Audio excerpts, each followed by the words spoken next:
Lux presents Hollywood. The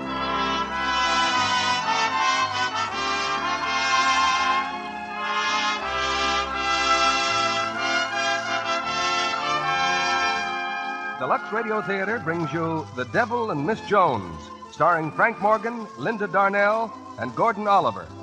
Ladies and gentlemen, your guest producer, Mr. Brian Ahern.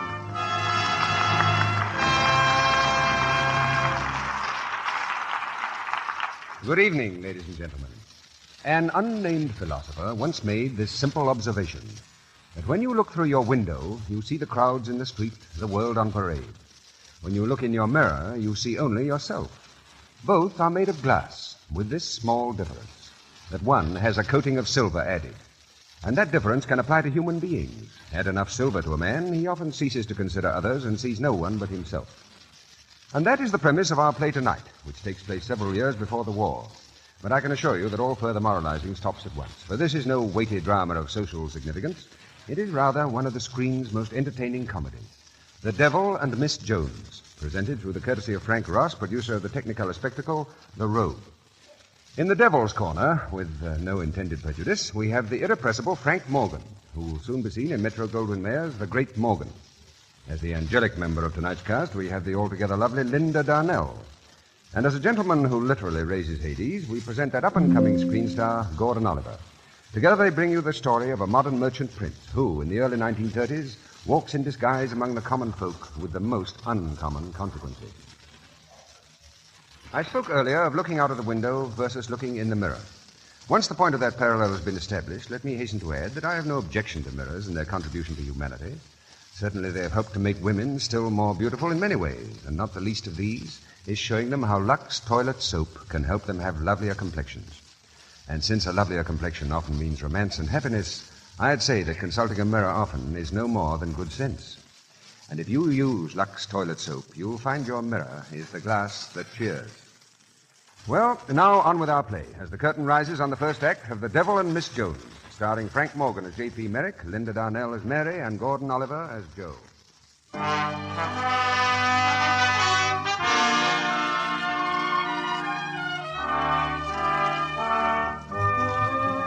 J.P. Merrick is one of the richest men in the world. Now, this is nice work if you can get it, and J.P. has had it for 50 years. He is the controlling voice of 30 great corporations. His fingers wiggle in 100 financial pies all over the country. But now, one of those pies is turning slightly moldy. The morning paper carries the screaming headlines, "Richest man in world hanged in effigy outside his own store on 38th Street." In Mr. Merrick's living room, his 4 financial advisors have come to give their advice. They're all great brains, but they are shaking in their boots. As Mr. Merrick enters, the quartet jumps nervously to his feet. Morning, J.P. How are you, J.P.? Morning, J.P. Good morning. I suppose you gentlemen have seen the newspaper? Yes, we have, J.P. Richest man in the world hanged in effigy outside his own store on 38th Street. Picture on page 6. I thought I sold everything below 38th Street years ago. Oh, well, that store's right on 38th Street, J.P., so we kept it. It's the Neely department store. Look at this picture. That dummy doesn't look like me. Maybe it's supposed to be one of you. I don't think so, sir. There's a sign on the dummy with your name on it. Where? Here, see? M-E-R-R. That's all you can see. Those people there are in the way. Yeah. What are those things on my head? Why, I believe they're supposed to be horns, J.P. Horns? And that thing's the tail?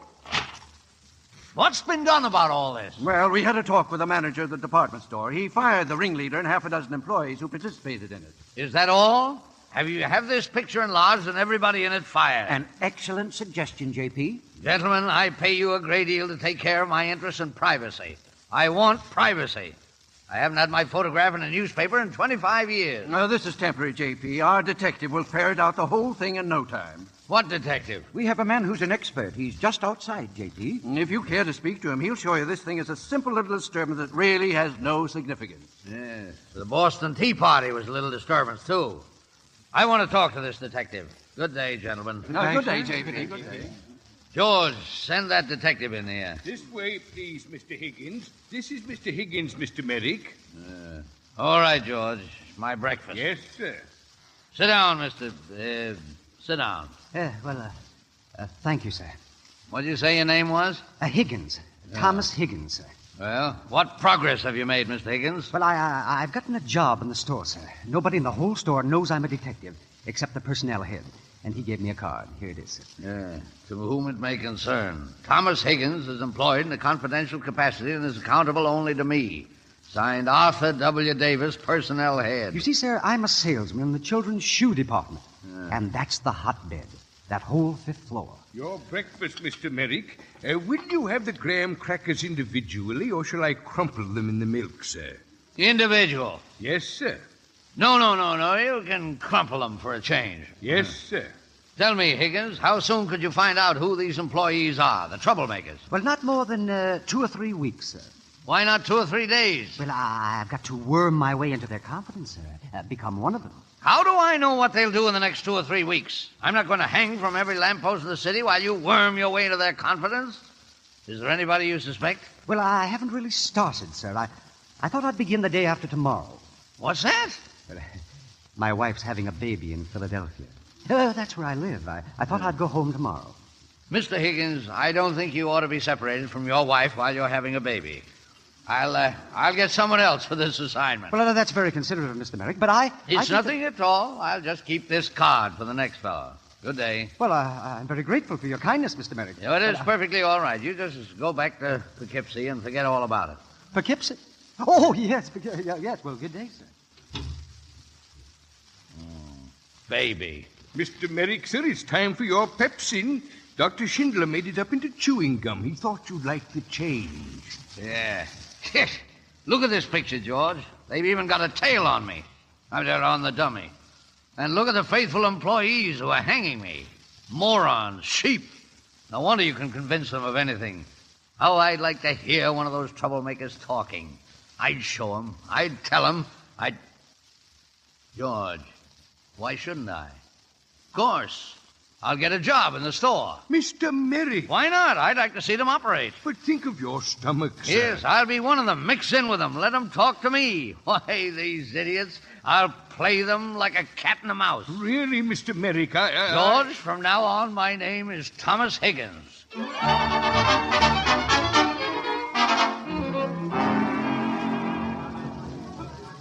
Good morning, sir, and what can I do for you? Oh, are you, the section manager? I am, sir, section manager of the shoe department. At your service, sir. Well, I'm working here. I'm the new salesman. If there's any... Oh, you are? Yes, Well, let's see your slip. They gave you a slip, didn't they? Oh, yes, right here. So you're Higgins. Yes, sir. Yes, sir. Or preferably, yes, Mr. Hooper. Hooper. Higgins, I've already had a report on you. In the intelligence test you took this morning, your rating was 66. That's 1 point over the lowest passing grade. 66? There must be some mistake. I answered all the questions. You might have answered some of them wrong. That's possible, isn't it? I said that's possible, isn't it? Yes, it is, sir. We don't make mistakes, Higgins. Neely's is always right. This is the lowest intelligence rating in my department. I hope you have other qualities to compensate for it, for your own sake. Miss Jones? Did you call me, Mr. Hooper? You heard me, didn't you? Well, I'm sorry, sir. I was just going to wait on a customer. Never mind. Miss Jones, I'm assigning Higgins to slippers. Show him his duty. Welcome to the shoe department, Mr. Higgins. You come right along with me. Well, thank you. I'll have my eye on you, Higgins. Just remember that. Yeah, you will, eh? Now, this will be your counter, Mr. Higgins. Bedroom, lounging, and house slippers. You know, this is really much the best job. No bending down for try-ons, no running back and forth for different models. I wish I had this counter. You mean he doesn't think I'm good enough to sell shoes, is that it? Oh, no. Now, don't be silly. You have to be much more clever selling slippers than you do shoes. Don't forget, people can always do without slippers. They have to be convinced. How could he tell I'm not as good a salesman as the next one? Now, don't be so touchy. Look, you can sell shoes when you're relieved for lunch, and you show him then what a good salesman you are. Now, today, your lunch hour's from 12 to 1. That's in 30 minutes. I'm not going to eat any lunch. You're not? No, I'm going to stay here, selling slippers. I'm going to make a good impression. Why aren't you going to have lunch? Well, I'm not hungry. I never eat lunch anyway. Now, listen, don't try to kid me. There's only one reason why people don't eat, and I'm going to fix that right now. Here, you take this. What's that? That's 50 cents. Come on. But I don't want your now, money. Now, look, you take it and no arguments. I'll see you after lunch, Mr. Higgins. Would you mind attending to business, please? I'm trying to buy some slippers. Listen, who do you think you're talking... Yes, madam. And what can I do for you, madam?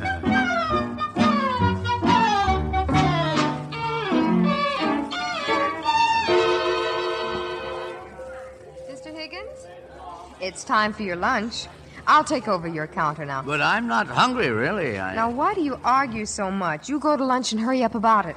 Well, I don't know where to go. I'll just go and sit in the park, I guess. Some people have an awful lot of pride, haven't they? Pride? Well, never mind. Did you sell anything yet? No. Here, let's see your book. Oh, 1 pair men's house slippers, $1.98. Well, that's fine. Did you have any trouble selling them? Oh, no, not at all. Oh, that's wonderful. You see, my feet started to hurt. So, I thought I needed a pair anyway. Mr. Higgins, you sold them to yourself. Well, isn't that allowed? Well, of course, but... Oh, hey, look out. What's the matter? Don't look up. A shopper's coming. A what? A store shopper. They pretend they're customers, but they're really testing you. Now, be very careful how you act. Oh, may I help you, madam? That's all right. This gentleman will wait on me. Yes, ma'am. Go ahead. Yeah. What can I do for you, madam? Do you sell slippers here? Yes, ma'am, we do. These are slippers. That's what we call them, slippers. They don't look very good. Oh, but they are. I wear a pair of these myself. Woolies. Keep your feet nice and warm. Real sheep wool. Aren't they a little too warm for the summer? Well, we've never had any complaints from the sheep. Oh, no. I'll think about it. I hope you didn't mind my inconveniencing you without buying anything. Oh, of course not, madam. I'm only here to serve you. We serve everybody and anybody. Listen, are you chewing gum? Who, me? No, ma'am. I am a store shopper. Open your mouth. But, madam, I give you my word. Open your mouth. Very well, madam. Is there any gum, huh? Close your mouth. Close your mouth. Yeah. You swallowed it. No, ma'am, I wasn't chewing any. Well, see that you don't in the future. And don't lean on the counter either. Yes, ma'am. Oh, nice work, Pop. You didn't do bad at all. Thank you. Say, is swallowing gum bad for your stomach?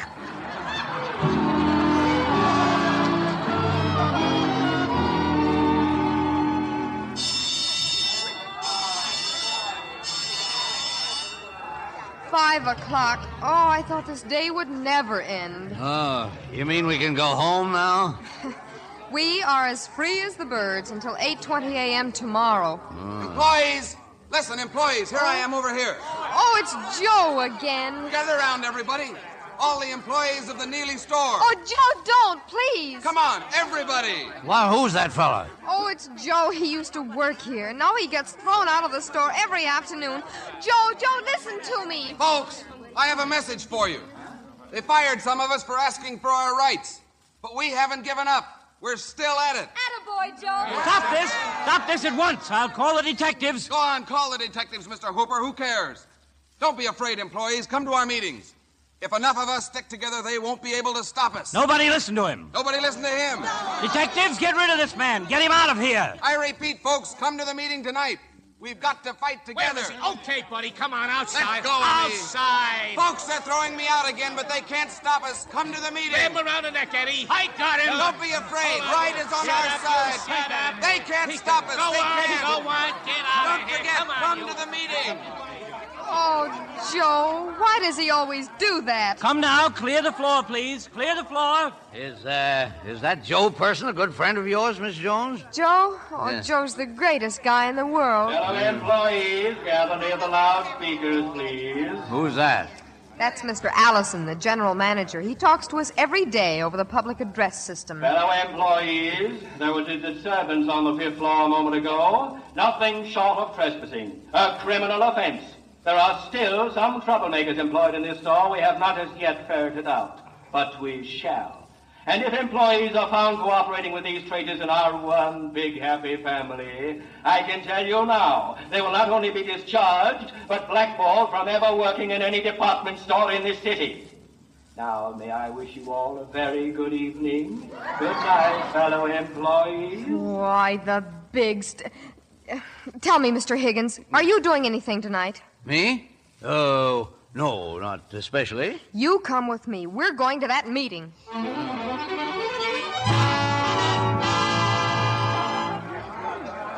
Hey, Mary. Hello, honey. Glad you could make it all right. Oh, Joe, did they do anything to you at the store? Did they hurt you? Nah, I dared them to. Well, I was so afraid they'd do something to you. Hey, who's this? Oh, he started in the store this morning. Oh, welcome, brother. Hello. Mr. Higgins, this is Joe O'Brien. He's the one who hung up the dummy of J.P. Merrick. Oh, he is. Made the front page of the Times, that's all. Did you see it? Yes, I saw it. This is quite a pleasure, Mr. O'Brien. Likewise. Come on, we're just about to start the meeting. All right, everybody. I see that some of you are here for the first time. You'd probably like to know more about us. We're not professional agitators. I myself started 6 years ago in the Neely department store as a packing boy. Worked up to assistant section manager. Now, our quarrel is simple. We're given a small raise every year. Thanks.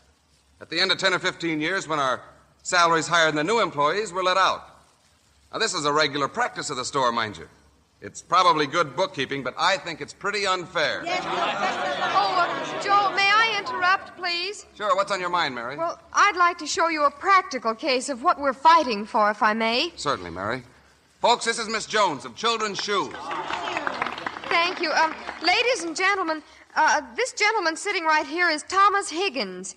I'd like you to meet him. Oh, no, please. Mr. Higgins, tell me, how old are you? Well, I don't, 55. Now, don't be nervous, Tom. It's all right. Ladies and gentlemen, he's 55. Look at him. He's bright, alert. He has all his faculties. Now I'm going to tell you the rest of that picture. He came to work this morning in children's shoes without the few cents in his pocket he needed to buy lunch. And that isn't all. I gave him 50 cents. And you know what he did with it? He kept it because he needed even that 50 cents more than he needed food. Maybe for medicine, maybe for a place to sleep tonight. I don't know. I didn't ask him. I felt too ashamed for him. 55 years old and nothing to eat. But by what kind fate he got a job today, I'll never know. But what's to become of him when they let him out? And he will be let out. He has been before, haven't you, Tom? Well, you see, I didn't... There, of course. He's given everything he has. And yet, now, gray-haired, friendless, he faces another employer who will use him and then throw him aside for a younger man. Which leaves him insecure and homeless and with no one to turn to except charity in the poorhouse. Is that right? Is that fair? I leave it to you, ladies and gentlemen. What are we going to do? I know what we're going to do. We're all going to stand by old Tom Higgins. Hooray for Tom!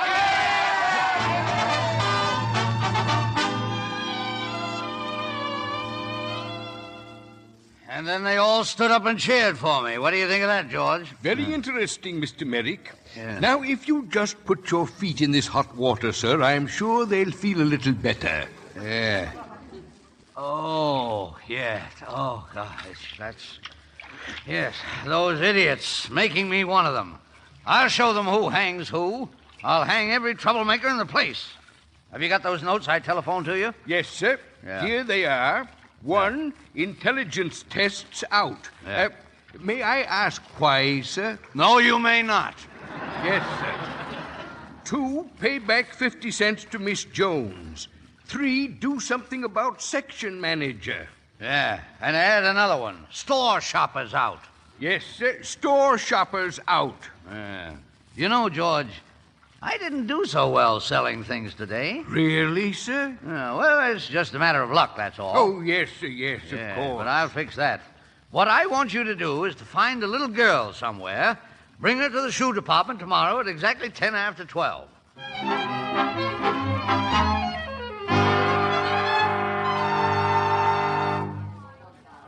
Well, sit down, sir. Is there anything I can do for you, sir? Mr. Merrick, I don't feel at all comfortable, sir. Sit down. And what would you like today, sir? Well, I thought I thought I'd buy some shoes for my little girl. Oh, shoes for the little girl. Yes, sir. Hello there, little girl. Won't you be seated? Okay. Thank you, little girl. George, I want you to buy a dozen pair of shoes. A dozen? I think that's too many, sir. They'll get suspicious. You think so? Oh, yes, sir. Well, all right then. Half a dozen. No less. Yes, sir. Half a dozen. Yeah. And what size does the little girl wear? Well, One and a half I wear. 1.5. Well, thank you. I'll be right back. 1.5. Da-da-dee-da-dum. Yes. Tom, Mr. Hooper's watching you. He is, eh? Good. Now, this is your chance, and don't be nervous, Tom. I'm not nervous. Well, what size do you want? I'll help you. 1.5. All right. Let's see. Here you are. Now, don't be nervous, Tom. Is this the hardest shoe to sell? What's the hardest shoe to get rid of in the whole stock? The hardest? Yes. Well, we've got some high tops right here that haven't moved for years. Oh, by the way, there's a 25-cent bonus for each pair you sell. Well, fine. Those are the ones I want. How many of these high tops have you got in stock?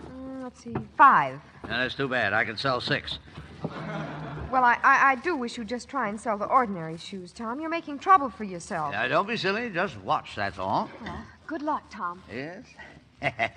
Now, little girl, here we are. Just slip your foot in, please. I don't like that shoe. Oh, come now. Put your foot in the shoe, Sally. I don't want to. I don't like it.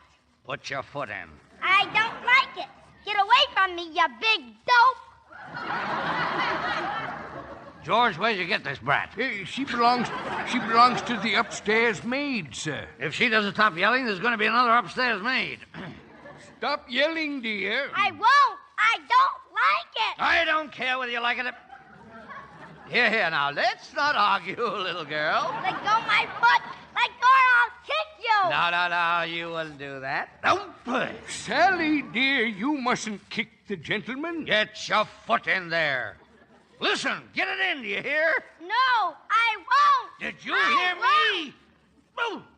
Now listen, you little... No, I won't. I hate you. I hate you. What is all this? Mr. Higgins, you're not shoeing a horse, you know. Mr. Hooper, this little brat. What?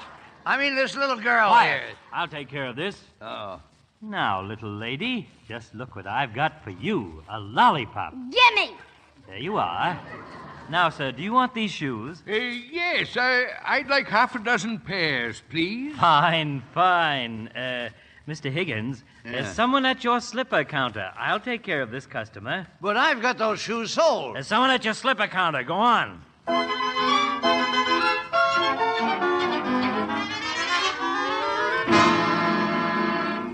Don't you lose confidence in yourself, Tom. You could have sold them just as well. Mr. Hooper only butted in because he wanted to get the bonus.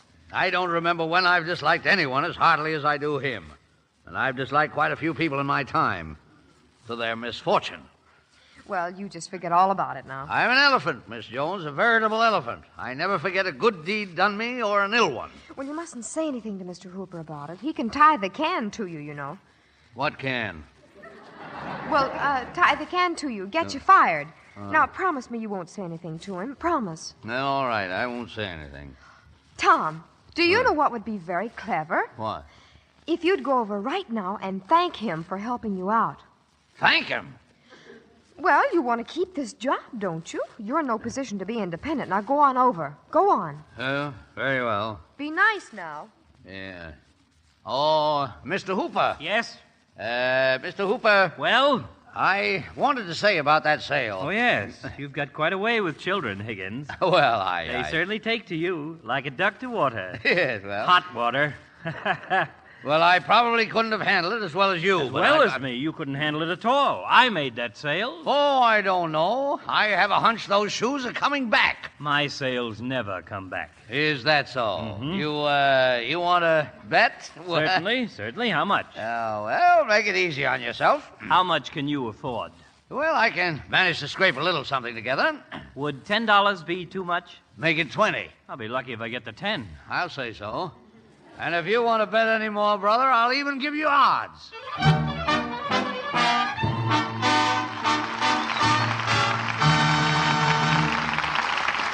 Our stars will return in Act 2 of The Devil and Miss Jones in just a moment. And now, have you heard what they're saying? My, she's pretty. Skin like a movie star's. Guess she's a Lux girl. Now, there's what I mean by a peaches and cream complexion. She must be a Lux girl. Yes, they're Lux girls. These girls who get lots of compliments, who attract admiring eyes. They're the girls with lovely, smooth, soft skin. Clever girls who've taken a tip from 9 out of 10 famous screen stars. I wouldn't dream of missing my daily active lather facials with Lux toilet soap. They leave my skin feeling wonderfully soft and smooth. If you think your skin could be lovelier, why not try these daily beauty facials screen stars depend on? They're easy, and they're quick. You cover your face with lots of the Lux soap lather. It's so creamy and rich. Then you rinse with warm water, splash on cold, and then you just pat your skin dry with a soft towel. Now, touch your skin. You'll like the way it feels. Regular Lux toilet soap facials do make skin lovelier. Recent tests proved that actually 3 out of 4 complexions improved in a short time with this gentle daily care. The creamy, active lather Lux toilet soap has does a thorough job, gives delicate skin the protection it needs. Why not get some of this fine white soap tomorrow? Remember, Lux toilet soap is Hollywood's own beauty soap. We pause now for station identification. This is CBS, the Columbia Broadcasting System.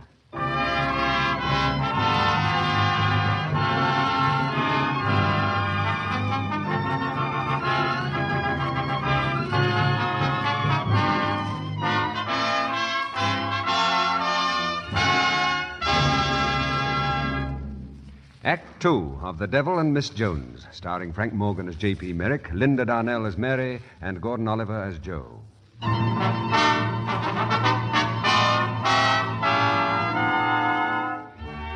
It's almost a week since J.P. Merrick went to work as a shoe salesman in his own store. He's finding out a great many things, principally that selling shoes is hard on the feet. Once again, in his living room, he immerses those tired members in a pan of hot water. It's very interesting, George, my little experiment. I'm glad you're enjoying yourself, sir. I watch the little ants scurrying around, and I know each and every one's going to get his just desserts. Oh, I'm sure they are. That Joe, Mary's fella, bad, an evil influence on the girl. Kind of Svengali, corrupting her whole viewpoint. I'm going to break that up tomorrow. Tomorrow? Tomorrow's Sunday, sir. Well, that's right. They've invited me to go along on a sort of a picnic or something. Coney Island. A picnic? You, sir? Coney Island? A beach picnic. I'm supposed to bring something. I said I'd bring a bottle of wine, but they don't think I will because I haven't the money. Well, get along to the wine cellar, George. Yes, sir. Say, George, what's the best bottle in the whole place? I'd say the Romani Conti, 1903. It's good, eh? Oh, rather, sir. There were only 24 bottles in the world originally. You bought 12, and the royal family had the other 12. Well, that's it. You go down and get it. But take the label off the bottle. I don't want them to be suspicious. Label off the bottle? Yes, sir.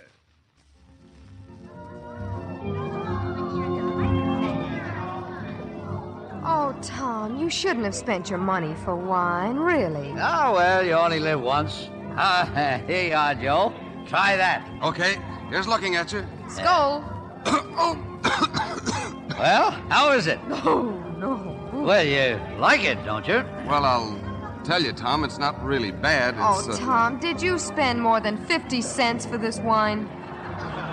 50 cents? Well, certainly.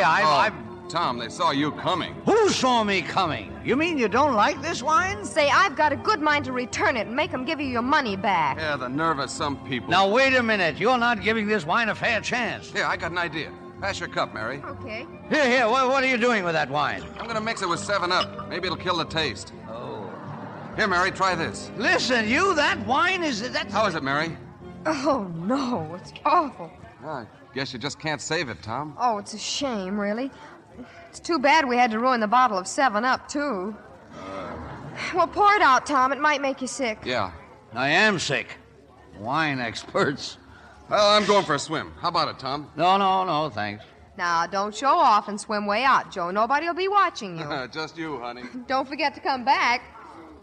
Don't worry. Nothing will happen to him. Well, he's a pretty good swimmer. He's pretty good at everything. You couldn't be prejudiced. Maybe. Isn't it possible you're reading virtues into him that don't exist? Don't you like him? What makes you say that? Well, I was watching you in the bus coming down. I thought you were making faces at him. My feet were hurting me. But you're not really crazy about him, are you? No. Are you? Oh, sure. I think he's marvelous. I don't think you're any judge. Well, who's a better one? Any outsider. Me, for instance. Now, look around. There's a couple over there. They think they were made for each other. He's biting her ear. Now she's biting his ear. Very touching. Well, I think so. They've found each other, haven't they? Out of this whole wide world, these two were lucky enough to come together. But don't you think that if she hadn't met him, there wouldn't be someone else biting her ear now? And don't you think he wouldn't be at some other girl's ear trying to... Maybe, but it doesn't prove anything. Look, scientists can write all the books they like about love being a trap of nature, but the only ones the scientists are going to convince are other scientists, not women in love. Oh, I don't say Joe's the greatest guy that ever lived, but you see, I'm not the greatest girl in the world either. I wouldn't be surprised if the greatest love affair in the whole world was between a funny-looking guy and a girl who's missing 2 front teeth. I mean, if they feel it, they feel it. Do you? Oh, well, not in the way you see in the movies or hear in those songs. You know, the touch of your hand, you set me on fire. I guess I'm not the combustible type. We get along just average, I guess, but... Well, I know if I'd never see him again that... Yes? Well, I never even thought of what it would be like not to see him anymore. I guess that's a test of it. If I thought I'd never see him again, I don't think I'd care if I lived or died.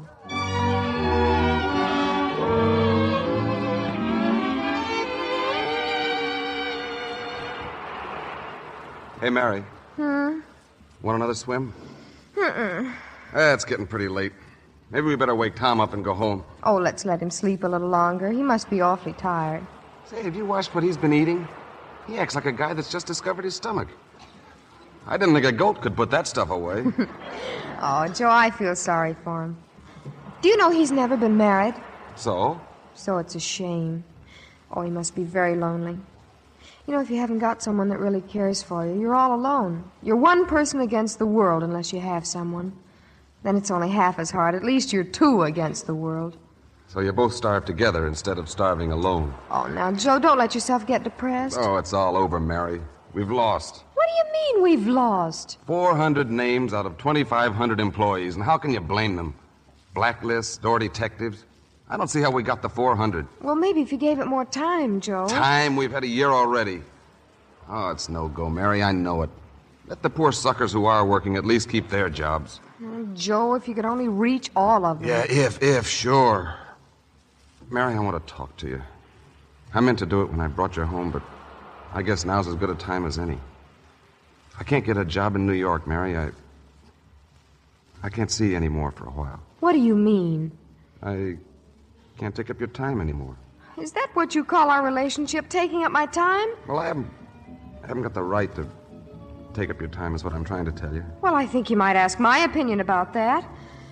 What are your plans, Joe? What do you want to do? Go out of town? I'll go with you. That's not such a terrible thing to ask. Oh, Mary, But I'd love to if you want me. Oh, Joe, I wish you'd marry me just like it is. I'm not afraid. No, women are never afraid. How long do you think you'd be in love with me, living off your salary? Well, that's nothing to be ashamed of if you can't help it. Not to you, but it is to me. I can't be in love under those conditions. And I couldn't go away obligating you to wait for me. Well, that's very considerate of you, at least. Maybe I hope you'll wait for me. You're young and attractive. You got a whole life ahead of you. Go out and meet people. Have a good time. Who knows? You might get interested in somebody wonderful. Yeah, that's just what someone was telling me recently. That's what nature does, let you get interested in other people. Well, then I don't promise to wait for you, if that'll make you happy. But you're nothing but a coward. What? Sure, for all your courage, you can't even face life. You're afraid to get married because you might not be able to get a job. It's not me I'm worrying about. I'm not going to get locked up in a hall bedroom watching you iron my shirts, and nobody's going to make me. Oh, nobody's going to make you do anything. Go on, go out of town. Go any place you like. Oh, Mary, now Right now you can go on home. Go on, unless you're afraid of the dark.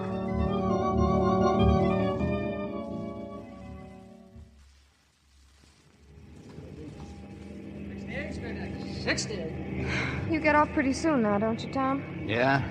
Oh, yes, but maybe I'd better see that you get home all right. Oh, don't bother about me. Anyway, that was Joe's job. I'm sorry you had a fight.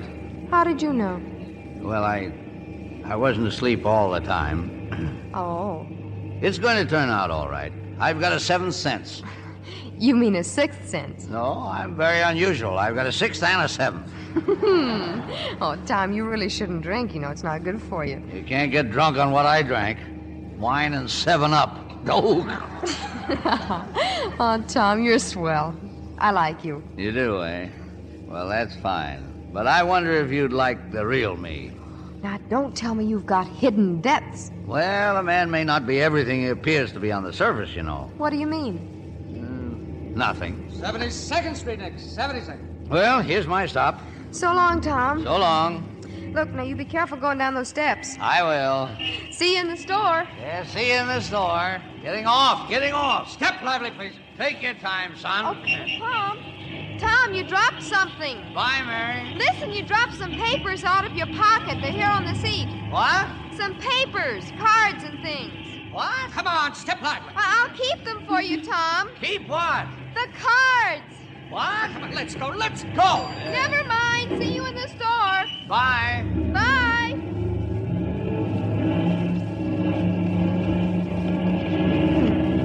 To whom it may concern, Thomas Higgins is employed in a confidential capacity. Is accountable only to me, Arthur W. Davis, personnel head, Neely's department. Confidential capacity?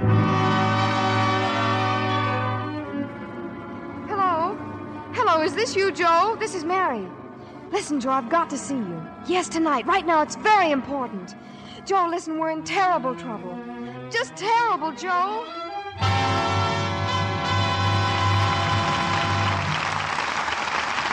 In just a moment, Brian Ahern and our stars will return with Act 3 of The Devil and Miss Jones.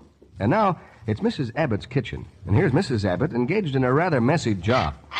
There. I guess there's not a scrap of fat left in that roasting pan. Hand me that tin can, Sue, will you? The one on the back of the stove? Honestly, Jean, do you have to carry saving fats that far? That grease is all burnt and black. Makes no difference. The fat is just as valuable. And now that we have less used fat left over from cooking, I've got to save all the harder. You take it seriously, don't you, Jean? I've noticed since I've been visiting you how religiously you scrape every drop into that tin can. Sue, remember that old saying, the little more and how much it is? Well, if all the women would remember that, whenever they throw away a drop of used grease, the government wouldn't be so hard up for fats. Besides, from a selfish point of view, I get 2 red ration points for every pound I save. What are all these fats used for? Sue, there are literally thousands of uses. And with so much of our supply in the Far East still cut off, we Americans have to help make it up. Look, here's what our used fats help to make.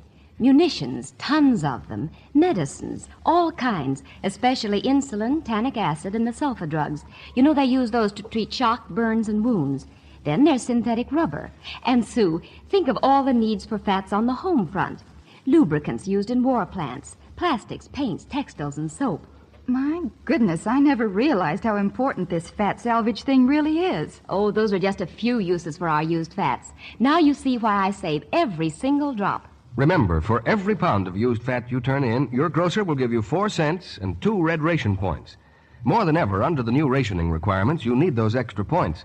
More than ever, your government needs every drop of your used kitchen fats.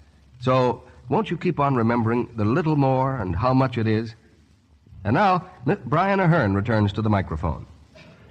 After the play, we'll bring our stars to the footlights for their curtain calls. And now, here's the third act of The Devil and Miss Jones, starring Frank Morgan as Merrick, alias Tom Higgins, Linda Darnell as Mary, and Gordon Oliver as Joe.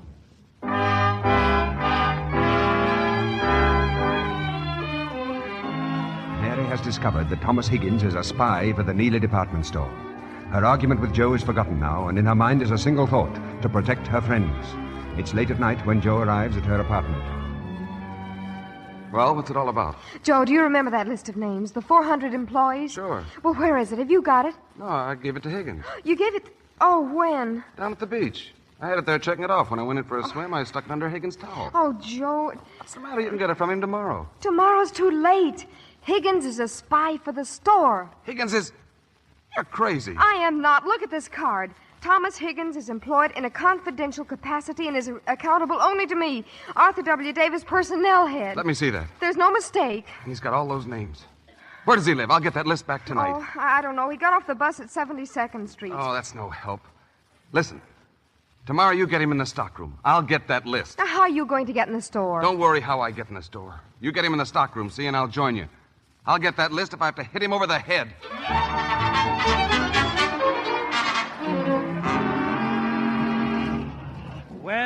Well, good morning, Mr. Higgins. Good morning, Mr. Hooper. 10 o'clock. We're a little late this morning, aren't we? Oh, did you come late, too?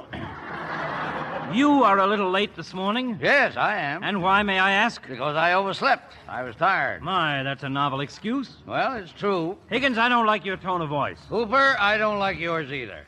Who do you think you're talking to? Just another employee of the store, that's all. And a darn poor one at that. You know what's going to happen to you? You're going to be fired. I'm going to be fired? Yes. Let me tell you something. You're going to be fired. How do you like that? Oh, Mr. Hooper. Yes, what is it? These shoes came back this morning. What shoes? 5 pair of high tops. It was your sale, wasn't it? Give me my $10, Hooper. Take those shoes to the desk. I'll attend to it later. Hey, where's my money? You owe me $10. You get back to your work. Yeah. Crook. Man's a crook. Oh, Mr. Higgins. Yeah. May I see you a minute? Oh, good morning, Mary. Say, what were you yelling at me last night on the bus? Oh, it wasn't very important. Mr. Higgins, would you be kind enough to assist me in the stockroom? Well, certainly. What's this Mr. Higgins business? Right over this way, please. It won't take very long. Well, what happens now? Well, you see all these boxes? There's shoes in them. Yes, I figured that out the first day I got here. Yes, well, there's been a lot of trouble in here lately. There should be a right shoe and a left shoe in each of these boxes, and, well, lately there's been a right shoe with a right shoe, and there ought to be a left shoe with a left shoe. What's that again? Well, look, you just open every box and see that there's a right shoe and a left shoe in it. Every box? All of them? Yes. Now, you better start at the top of the ladder and work down. What are you going to do? Well, I'll just wait. What for? Well, till you finish. Oh, well, here I go. I'll be down Saturday. Personally, I think this whole thing is a waste of time. Oh, no. I mean, well, after all, you can't sell people 2 left shoes, can you? See, what are you so jumpy about, anyway? Jumpy? Who's jumpy, me? Well, there's only 2 of us in here. No, there isn't. There's 3 now. Oh, Joe. Hello, Joe. All right, Higgins. Let's have that list. What list? You know what list. That list of names. I want it. Oh, that list. Come on, hand it over. Do you want to come up here, or do I have to come down there? Now listen, Higgins. I'm not going to stand for any funny business. Oh, Joe, not so loud. What's the matter with everyone? We know you, Higgins. You're a spy. Now give me that list.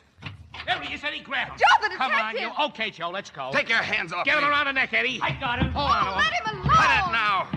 Are you gonna come peaceful? Yeah. What is all this? Stop Come it, on, come on. stop I got it, him. will you? Listen, get away from this ladder. Joe! You want to knock me off here? Get away from the ladder. Come on, you. I Wait got a him. minute. The ladder's shaking. If you don't stop this, Go. Right, sock him, Eddie. Sock him. Sock him. Listen, stop. I can't hold on up here. I'm going to slip. Look out! Look out! Oh, he fell down. You knocked him off the ladder. Oh, Tom. Tom, speak to me. Hold on to this guy, Eddie. I got him. All right, now, Pop, come on. Open your eyes. Oh, Tom, please, please. Tom, dear. Oh. What happened? Oh, Tom, you all right? Sure, he's all right. Just drunk, that's all. He is not drunk. You knocked him off the ladder. Don't be silly. I leave it to you, Eddie. What do you say? Definitely pie-eyed. Everybody knows he's a heavy drinker. Listen, you can't get away with this. You're too big. Come on, all of you. Hey, get this guy on his feet. Up you go, Pop. Oh. You must feel pretty good, Higgins. Oh. You'll probably get a raise after they fire all these poor people. You Benedict Arnold in children's shoes. I'll show you who's a Benedict Arnold in children's shoes. You watch. I demand to be taken to the manager. Brother, you must be a mind reader, because that's just where you're going.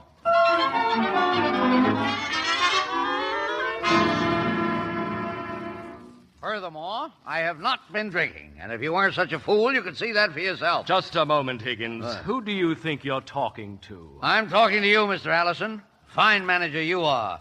Can't you understand that dealing with people the way you do is the reason for this civil war around here? I've worked with these people. They have rights. Really? Yeah. And what would you suggest? I suggest that you get a different job if you can't get the confidence of your employees. You bumble-witted idiot.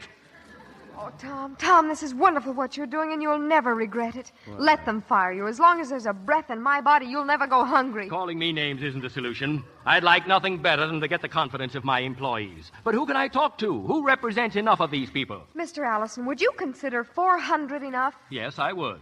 There's our representative, Joe O'Brien. All right. Where are your 400 names, Mr. O'Brien? There. There's the catch. He wants the names. Well, you're not going to get them. There, you see. My hands are tied. Wait, this isn't a trick, is it? Do I look like I'm lying to you? Well, no, you don't. Mary, you can't give him those names. Listen, if there is a right way, Joe, this is it. We're not being fair to him. I mean, if we want him to trust us, we've got to trust him. Well, I'm against it. Well, I'm taking a big chance, too, Joe, if this doesn't work out. Let me try. All right, honey. Go ahead. Tom, have you got that list of names? Yes, I have. Give it to Mr. Allison, please. Very well. Mr. Allison, it's going to be terrible if you fool these two young people. Let me have the list, please. Yeah, here you are. Thank you. You old fool. How dare you come into my office and talk to me like you did? I can outwit morons like you every day of the week and twice on Sundays, which is why I sit behind the desk while you stand in front of it. What are you going to do? I'm going to fire everybody whose name is on this list. Give me back that paper. Get away. I'll take care of this guy. Grab the list, Mary. Stop it, I say. Milligan, Eddie. I've got the list, Joe. Get rid of it. Get rid of it. Here, Tom, eat this paper. What? Chew it, eat it. Eat the paper. Listen, I've got a weak stomach. Well, here, then I'll help you. You eat this part and I'll eat the rest. Very well. Let's have my portion. Milligan, Eddie. Mary, lock the door. Oh, I'm eating the paper. Lock the door. Don't let anybody in. Yeah, well, it's all right, Joe. You can let him up now. Okay, Mr. Allison. Where's that list of names? I demand that you give them to me, Higgins. Where is it? I'm eating it. What? I'm eating it. Very well, Higgins. You're fired. Get out. I'll get out when I finish eating this paper, not before. Go. What are you going to do about it? You tell me the name of everybody on that list, or I'll fire the entire 5th floor as a starter. What? Boy, that's not no. fair. Many people on the 5th floor had nothing to do with this. You can't do that. Every name or out they all go, every one of them. Miss Colt. Yes, Mr. Make out discharge slips for everybody on the 5th floor. Yes, sir. Bring them to me and I'll sign them. Yes, sir. Well, now what do you think? That, Mr. Allison, was the lowest trick I ever heard of. Oh, Tom, don't argue with him. Joe, hand me that microphone, the one for the public address system. Get away from there. Give it to me, Tom. I'll speak to the 5th floor. I'll speak to the whole Neely department store. Hello, everybody, listen. Give me that microphone. Sit down, you. Listen, everybody. No, stop it. Shut up. Come to the loudspeakers. Let go, me. Let go. You sit there and keep your mouth closed. Tell him, Mary. Tell him. Listen, employees. Come out to Bryant's Park and don't be afraid. Come out now. We've got a lick. Come out to Bryant's Park. Drop what you're doing. No, don't listen to us. Shut up. Go ahead, Mary. Leave what you're doing. Everybody together out to Bryant's Park and don't be afraid. If we all walk out at once, we've got a lick. That's right. Everybody out to Bryant Park. Hooray! And listen, everybody. Picket the home of J.P. Merrick. That's right. Picket. No, wait a minute. You can't. I don't want to.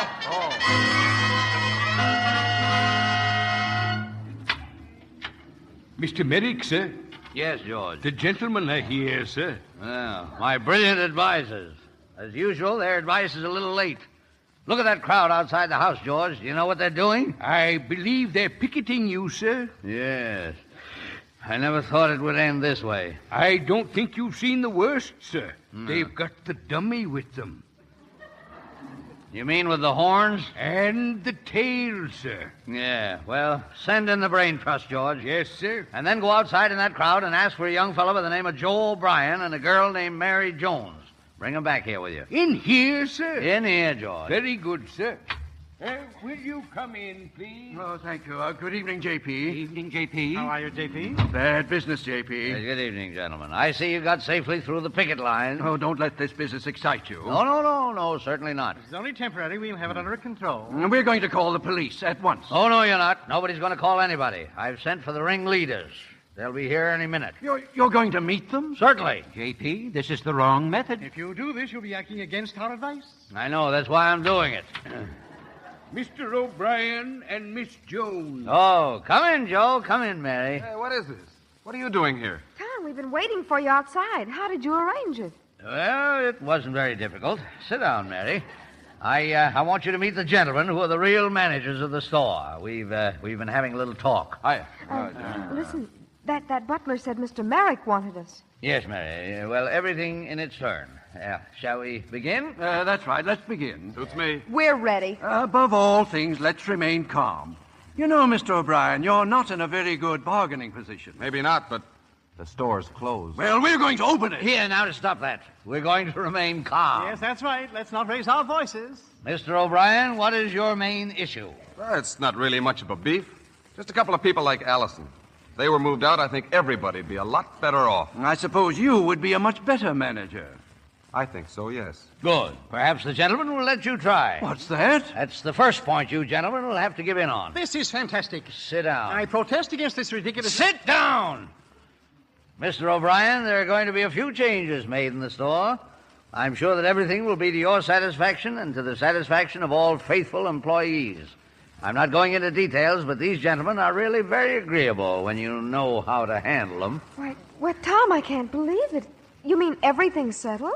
Everything, my dear. Oh, Tom. Tom, you're marvelous. Here, let me kiss you. Oh, madam, have you gone mad? Let him alone. Listen, you. If she wants to kiss Higgins, what business is that of yours? Yes, what business is it of yours? I'll call the police. Wait, now listen. Come in the other room, sir. Yeah. You let Higgins alone. Come along, Mr. Merrick. Listen. Come on, Higgins. Let go of Mr. Merrick. Listen to me. Let me alone. This way, Higgins. Come, Mr. Merrick. Stop pulling me. Wait a minute, Joe. Stop. For heaven's sake, Waldron, let me go. Come on, Higgins. Are you all right, Mr. Higgins? What are you all talking about? Who's Merrick? Is everybody crazy around here? Well, evidently you are, madam, if you don't know J.P. Merrick. What? Mary, listen, it's all very simple. Oh, you, Tom? You're really... I can explain just how it happened. You see... J.P. Merrick? J.P. Well, Oh! Chancellor! Get some water. Call a doctor. Joe! Joe, listen to me. You understand, don't you? It's very simple. You see, Joe, we don't... Joe! Get some more water! Quick!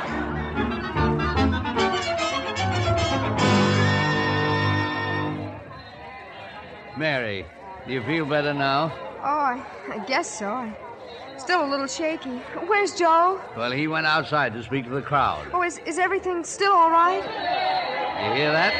That ought to prove it to you. Oh, Mr. Merrick. Tom to my old friend. Okay, Tom. Come on. They want you outside. They're yelling for you. Yelling for who? Well, I told them Tom Higgins settled the whole thing. Thought it was better that way. They're going to parade down to Bryant Park, and they want you at the head. Yes, but Come on. Go with him, please, Tom. Well, very well. Let's go. This way, Tom. Fellow employees, here he is, our own Tom Higgins.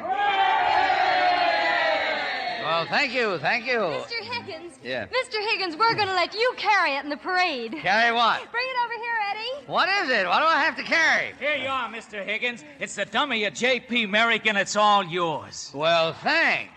Ladies and gentlemen, couldn't we just remove the tail?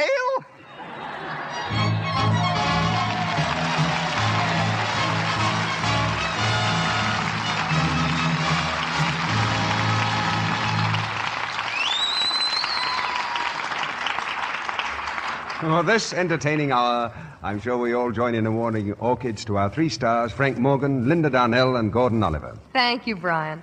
Well, Frank, as J.P. Merrick, I'm glad you finally gave those 2 delightful employees a break. Well, Brian, I have great sympathy for salespeople. You see, I started out on life's path bartering bristled blessings for the banishment of women's burdens. Doing what? Selling brushes. Door to door. Frank, you? Yeah. Well, how did you do? I'll have you know, young man, I got 2 orders from the first house I I called on. You said 2 orders from one house, Frank? Yes. One to get out and the other to stay out. No, is that right? Oh, Frank, did you have that mustache when you were selling brushes, huh? Mustache. I was a walking billboard for the product. Tell us, Frank, did you have any special way of breaking down a housewife's sales resistance? Yes, of course. My technique was the Morgan method. I approached the subject with a full awareness of the psychological subtleties of female nature and applied the metaphysical corrective. Just what does that mean? I wedged my foot in the door. Frank, I've suddenly realized what the perfect career for you is. Selling snake oil at the county fair. I can see you now. Yeah, you should have seen me then. I mean, in the honorable pursuit of salesmanship, I sold a lot of excellent snake oil. I'll have you know I made enough money at it finally to buy my own snake. You know, Linda's been something of a salesman for the state of Texas. Yeah, she was the official greeter for her hometown of Dallas during the Pan American Exposition. That's right, Brian. That was just before I came to Hollywood. Yes, well, with those looks, Linda hardly needs to use the Morgan method. Oh, no. She's a wonderful ad for her home state with that lovely Texas coloring. Well, if you mean the complexion, Brian, it's half Texas and half Lux toilet soap. I swear by both of them. You better watch out. You'll start a rush for Texas. Or a rush to the stores for Lux toilet soap. But as a matter of fact, it's because Lux has so many friends that we can raise this curtain every Monday night. And next Monday night, we're going to reward our listeners with another entertaining treat. A brand new mystery thriller from Republic Studios. Grizzly's Millions, starring Pat O'Brien, Lynn Barry, and Elizabeth Risden. Here's your chance to help solve one of the screen's most baffling murders and to expose yourself to plenty of excitement and suspense, too. Well, Brian, that sounds like a fascinating evening. Good night. Good night. Good night. Good night, and many thanks.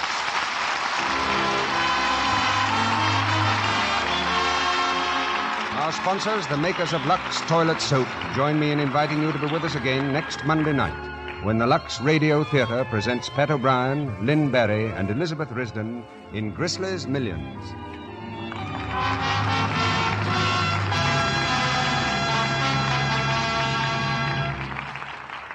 For their cooperation in tonight's presentation, we wish to thank RKO Studios, producers of Murder, My Sweet. Frank Morgan appeared through the courtesy of Maxwell House Coffee. Linda Darnell will soon appear in the 20th Century Fox 30th anniversary production, Hangover Square. Gordon Oliver can currently be seen in the David O. Selznick production, Since You Went Away. Heard in tonight's play were Arthur Q. Bryan, Griff Barnett, Ferdinand Mounier, Howard McNear, Verna Felton, Ed Emerson, Eddie Marr, Boyd Davis, Norman Field, Charles Seal, Dora Singleton, Norma Nilsson, and Lois Corbett. Our music was directed by Louis Silvers. This program is broadcast to our fighting forces overseas through cooperation with the Armed Forces Radio Service.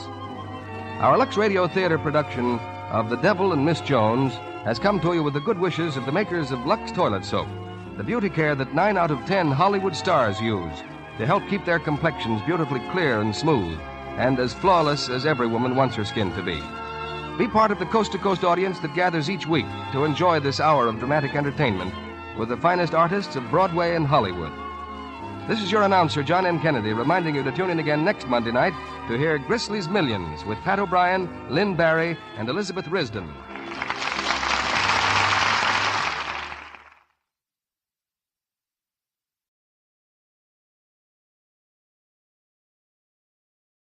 Transcribed.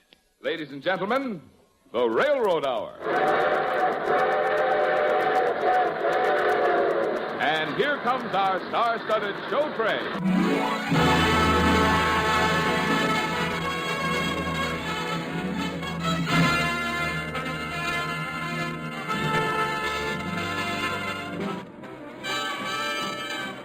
Tonight, the Association of American Railroads presents the sparkling musical comedy Girl Crazy, starring William Bendix, Doris Day, Joan Edwards, your host Gordon MacRae, and the music of Carmen Dragon's Orchestra.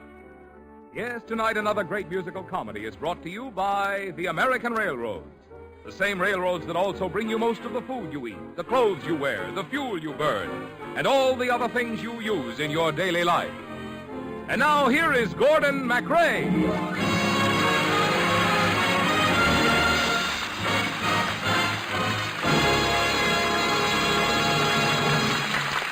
Thank you and good evening, ladies and gentlemen. This is Gordon MacRae helping to bring you another in our series of musical successes.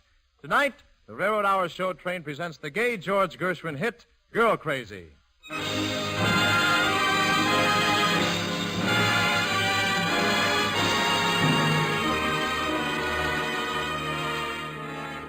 When Girl Crazy opened on Broadway, it features such stars as Ginger Rogers, Ethel Merman, Alan Kearns, and Willie Howard. Tonight, playing those same star parts, you'll hear Doris Day, Joan Edwards, yours truly, Gordon MacRae, and in the comedy role of Skeeter Mulligan, the New York taxicab driver, that lovable lug, William Bendix.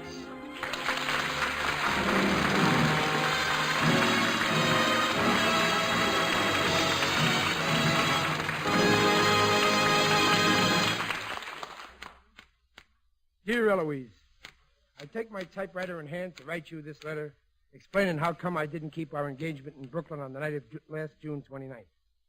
I was in my cab at Broadway and 48th Street when all of a sudden a young fella throws a couple of suitcases in the back and says, Holland Tunnel, driver. Head west and keep going. Okay.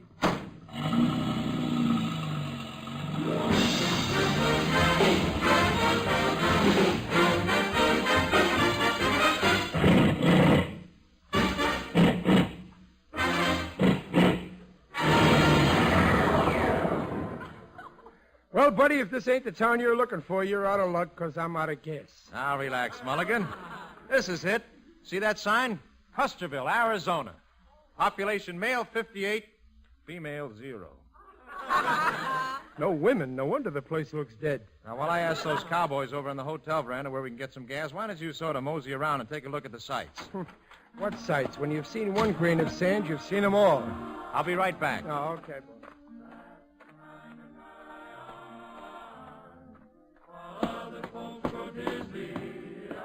Howdy, boys. Howdy, stranger. Where's your gas station? Ain't got one. Horses eat hay. Are you, sure this is Custerville? Sure, I'm sure. You, stopping overnight? Yep. A good long night. 2 years, to be exact.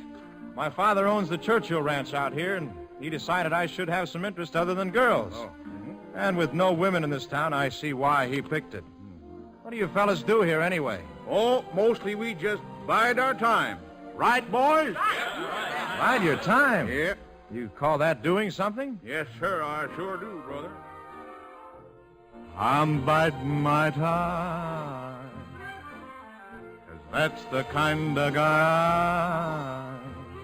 While other folks grow dizzy, I keep busy, biding my time. Come on, Churchill. If you're going to be here 2 years, you might as well get used to it. Well, I'll try. I'm biding my time, 'cause that's the kind of guy I'm. Beginning on Monday, right through Sunday, biding my time. Next year, something's bound to happen. This year, I'll just keep on napping and biding my time. That's the kind of guy I'm. There's no regretting when I'm setting, biding. There's no regretting when I'm sitting here and biding my time. Sitting and biding my time.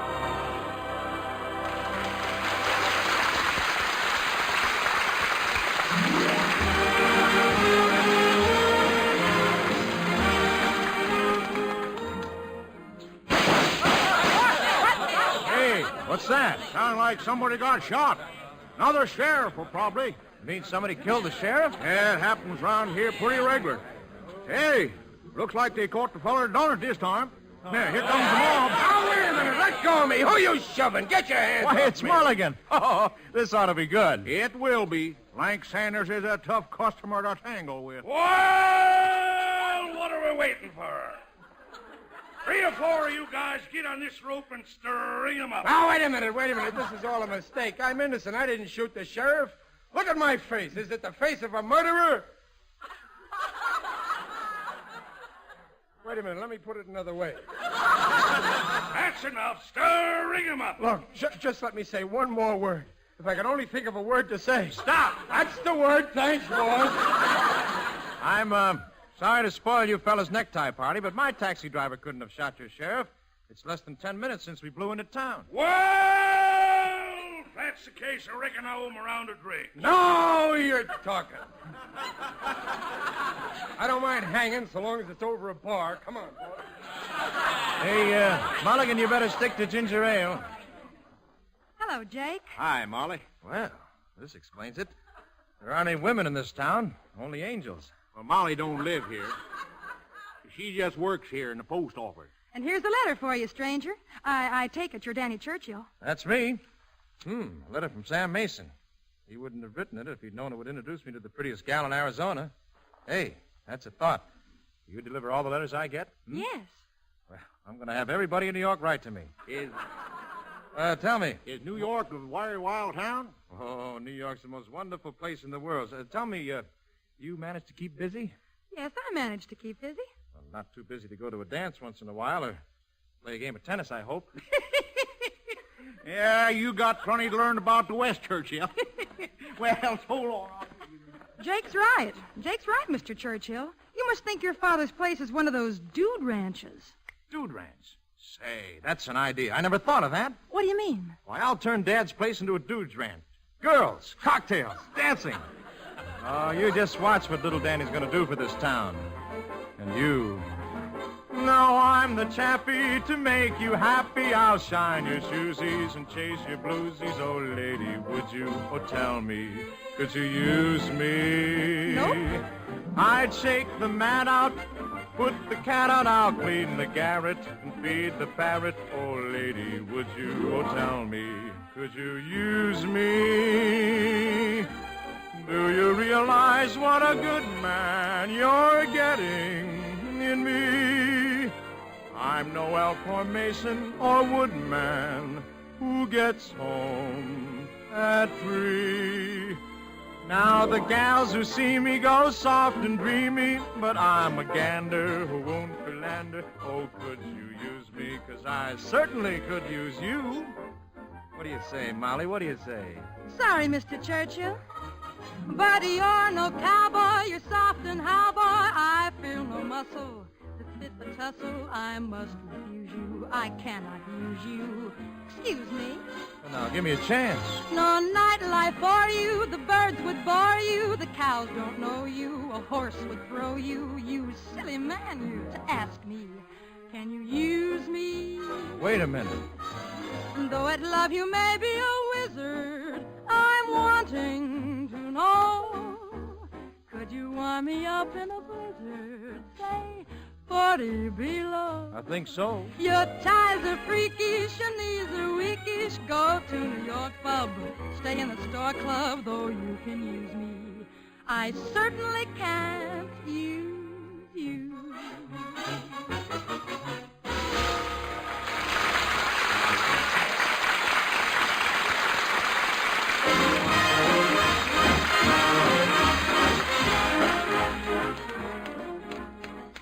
And so help me, Eloise, as sure as I'm writing you this letter, in 2 months, Danny had turned the old Churchill place into a dude ranch.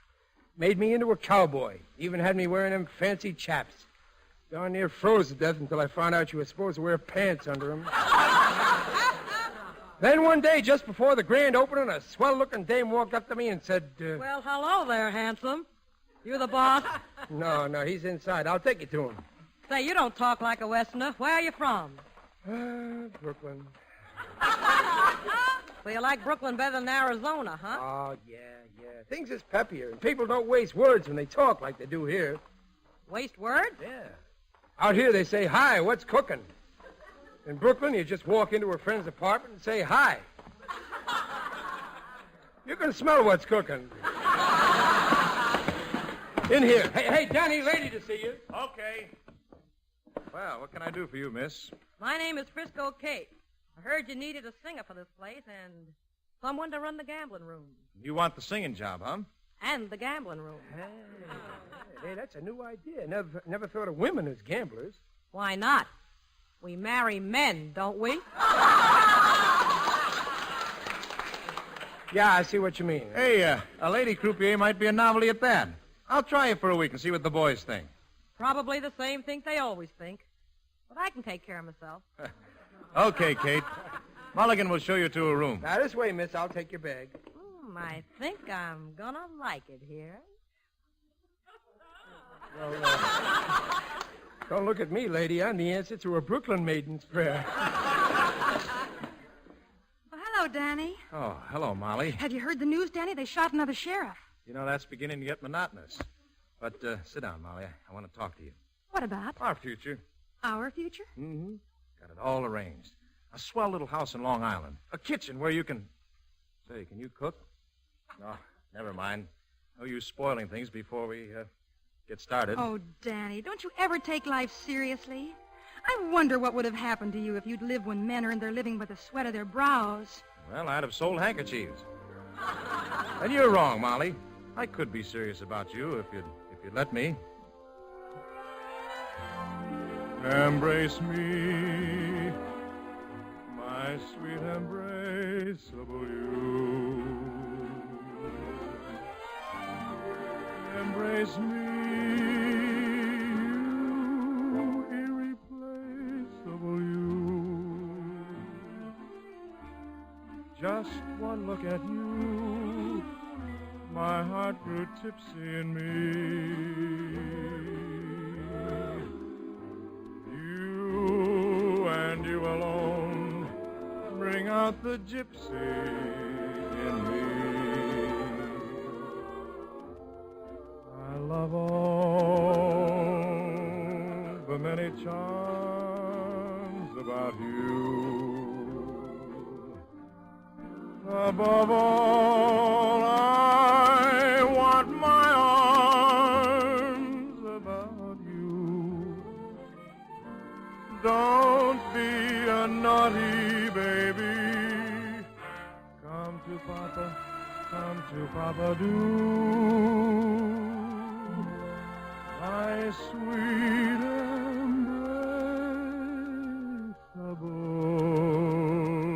you. I've never felt like this about any girl before. Molly, will you marry me? Oh, now you're just being silly. No, I'm not. I mean it. Please marry me, Molly. Just this once. Oh, Danny, embrace me, my sweet embraceable you. Embrace me, you irreplaceable you. In your arms, I find love so delectable. I'm afraid it isn't quite respectable, dear. But hang it, come on, let's glorify love.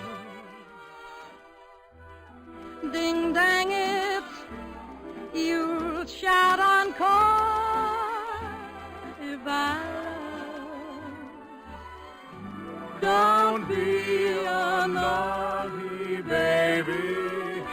Come to baby, do. My sweet embraceable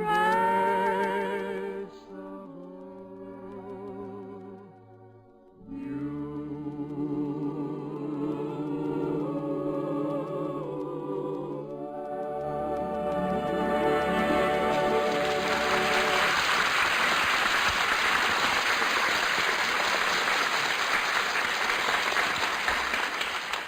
Before we hear the second act of tonight's show, here's a sound I'm sure you'll recognize.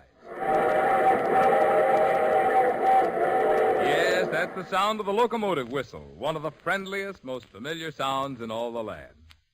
The next time you hear that sound, soft and low across the distance, you might remember that even to blow the whistle costs money. Not much, of course, just a fraction of a cent for each toot of the whistle. But small as the amount is, it costs just about twice as much now as it did before the war. And what's true of even so small a thing as the cost of whistling is true of the cost of almost everything else about running a railroad. Since 1939, wage rates, which railroads pay, and prices of things they buy and use have practically doubled. That's more than twice as much as the increase in railroad rates.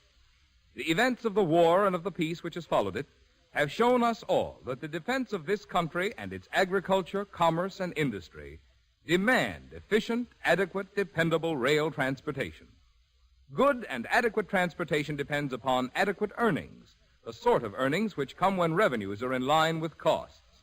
Such earnings will justify and encourage continued investments in improved equipment and facilities, which are the foundation of better service at the most economical cost.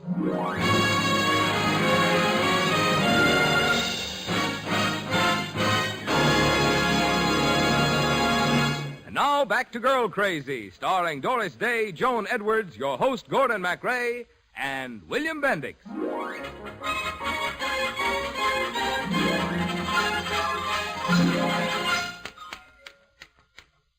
Looks like this is going to be a long letter, Eloise. But I got to tell you what that gangster cowboy Lank Sanders did the day before Danny opened his new dude ranch. Churchill, I want to talk to you. Alone.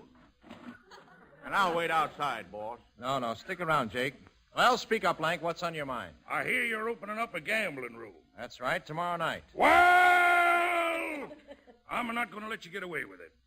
This place of yours will just about ruin my place in Custerville. Good. I suppose you heard the new sheriff was shot? Yes, I did. That means there'll be a special election tomorrow. I'm the only man running. And this place of yours won't have a chance after I'm elected. Well, then I'll get somebody else to run against you. Why, there ain't a man in this county dares run against me. It's too unhealthy a job to get. Think it over.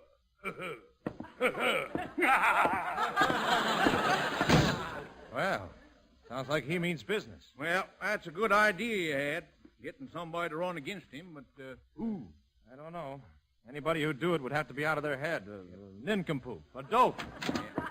Hi, fellas. Oh, Mulligan. The very man. Mulligan, how'd you like to be a policeman? Oh, I get it. You want me to be the house detective here. Well, I'm sorry, but I ain't built right for a job like that. I'm too tall for keyholes and too short for transoms. Well, it ain't that, Mulligan. How'd you like to be sheriff of this county? Sure. Say, that might be fun.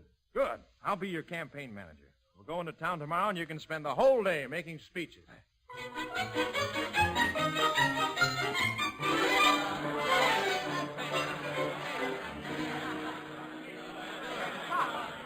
May I have your undivided up attention, please? As you all know, I am running for sheriff today on a reform ticket. And believe me, reform is one subject I'm well schooled in. Crooked politicians have been robbing you fellas long enough. It's time you gave me a chance. Now, I want you folks to get out and vote. Exercise your franchise. Exercise it. Don't be seen walking around town with a flabby franchise. How am I doing, boss? Oh, you're doing great. Uh-oh. Here comes Lank. Get ready for trouble. So, Mulligan, you're trying to beat me out of the sheriff's job, huh? Well, I warn you. If you're elected, I'm going to kill you. You still want to be sheriff? No. On second thought, it don't sound like a steady job. Well, boys, have you heard the news? Election's over. Let me shake your hand, Sheriff Mulligan. Uh-oh. Sheriff, huh? Now get this, Mulligan, and get it straight. I'll give you just 20 minutes to get out of town. If you don't, the next time I won't be pointing my gun up in the air. As my friend Chester A. Riley would put it, what a revolting development this is.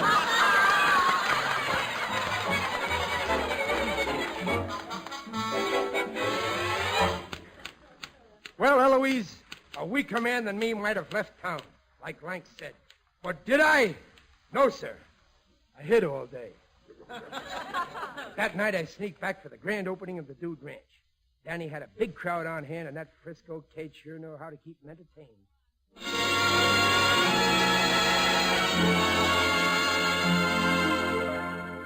Days can be sunny with never a sigh.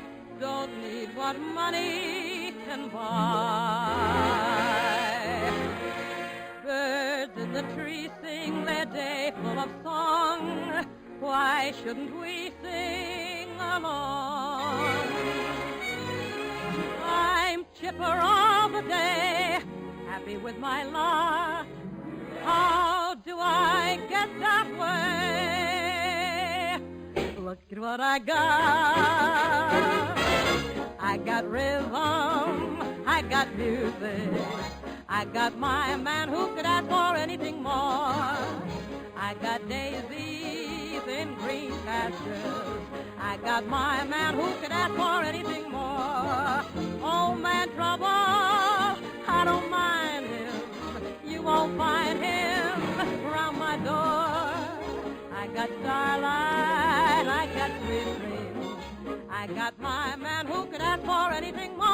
Who could ask for anything more? I got rhythm, I got music. I got my gal who could ask for anything more. I got daisies in green pastures. I got my gal who could ask for anything more.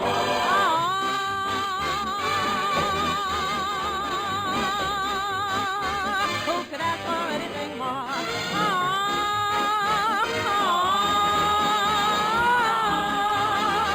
Who could ask for anything more? Oh, man, trouble. I don't mind him. You won't find him hanging around my front or back door. I got starlight. I got sweet dreams. I got my man who could ask for anything more. Who could ask for anything more? I got rhythm. Who could ask for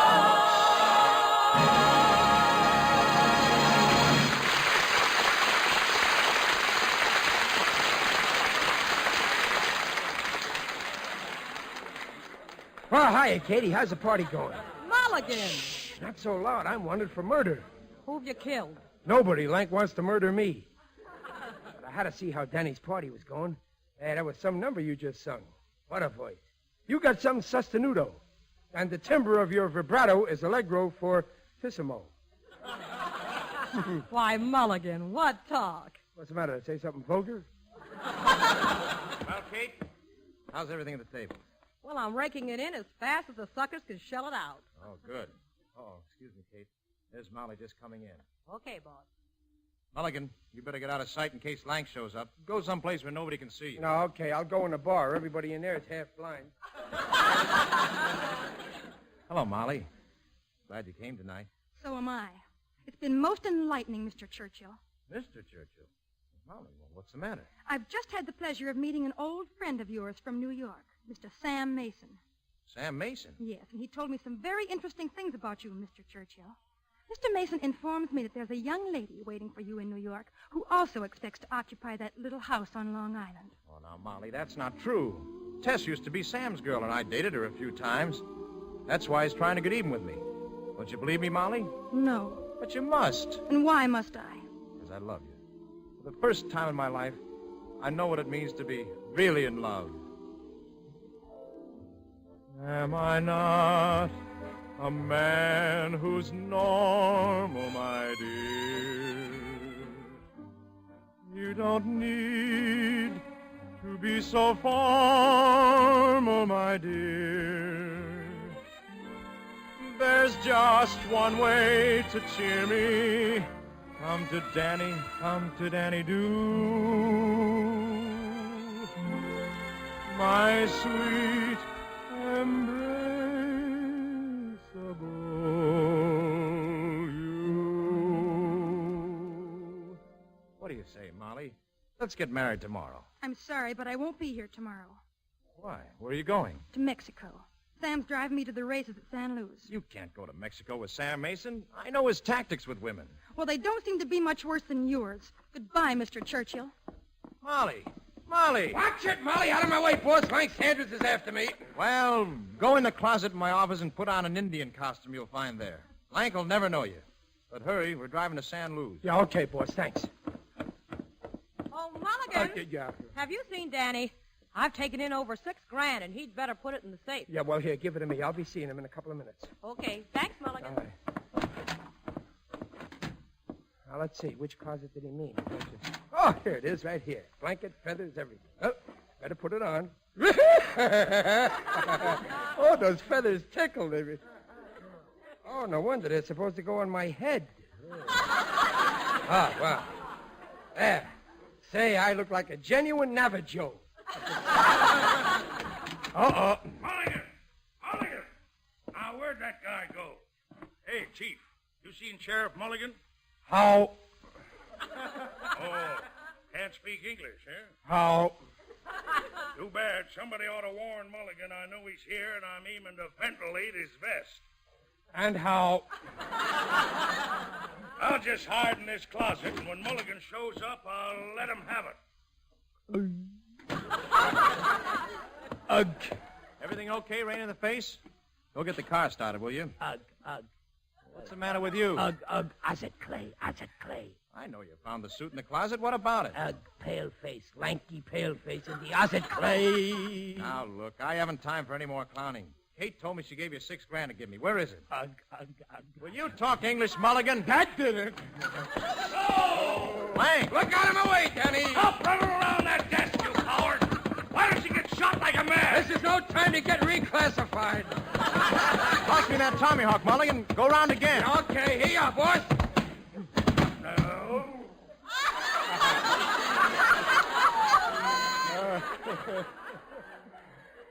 That was nice going, boss, but what happened? Your Tommyhawk. I scalped him. Now let's get my car and get going.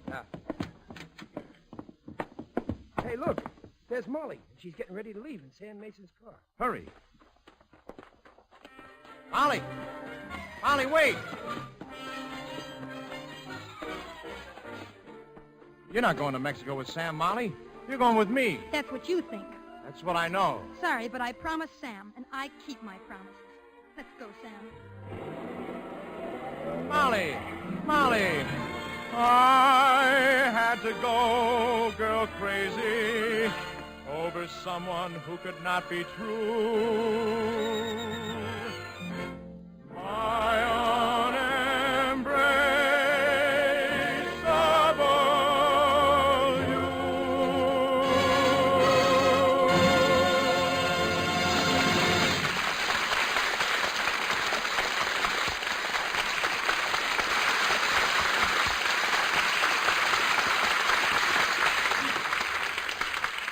Today you will hear folks talking almost as much about high prices as they do about the weather. And when it comes to having to pay higher prices, railroads are just like other folks. I'll take for one example the one item of cross ties. To a railroad, cross ties are as essential as bread is to your family. More than 40 million of them have to be put into the tracks every year. Before the war, a cross tie on the track cost about $2. Now it costs around $4, just about twice as much. And that's typical of what has happened to the prices railroads must pay all along the line.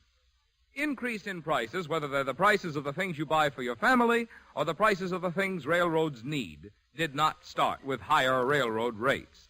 When the war ended, railroad freight rates were no higher than when it began, and in many cases they were lower. Prices had already gone up more than 50% before the first post-war increase was made in railroad freight rates. And the total increase in railroad rates since 1939 has been only 1/3 as much as the average increase in the prices of all the things you buy. No, railroad freight rates have not led the way to higher prices. Instead, they have lagged behind, way behind. Our nation needs railroads which are strong and healthy. That's the only kind of railroads which can produce adequate transportation at the lowest possible cost in time of peace, and which can meet national needs in time of war.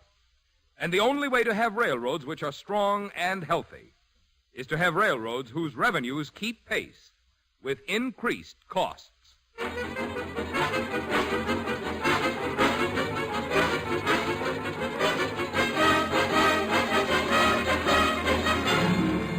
The Railroad Hour show train will return in just a moment after a brief pause for station identification.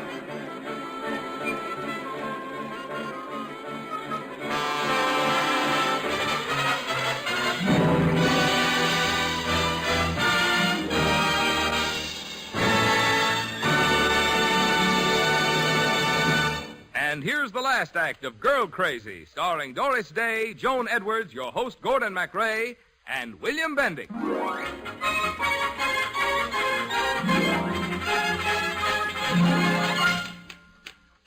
Hang on, Eloise. I'll finish this letter up in a couple of more pages.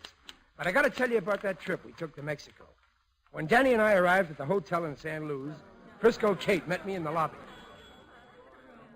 Well, Mulligan, I see you got here all right. Yeah, Kate, but the way Danny drove, it's a miracle. All the way down here, my entire life kept flashing before me. Were you scared? No, I was having too much fun looking at the pictures. Well, Molly had me go with her and Sam to chaperone, and what a ride that was. Yeah? Sam kept hugging the curves all the way, only they were Molly's. The poor kid's disgusted already, wishes she hadn't come. Well, what about you? I think I'm going to have a wonderful time. Just think, Mulligan, we're alone together, you and I. Yeah, well, don't try nothing. I know how to protect myself.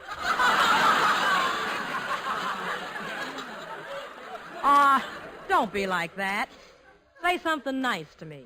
All I got to say to you is hasta luego, adios, auf Wiedersehen, and a slight touch of au reverie. But all that means goodbye. Blunt, ain't I? Look, Mulligan, wouldn't you like to settle down with someone who'd be your constant companion, never leave your side, worship you? Oh, I got a dog that does all that. But could your dog cook breakfast for you? No, but would you bark if there was a burglar in the house? Look, Kate, you don't want me. There's insanity in my family. Yeah, honest. Why, I even got an uncle that thinks he's a racehorse.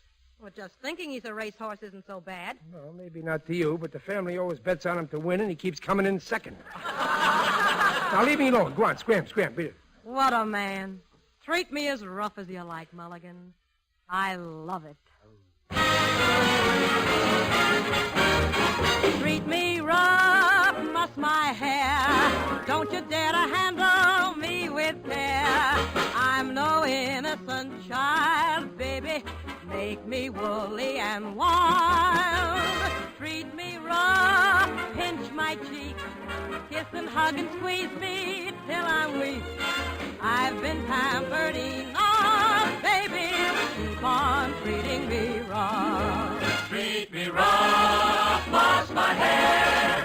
Don't you ever dare to handle me with care. I am no innocent child, baby. Make me woolly and wild, baby. Treat me rough, pinch my cheek and hug and squeeze me till I'm weak. I've been pampered enough, baby, so keep on treating me rough. Treat me rough, muss my hair. Don't you dare to handle me with care. I'm no innocent child, baby. Make me woolly and wild. Treat me rough. Treat me rough. Pinch my cheek. Pinch my Kiss cheek. and hug and squeeze me till I'm weak. I've been pampered enough, baby, so keep on treating me rough. Treat me rough, don't care what you do as long as you treat me rough.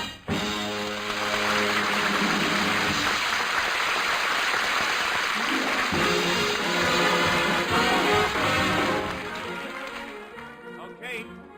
You don't know where Molly is, do you? She's in the coffee shop, Danny, trying to quiet her nerves. Shall I tell her you want to see her? No. She evidently doesn't want to see me, and if that's the way she wants things, it's okay. Well, you're the boss, but if you ask me, that's not the way she wants things. See you later. That's the way to treat women, boss. Be tough. Look at me. I got Frisco Kate biting the hand that's feeding her. Forget it, Mulligan. Either way, you'd better give me that $6,000. I'll have the clerk put it in the hotel safe. Okay, boss. Here you are. Uh-oh. Here's Molly. Oh, hello, Danny. I guess you're pretty angry with me, aren't you? No, I'm not angry. But your boyfriend Sam will be if you leave him flat. Mulligan, I'm going to get our bags out of the car. The whole trouble is, Molly, I took too much for granted. Oh, Mulligan. Mulligan, what can I do? Now that I found out that I'm really in love with Danny, it's too late. Well, crying ain't going to help. He won't like you any better with a red nose. Come on, can't you smile a little? There's nothing to smile about, Mulligan. They're writing songs of love, but not for me. A lucky star above, but not for me. With love to lead the way, I found more skies of gray than any Russian play could guarantee. I was a fool to fall and get this way. Hi-ho, lass, and also lack a day. And though I can't dismiss the memory of his kiss, I guess he's mine.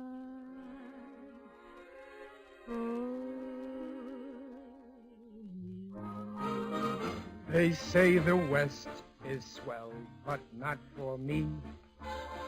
It's great for Digger Odell, but not for me.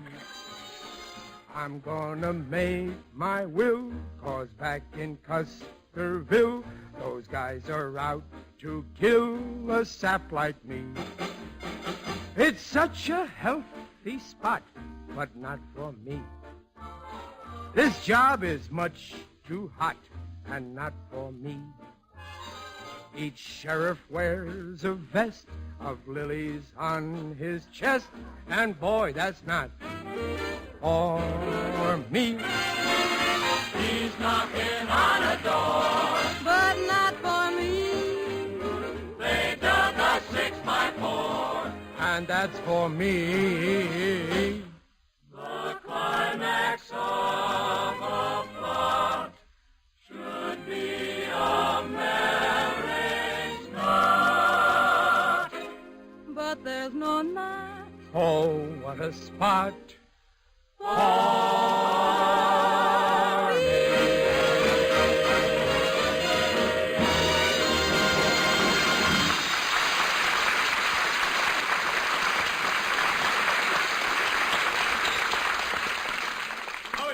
Mulligan. Jake, what are you doing here? Well, right after you left, Lank got in his car and followed you. Lank is here? Ooh, I'm going to dig a hole and disguise myself as a gopher. Molly! Come quickly, everybody. Danny's lying out by the cars. Someone's attacked him. Danny? Right then, Eloise, I realized what a dumb bunny I am. It was Danny and his $6,000 that Lank had followed, not me. Fine sheriff I turned out to be. I was too ashamed to face him, so I slipped out, headed for the edge of town, and hopped a freight train. I was all set to ride out of town when the train bumped, and I knocked my head against the side of the car. Then I realized the train wasn't going nowhere. It was just hooking on cars. I was about to scram when the car door slid open, and in crawled the last person I wanted to be caught in a boxcar with, Lank Sanders. I tried to be very quiet, but just then the train bumped again. Who's there? I said, who's there? Moo. Cow. Bonnie, this didn't look like a cattle car. Moo. That reminds me, ain't had anything to eat since I left Custerville. Sure could go for some nice fresh milk. Moo. Here, bossy. Nice, bossy. Where's that fool critter? I can't see a thing in the dark. Move any closer and I'll let you have it. Mulligan, is that you? Well, it ain't William Bendix. Well, ain't this chummy? I hated the thought of leaving this town without getting rid of you. Don't do it, Lank. Think of my poor old white-haired mother. Stop kissing my hand. I'm letting you go. Lank. Lank, are you hurt? Well, what do you know? He's out cold. It's a good thing he bumped his head against the side of the car. I might have had to get a little tough with him.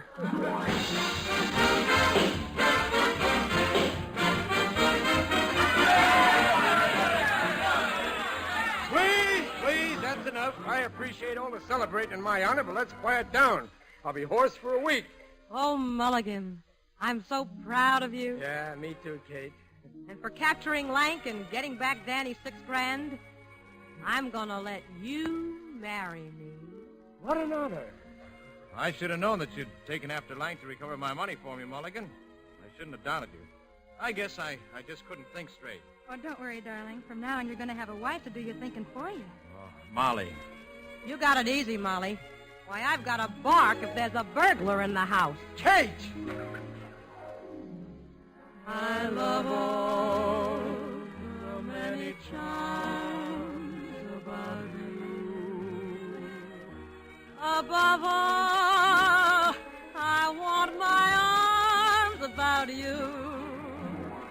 Don't be a naughty baby. Come to Papa, do.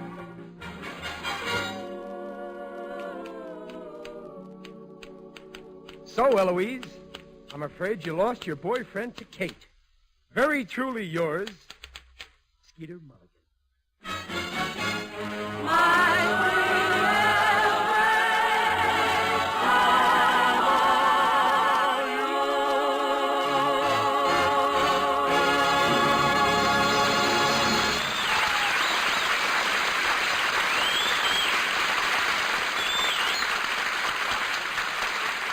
Thank you, ladies and gentlemen. This is Gordon MacRae giving a special vote of thanks to our guest stars, William Bendix, Doris Day, and Joan Edwards, and to Alan Reed and Jess Kirkpatrick for their fine performances in our production of Girl Crazy by Guy Bolton and Jack McGowan, with lyrics by Ira Gershwin, music by George Gershwin, and adapted for radio by Mr. Bill Demling. Next week, the show train will arrive on the same tracks at the same time, and on board will be Miss Dinah Shore and Mr. Leon Errol to join me in bringing you Jerome Kern's Sally. All aboard! Well, it looks as though we're ready to pull out, and so until next week, good night.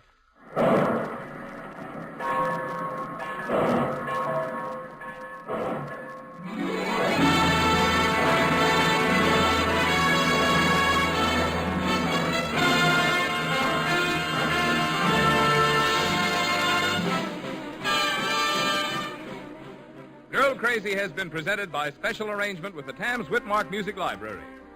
Gordon MacRae appeared on this program by arrangement with Warner Brothers. William Bendix will soon be seen in the Paramount picture, The Connecticut Yankee in King Arthur's Court. Doris Day appeared through the courtesy of Michael Curtiz Productions. This is Marvin Miller speaking. The Railroad Hour is brought to you each week at this time by 132 railroads of the United States. Each one of them has its own operations and services. Each one competes keenly with others for business. But all of them work together through the Association of American Railroads for the improvement of all railroading and for better service to you.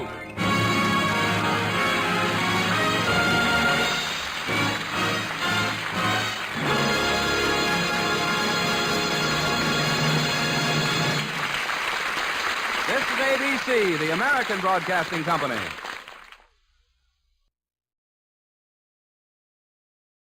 Lux presents Hollywood.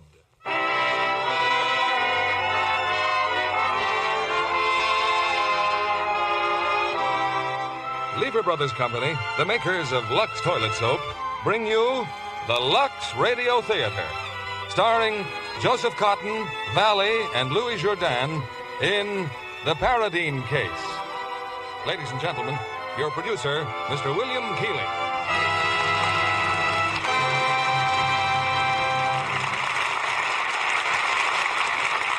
Greetings from Hollywood, ladies and gentlemen. The Cosmopolitan Touch brings distinction to the Lux Radio Theater tonight with three great stars from as many nations. First, there's one of our top American favorites, Joseph Cotton. And joining him are two of David O. Selznick's most important discoveries, the lovely and talented Valley from Italy, and from France, the accomplished Louis Jourdain. The play which stars these three together is Mr. Selznick's 10th dramatic hit of the current screen, The Paradine Case, which adds to the international flavor with its highly emotional setting of a London murder trial. And there's another international favorite involved in this production, too. That's Lux Toilet Soap. For wherever beautiful women are found, in Hollywood and all over the world, they've chosen Lux Soap Care to guard that beauty. It's curtain time now for The Paradine Case, and here's the first act, starring Joseph Cotton as Tony Keene, Valley as Mrs. Paradine, and Louis Jourdain as Latour.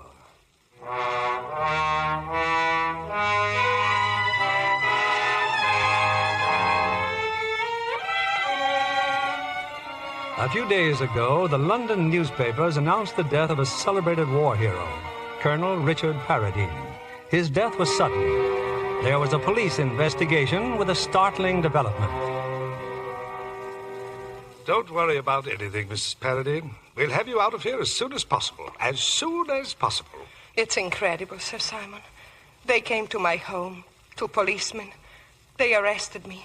They say my husband was poisoned. Inspector Ambrose will be back in a moment, my dear. Let's not waste any words. You don't have to tell me that the police are making a terrible mistake. But above all things, we mustn't despair. You're not despairing, are you? No, I'm not despairing. Now, let's see. They'll read the charge and ask if you've anything to say. I think you'd better say no. Is that understood? The trial. Who's to defend me? You? Oh, dear me, no. I'm no criminal lawyer, Mrs. Paradine. But you'll have one of the most distinguished leaders of the bar. You've heard of Anthony Keene? Yes, I think so. He's very good at this sort of thing. He's a friend of mine. I'm sure you'll like him. That's not as important as his liking me, is it? I think he will. Yes, I'm sure he will.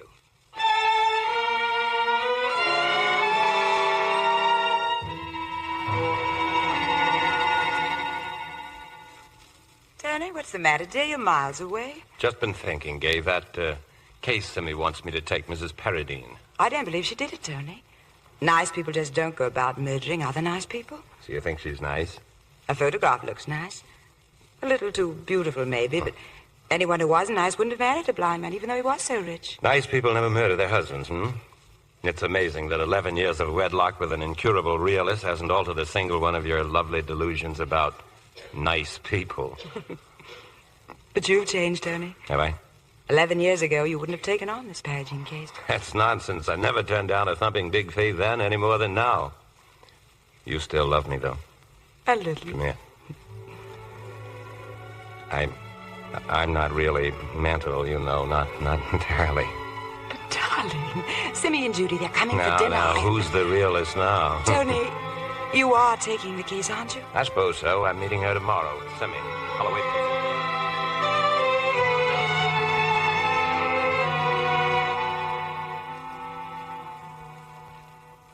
And here's the great man himself, Mrs. Paradine, Anthony Keene. You can take heart, my dear. We've got the Royal Marines on our side. You're going to defend me? The Royal Marines look forward to very little trouble, Mrs. Paradine. A brief skirmish, and you'll be lunching at the Savoy again. Really? I haven't been thinking about lunching at the Savoy. I keep hearing people all the time saying that I married a helpless blind man for his money and then kill him for his money. No. And what will they say of Richard? It makes him out such a fool for loving me. We'll have answers for whatever they say. You loved him, and he needed you. You know that? Weren't you his eyes? I was, of course. I had to be. Had to be, Mrs. Paradine? Had to be? You must mind your verbs, my dear. Sir Simon means that it was a voluntary service. You devoted your whole life to Richard Paradine freely, gladly. Yes. Yes, I see what you mean. I am sure it would be better to regard it in that light. Now, I don't know, Mrs. Paradine, whether or not Mr. Keene intends to put you in the witness box, but if he does... I don't think we need trouble, Mrs. Paradine, with all that just now, Simmy. When will I see you again? Just as soon as I've gone over the details with Sir Simon. You've told him everything we should know. Of course. Thank you deeply. Until next time, Mrs. Paradine.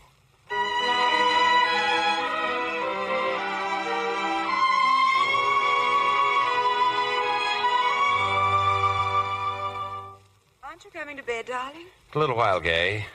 Did you see Mrs. Paradine today? Mm-hmm. What's she like? Strangely attractive. Oh, I'm sure you'd think so anyway. Oh, no, I wouldn't.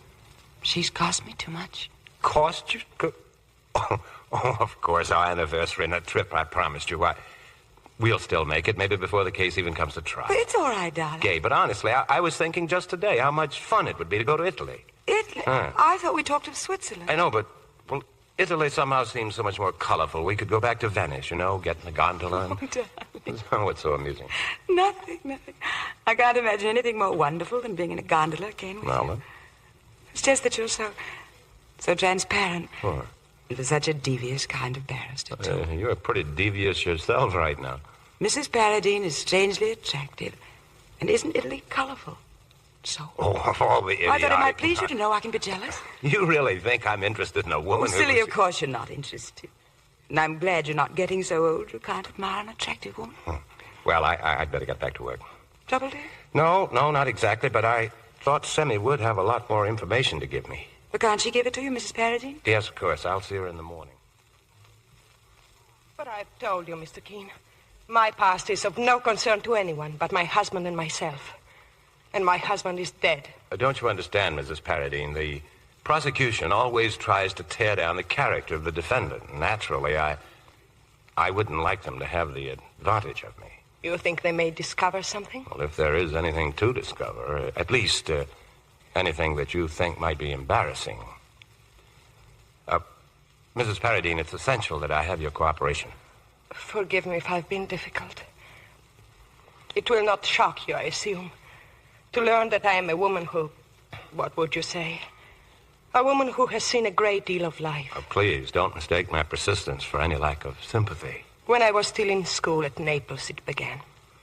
I ran away with a man. He was much older, of course, rich. He took advantage of your youth. He was married, respected. I took advantage of him. Then as suddenly as it began, it ended. He wearied of me, I wearied of him. What difference does it make? There were others? Of course there were others. We cannot hide these things. You said we cannot hide them, Mr. Keene. Let's drag them out. Let them hang me for the past and be done with it. No, you mustn't feel like that. We won't permit them to make anything of it. My poor husband. How he would have hated all this. He gave me his name, his fine name. He depended upon me to protect it. Well, he knew about you? I kept nothing from him. He was so good. He trusted me. We'll get you free, Mrs. Paradine. Trust me. I shall. And I do. You still have no idea of how your husband met his death. I've told you so many times. I don't know, Mr. Keene. I don't know.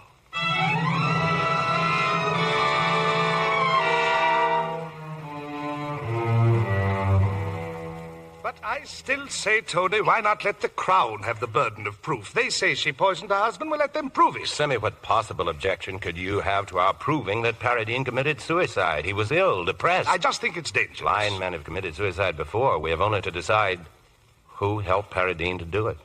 That's simple. Paradine's valet, that fellow Latour.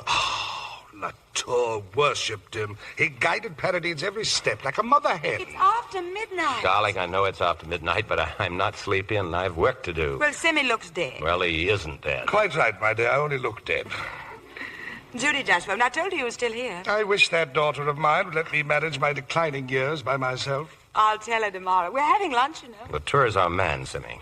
Who more likely to help Paradine out of his misery? I can't think of anyone less likely. A devoted, grateful servant and war companion who would do anything to help end his master's suffering. Well, it won't wash, Tony. Let's face it, Paradine was murdered. Do you think she killed him? It's what the Crown will try to prove. We have to prepare ourselves to answer the Crown on Mrs. Paradine. I'll have the answer. With facts? Well, to begin with, we have the very obvious fact that Mrs. Paradine is not a murderess. Really? She's too fine a person. I was under the impression that she's been a woman of very low estate and rather easy virtue. You're an insufferable snob. I only hope the Crown says that just once. Sorry, Tony. I hadn't realized the extent to which she has impressed you. What's that supposed to mean? Whatever you think it means, my boy, be careful, Tony. I said I'll get her off, and I will. Of course. I was just thinking of you and Gay.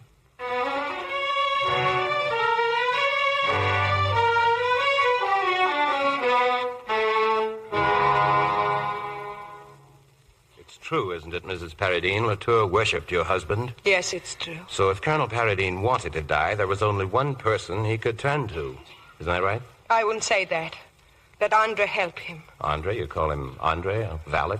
Excuse me, I'm not too well trained in the more subtle snobberies of your class. My class? I'm afraid you don't know me very well.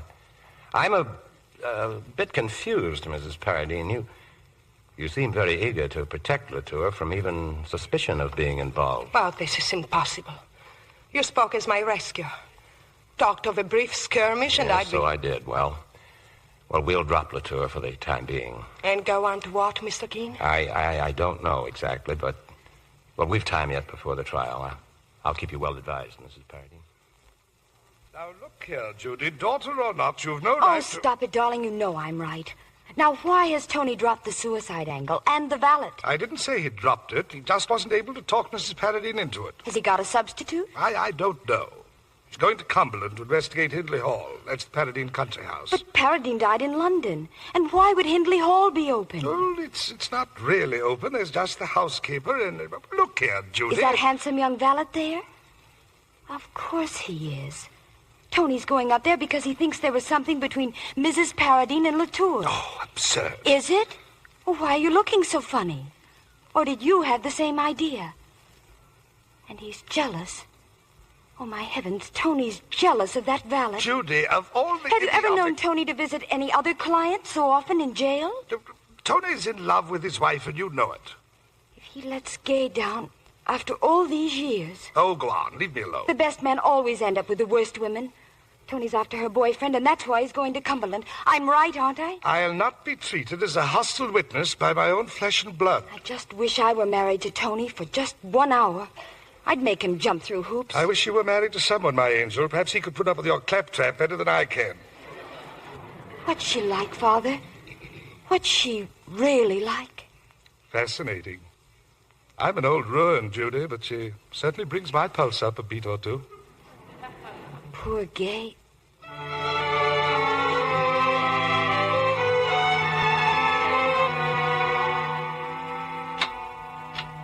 Still working, Tony? I just wanted to say goodnight. Sorry if I didn't seem quite myself this evening. Because I have a headache. I'm a bit on the ragged side myself. Tony, could we get away just for a little while? You do need a rest. I've never seen you quite like this before. I'll be all right. Even if it's only for a few days. For our anniversary, you did promise. Really, darling, there are some things more important than anniversaries. You didn't used to think so. Matter of fact, I have to go away. Colonel Paradine had a country place up in Cumberland. I thought I might nose around a bit. Oh, but that sounds wonderful. You won't be busy all the time. Darling, it's only for a day or two, and well, it wouldn't be any fun for you. You see that, don't you? Yes, I see. Well, this is the place for you. Warm, cozy, protected. I want to keep all this ugly business away from you. But can you? Well, what do you mean? I'm to always? What are you afraid of? Need I say? Now, listen, darling. This settles it. Nothing is worth this kind of trouble between us. I won't go on with this case at all. Tony. I mean it. Simi can get someone else. But what will she say? What the devil does it matter what she says? We'll leave for Switzerland. Oh, Tony. What's the matter now? Nothing's the matter. Just thank you. I knew you couldn't have changed that much. What do you say, Lucernus Emirates? No, Tony, neither. You're going up to Cumberland, and then you're coming back and going into court. No, I am tired. That's what you said, and you're right. Not too tired, dear. And you're the only man who can save her. Oh, you've always had such big ideas about me. No, darling, I haven't. Besides, I wouldn't like a woman to be hanged. Any woman. Just because my husband had a rendezvous with her. In jail. Gay, you'll come to Cumberland with me. We can I'll be waiting here, Tony. Cozy, comfortable, and protected. Good night, darling.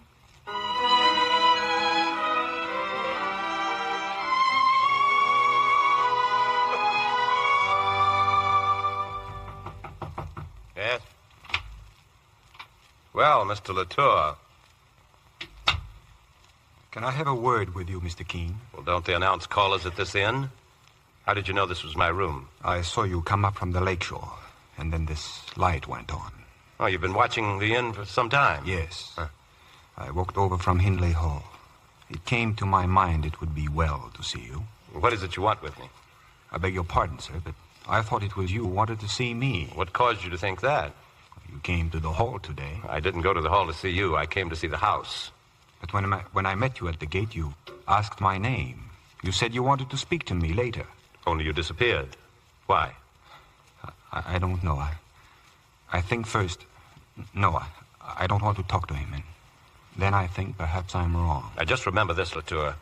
You forced yourself on me. You're not one of my witnesses, and it would be most improper for me to try to establish contact with you. But you wanted to see me, sir. You choose to say so. But it so happens that it's my business, my job, to save the life of your employer. I beg your pardon, sir. She's not my employer. I served Colonel Paradine. Have that your own way. But I insist upon knowing what you're here for now. I know why you wanted to see me. She sent you. She? Mrs. Paradine doesn't even know that I'm here. She had nothing to do with my coming. It seems I'm wrong, then. Why would she send me? She'd have her reasons. Mr. Keene, you may not think it, but you're on the wrong side, sir, and I tell you so. You'd better make yourself clear. You have only known Mrs. Paradine since she is in prison. Is it not so? Yes. Then how can you know her? If you did, I should need to tell you that only Almighty God, or the Black Devil himself, knows what's going on in that head of hers. I won't hear anything more against her. I know what I'm talking about. I know her. If ever there was an evil woman, she's one. Would you mind getting out of here? I said get out. Very good, sir. As you wish. If you'll allow me, sir, I'm very sorry for you. And God help you.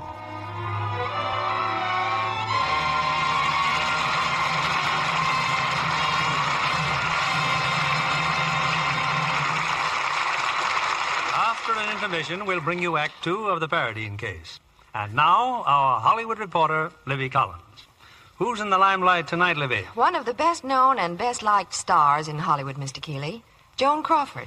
You know, Libby, I always look forward to a Joan Crawford picture. You know, Joan makes any role she plays, well, convincing and dramatic. And in her latest picture, Warner Brothers' Flamingo Road, she plays a most demanding part with her usual finesse. Yes, it's certainly a picture full of tense situations, with Sidney Greenstreet outdoing himself as a ruthless villain. Oh, he is really frightening. I don't wonder he drives poor Zachary Scott to ruin in Flamingo Road. But in a harrowing climax, Joan comes out the winner. And there's a lighter side, too. As a carnival dancer, Joan really earns your admiration. Yes, indeed. She wears some handsome costumes, too. And she's beautiful in the close-ups. The modeling of her face is perfect from any angle. Add that quality to a lovely Lux complexion, Libby. And you have the cameraman's dream girl, John. Well, Joan Crawford has been a Lux soap fan for years. I guess that proves it's a complexion care that works. Yes. Joan tells me she's really grateful for the special care Lux soap facials give her skin. Those facials give a $1 million complexion just the gentle, protecting care it needs. Skin specialists have proved it, too. Tests showed in 3 out of 4 cases, skin became softer and smoother in a short time. No wonder this fragrant white soap with the delicate perfume is Hollywood's own beauty soap. So be sure to get some Lux toilet soap tomorrow. It's another fine product of Lever Brothers Company. Now, our producer, Mr. William Keeley. Act 2 of the Paradine case, starring Joseph Cotton as Tony Keene, Valley as Mrs. Paradine, and Louis Jourdain as Latour.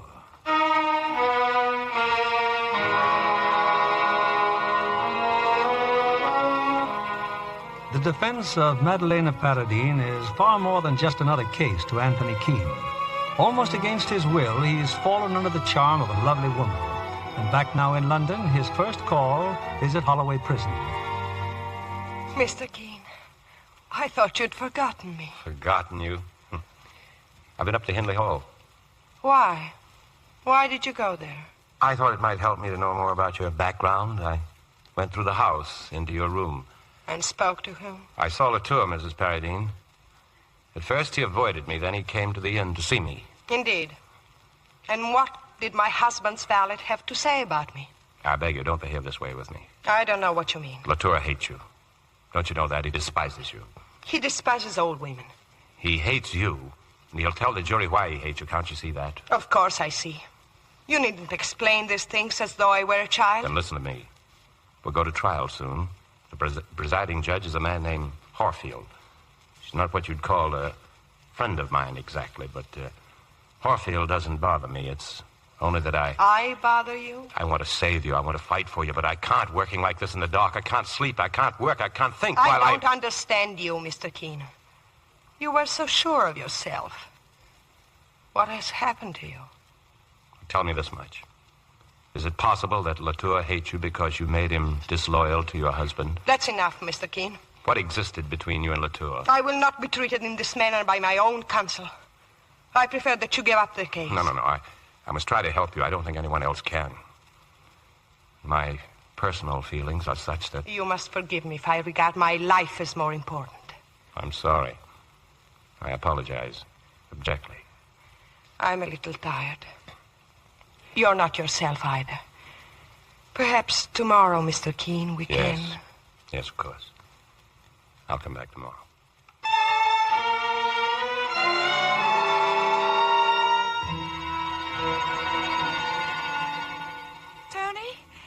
dear. You're just in time for tea. Hello, darling. How was the journey? Oh, not very interesting. Tremendous estate. Rather what you'd expect, you know. The Lake District. Would you rather I didn't talk? What is it you want to know about Gay? Oh, you've been reading the newspaper. Mrs. Paradine's counsel visits her in jail. It's a good picture of you, darling. I suppose you hate her, don't you? I won't deny there have been moments these past weeks when I've wished the worst for her. It's not easy to face the thought of losing you. Gay, must Let you me make finish, a... dear. I've come to a conclusion. Conclusion? I want her to live. I hope she goes free. Free to kill, or to take other women's husbands, or to do anything else that comes into that beautiful head of hers. You can't really care what happens to her. But I do. Oh, not for any noble reasons, but because I want all this business over and done with. An end to your being all mixed up, part lawyer, part lover. Oh, what nonsense, All right, frustrated lover, then. Yes. And part husband still. Because you're not finished with me, Tony. You wouldn't have come back here if you were. I know the depth of your feeling for me. Okay, I'm counting on your feeling for me. All I ask is that she lives, so the fight can be an even one. Because if she dies, you're lost to me forever. You'll go on thinking you love her, imagining her as your great lost love. But you don't love her, Tony. No, you don't. There are lots of things I don't know, but there's one thing I know better than anyone else. I know you. I want you to win this case, Tony. I want you to get her free. I've made my speech. It's what comes with being married to a lawyer. I'll go up and change. I may win this case or lose it sooner than we thought. Oh? Trial has been moved up. But are you ready? Yes, I'm ready. We go to court the day after tomorrow.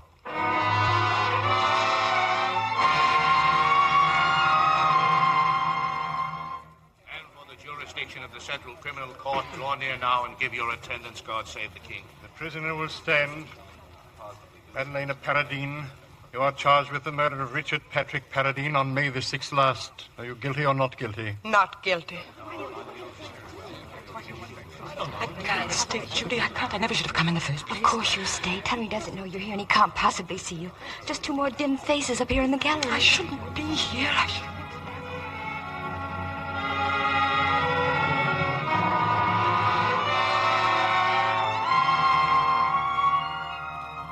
Prosecution will proceed. Thank you, Milord. It is a simple statement of fact that on the night of May 6th, Richard Paradine, a blind man, died as the result of a murderous dose of poison. We also know that earlier in the evening, a quarrel took place in which the participants were Mrs. Paradine, Colonel Paradine, and his faithful servant and comrade-in-arms, André Latour. Gentlemen of the jury, you are all probably aware of the Colonel's heroic character. One looks back upon his life with humility and pride. Suddenly, in the service of his country, he's doomed to darkness and the life of an invalid. It was then that he met and married the defendant. Outwardly, this woman was a model of patience. Heaven only knows what sultry fires were banked within, but she had patience. She could bide her time. This is indeed no ordinary woman.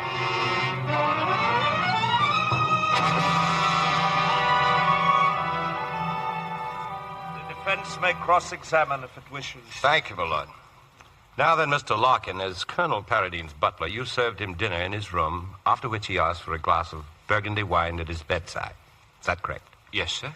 Did he usually drink Burgundy? It didn't agree with him, sir, but sometimes... Thank you, that is all. But if you're still implying that the master committed Please, suicide... I said that is all. Just a moment, Mr. Larkin. Yes, my lord. You told the jury that Colonel Paradine did not usually take Burgundy because it disagreed with him. Did he dislike Burgundy? Oh, no, my lord. On the contrary. He was very fond of Burgundy, but seldom dared take it. Yes, my lord. That is correct. Thank you. Well, Judge Horfield just killed Tony's point. How? What do you mean? By making it clear there was nothing so unusual about his drinking Burgundy. You will pardon me, Mr. Keene. I was anxious that the point should be clear. Thank you, my lord. I'm obliged to your lordship. Has the Crown any questions? No questions, my lord. Will the clerk call Andre Latour, please? Take the testament in your right hand, Mr. Latour, and repeat the oath. I swear by Almighty God that the evidence I shall give shall be the truth, the whole truth, and nothing but the truth. Your name? Andre Latour. You were born in Canada and served in the war with Colonel Paradine? Yes, sir. You won the Distinguished Conduct Medal and Bar for gallantry in the field? That is so, sir. At the time of Colonel Paradine's death, you were employed as his valet and confidential companion. You were very much attached to Colonel Paradine, were you not? He was the finest man I ever knew. Mr. Latour, at about 8 o'clock on the night of May 6th, you heard the service bell ringing. You went to the Colonel's room. You saw the Colonel and Mrs. Paradine facing each other. Is that correct? It is, sir. What happened then, Latour? Colonel Paradine was very angry with me. His exact words, if you please. He said, "Do I understand you're going to leave me now, when I need you the most?" So I asked him who told him such a thing. He said, "She did, Miss Paradine." Had you any intention of leaving him? No, sir. She just wanted to get rid of me. Did you remain in the room? No, sir. The Colonel ordered me to leave. Did you return to the room? Yes, sir. About an hour later. Now, listen carefully. Was Mrs. Paradine still in the room? She was in the hallway, outside. You're certain of that? I am. Is it your impression that the lady was passing directly from Colonel Paradine's bedroom to her own? Yes, sir. Your witness, Mr. Keene? Mr. Latour, just a point or two about the years you spent in Canada. I'm sorry, Mr. Keene, but the hour's getting late. We will adjourn until tomorrow morning at 10 o'clock. My Lord, I should like to examine the witness. Mr. Keene, you shall have all the time you wish in the morning. Very well, my Lord.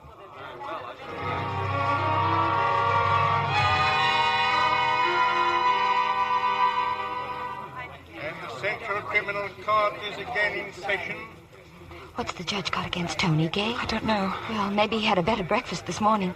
Look, that's Latour down there. He lied like mad yesterday. Or else he's keeping something back. I'm glad I'm not in his shoes right now. Watch Tony tear him apart. Just you watch. Now then, Mr. Latour, does the name Margaret Wells convey anything to you? Yes, sir. Well, what does it convey to you? No answer? Well, let me try to help your memory. I claim that some years ago in Canada, you were engaged to one Margaret Wells and that on your wedding day she rode off with a farmer named Albert Troop. That is finished. That is in the past. Your point may be relevant, Mr. Keene. Its relevance escapes My Lord, I submit that the witness has shown an almost pathological bias against not only my client, but against all women. Mr. Keene, after seeing our handsome witness, I should be inclined to regard the young lady's behavior as pathological, not his.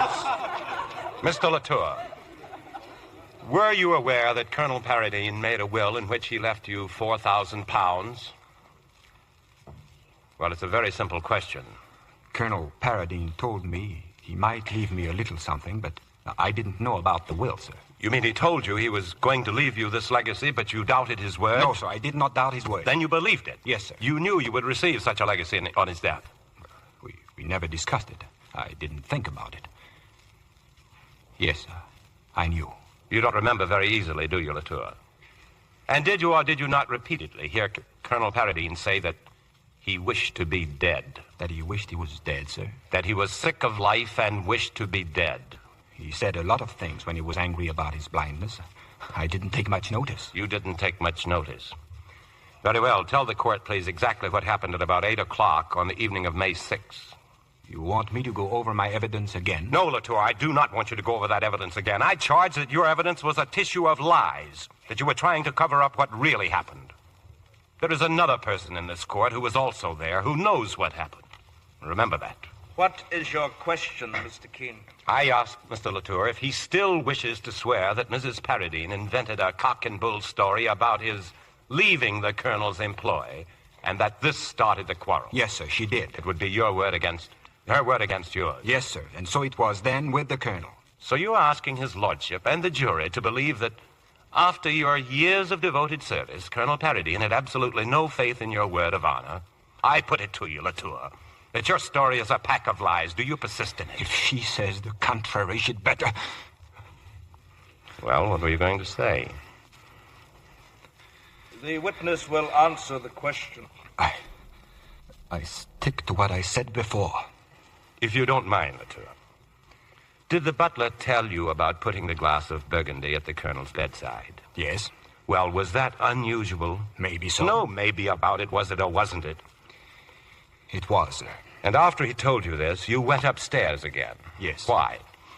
I had no special reason, sir. Shortly before, the Colonel had denounced you for deserting him, and yet you went upstairs for no special reason?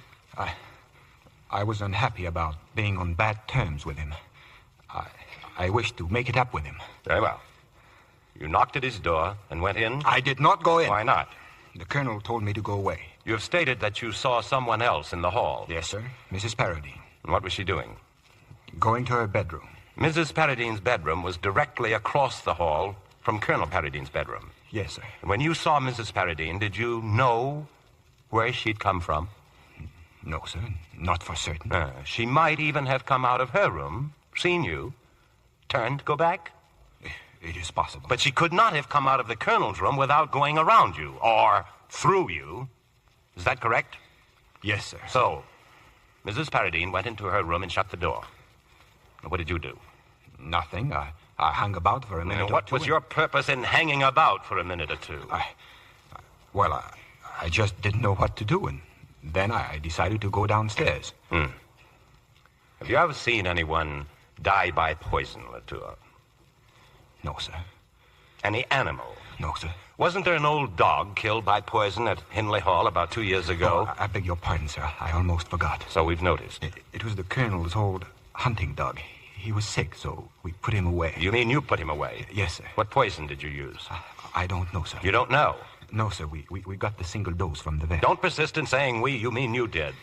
Yes, sir. A large dose? No, sir. Very small. And it acted very quickly? Yes, it did.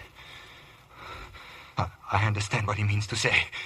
He's accusing me of poisoning my Colonel, but I didn't. I must ask the witness to collect himself. But it's not true. I didn't do it. How could I? You are not on trial, Mr. Latour. It is quite unnecessary to make protestations of innocence concerning actions with which you have not been charged. And I think, Mr. Keene... My lord? I think this will be a convenient opportunity to adjourn. We will resume at 5 minutes past 2 o'clock. This court stands adjourned until 5 minutes past 2 o'clock. Well, Harfield's done it again, Sim. He stopped me in my tracks just when I had Latour where I wanted him. In one way, I'm glad he did. You know Latour never would... Tony, wait a minute. Where are you going? Well, this is Tony's morning, all right. It was terrible, Judy. Oh, but, darling, it's his job. Oh, come along, Gay. Let's get a bite to eat.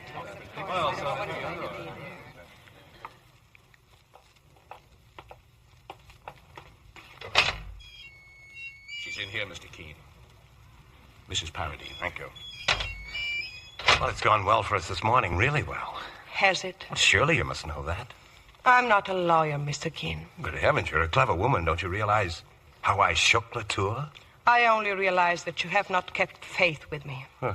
I do not agree to what you've done today. But I objected when you wanted to make it appear that Andre had helped my husband kill himself.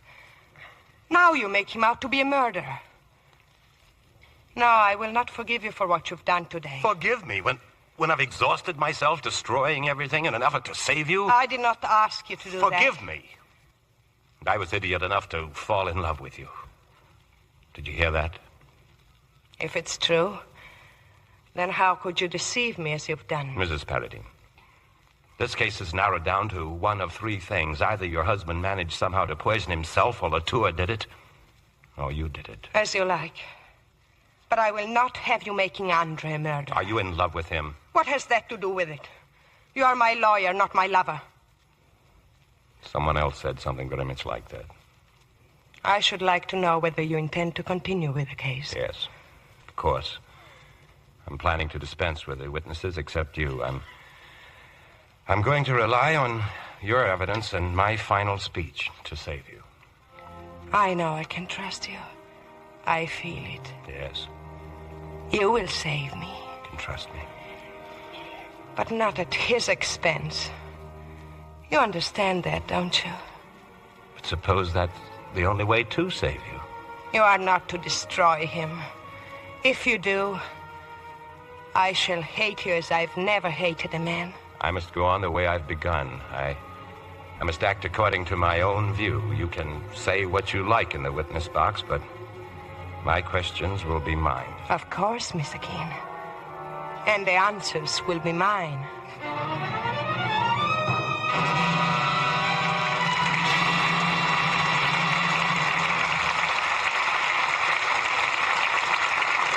We pause now for station identification. This is CBS, the Columbia Broadcasting System.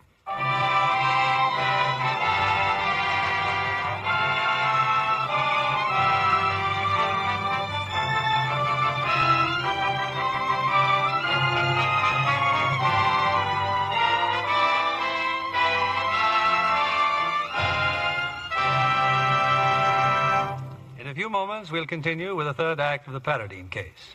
Our guest this evening is Miss Joyce Mackenzie, young 20th Century Fox player. Has studio life turned out to be all you expected, Joyce?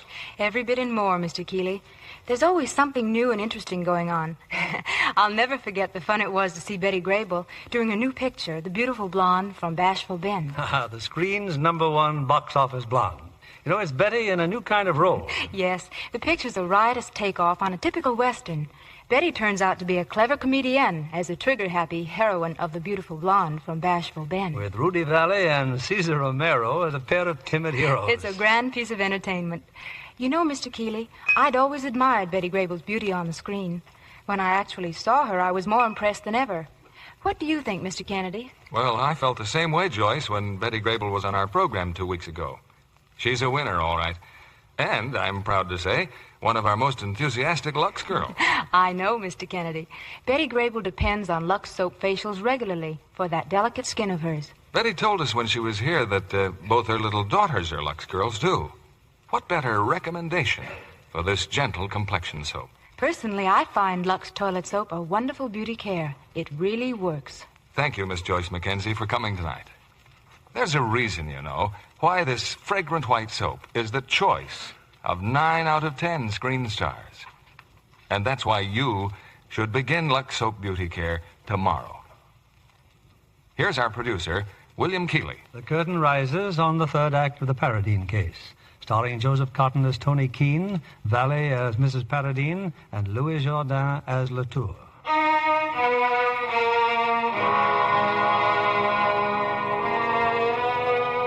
Back in the courtroom, the trial of Madalena Paradine resumes.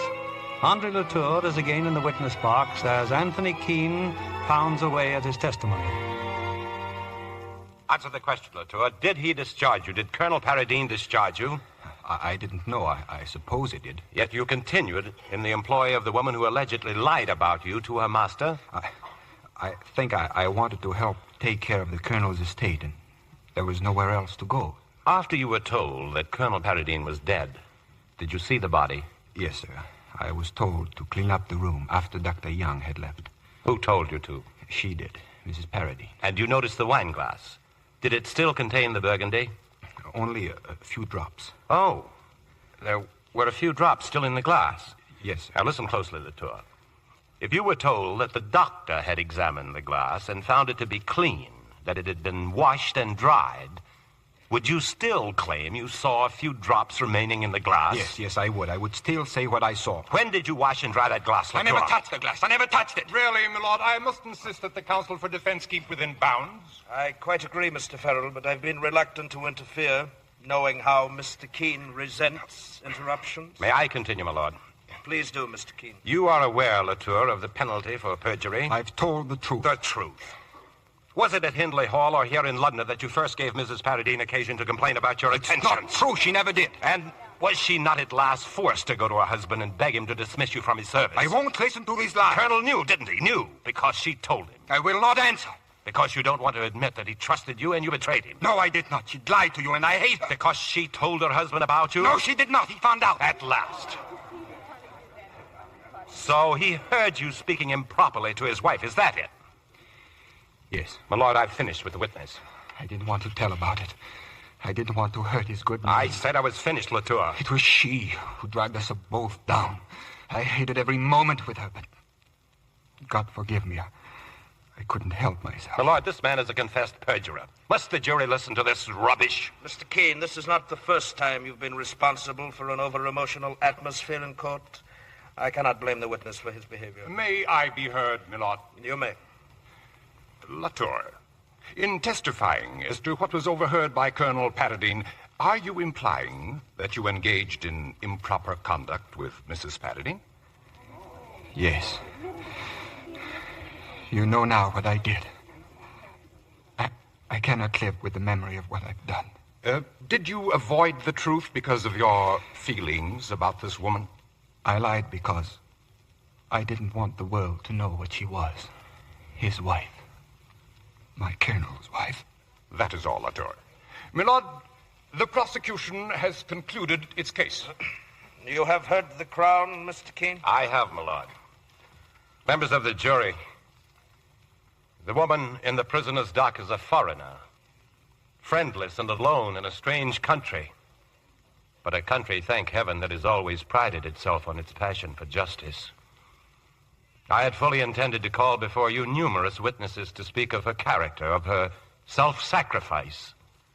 A sacrifice made cheerfully by a beautiful woman, fascinating and still young, in order to bring the light of her affection into the life of a blind man. But after hearing the case for the Crown, we find so little to refute that we have decided to call no witnesses except the prisoner herself. I ask Madalena Paradine to go into the witness box. Hold the testament in your right hand and repeat the oath. I swear by Almighty God that the evidence I shall give shall be the truth, the whole truth, and nothing but the truth. What is your name? Madalena Paradine. You are the widow of Richard Patrick Paradine. I am. What were your circumstances when you married him? I was very poor. My life had been unpleasant and unattractive. Oh. Had you no fear of a lifetime with a blind man? Oh, I thought it a splendid opportunity. Opportunity? Yes, I thought. I will be his eyes. Did you find it difficult to care for a blind man? No. He was never unkind to you? Sometimes. But I understood. It was terrible for him, so helpless. It was easy to forgive him. On the night of your husband's death, a quarrel took place. Yes. Would you tell the jury, please, the cause of that quarrel? I had spoken to my husband about his valet, Latour. I asked my husband to find another place for him. Why? I did not wish Latour to stay in the house. Why not? I did not like his manner with me. What do you mean by that? He took liberties. Did he try to make love to you? Please answer, Mrs. Paradine. Did he try to make love to you? Yes. And you complained about him to your husband? I did. Now, you've heard Latour's version of the quarrel. What actually happened when Latour came into the room? My husband swore at him and said, "You have insulted my wife." Latour broke down. He said that if my husband would forgive him, it would never happen again. Then Latour's version of what took place is completely untrue? My lord, I object. I am simply asking a question, my lord. The form is objectionable, and I am anxious not to have to intervene again, Mr. Keene. I am being clear. Your lordship always makes his meanings perfectly clear. I've heard that, yes. Then, is it not true that the only person who could have washed and dried that glass is Latour? My lord, the difference. All right. Could anyone else have washed and dried it? I know what you're trying to make me say. You're trying to make people think that Andre Latour killed my husband. Quiet. I asked you whether anyone else could have washed and dried the glass. Yes. What do you mean by yes? I did. It is my duty to warn you, Mrs. Paradine, that you've made a very serious admission. Would you like to make some explanation of it to the jury? My lord, with the utmost respect, I would like to request time to consider this turn of events. This evidence is entirely new to me. I feel... Very well, Mr. Keene. We will adjourn until 10:30 tomorrow morning.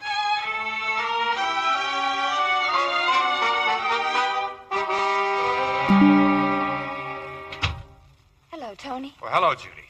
Well, what are you looking so sad about? Oh, nothing. I was there today in court. Was Gay with you? Yes. Was that your idea? Yes. Oh, Gay's upstairs, Tony. Before you go up... Well? If Mrs. Paradine washed that wine If glass... she did wash that glass, it's because she knew that Latour killed Paradine, and if I had access to her while she's a witness, I'd make her say so tonight. And Latour's motive? He was in love with her. What about your motive, Tony? What do you mean? Well, you know, and I know, and Gay knows why it is that you think Latour's the murderer. You wouldn't have handled her that way in the witness box for any other reason. You treated her as though you were cross-examining a witness for the prosecution. Look here, Judy, I'll handle it. Oh, Tony, it's true. It's terribly true. Somebody's got to show you. You've got to save this woman for Gay's sake. If you'll let me alone, perhaps I still can. If you're left to your own devices, I'll bet you one thing. Mrs. Paradine will be done for, and your career along with it. And if it weren't for Gay, I'm not so sure I'd care.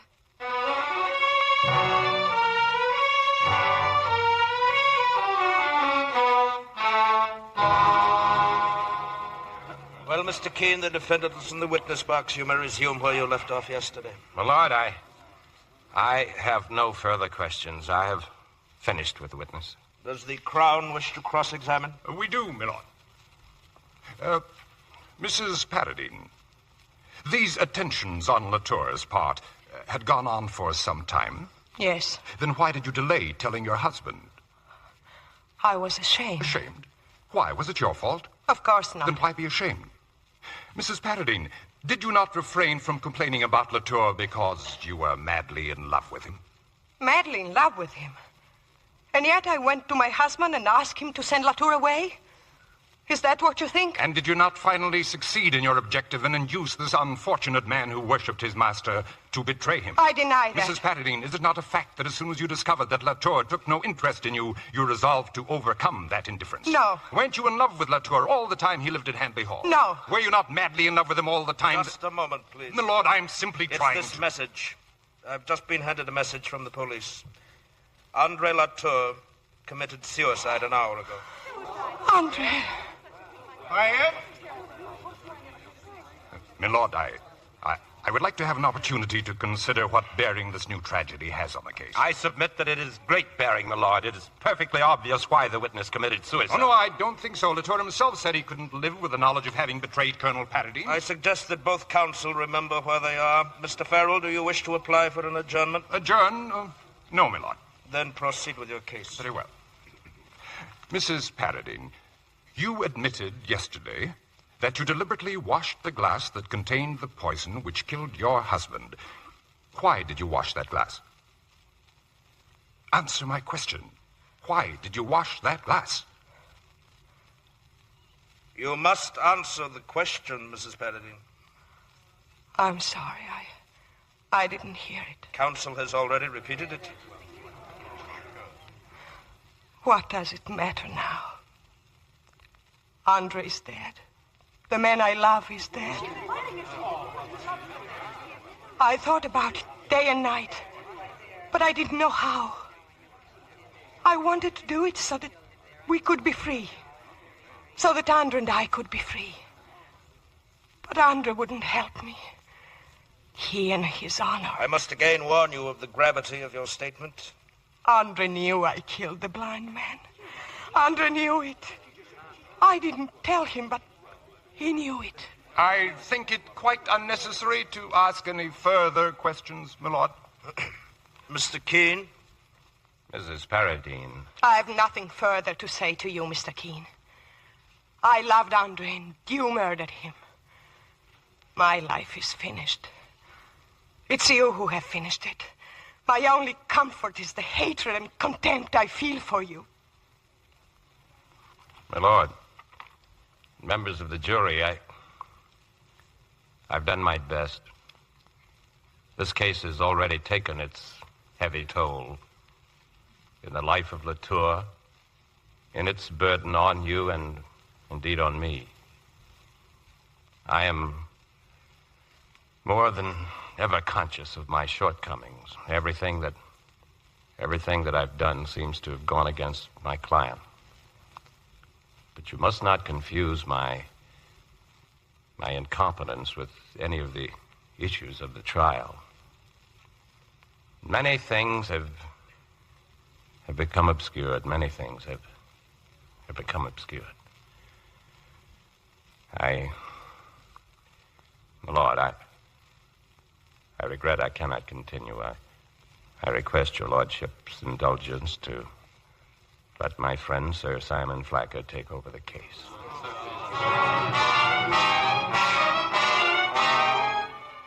Madalena Paradine, you have heard the verdict of the jury. You will be returned this day to His Majesty's prison in custody of the warden, and there, following 3 clear Sundays, you will be hanged by the neck until dead.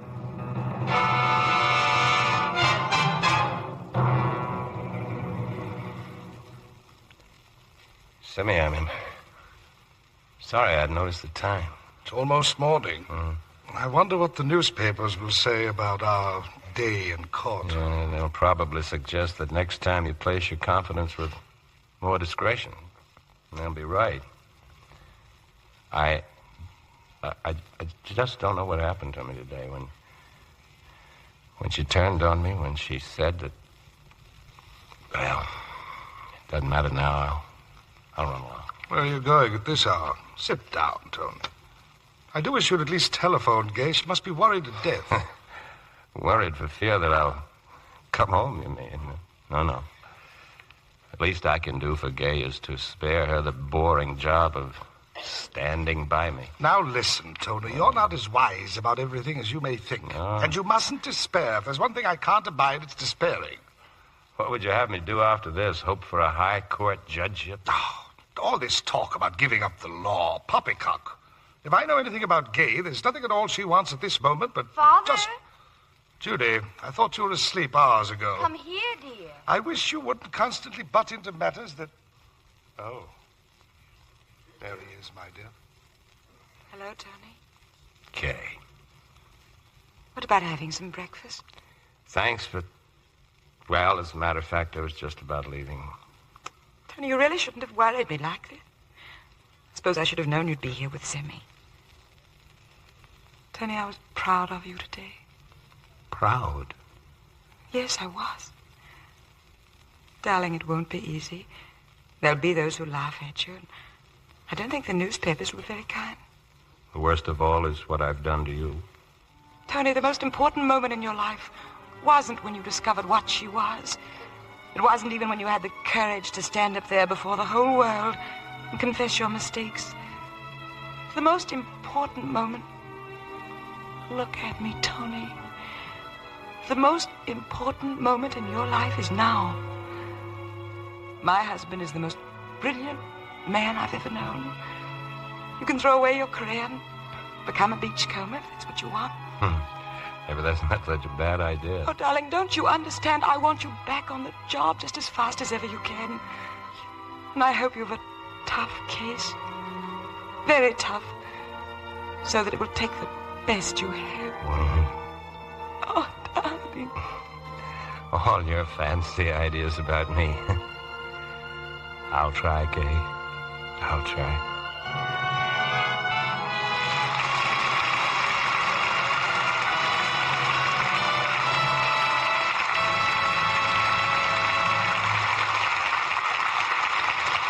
Your applause is a cue for our stars to return for a curtain call. And here they are, Joseph Cotton, Valley, and Louis Jordan. Thank you, Bill.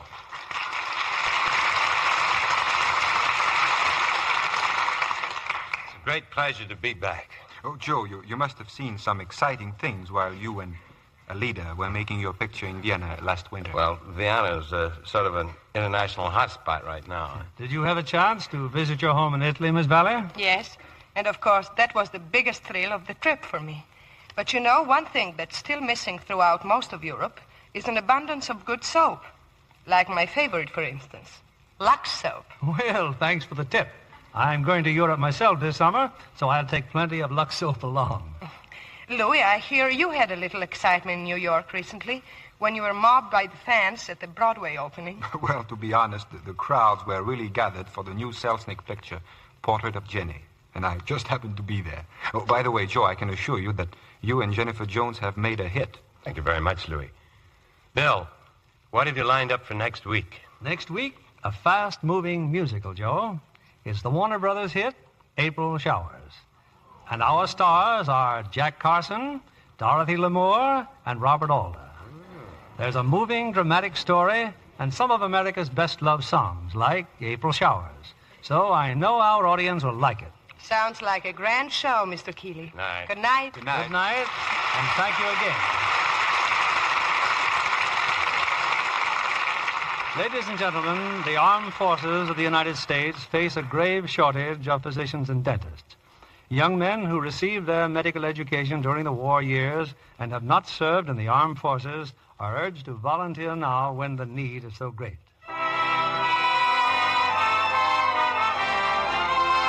Lever Brothers Company, the makers of Lux Toilet Soap, join me in inviting you to be with us again next Monday evening when the Lux Radio Theater presents Jack Carson, Dorothy Lamour, and Robert Alder in April Showers.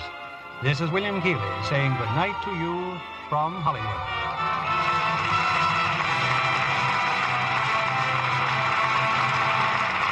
Heard in tonight's cast was Betty Lou Gerson as Gay. Our play was directed by S.H. Barnett, and our music was directed by Louis Silvers.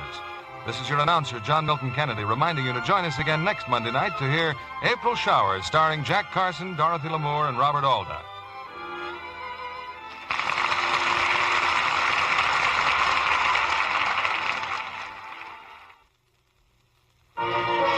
If you have trouble with your nice things, change to Lux Flakes, and they will bubble your troubles away. Keep nice things lovely longer, keep undies and stockings stronger. Let Lux bubble your troubles away.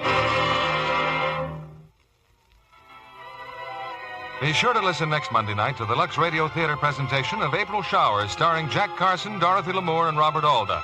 Stay tuned for My Friend Irma, which follows over these same stations. This is CBS, the Columbia Broadcasting System.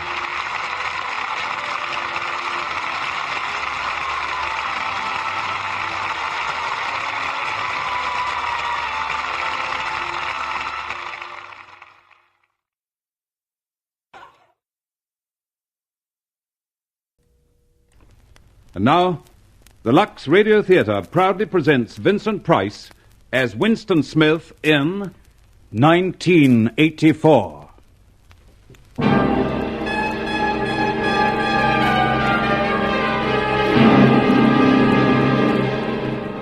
"1984. The world is one world, divided into three parts: East Asia, Eurasia, Oceania.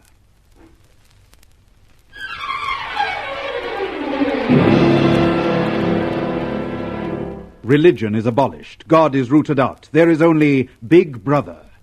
Big Brother is the head of the party. Big Brother is one, indivisible, unassailable.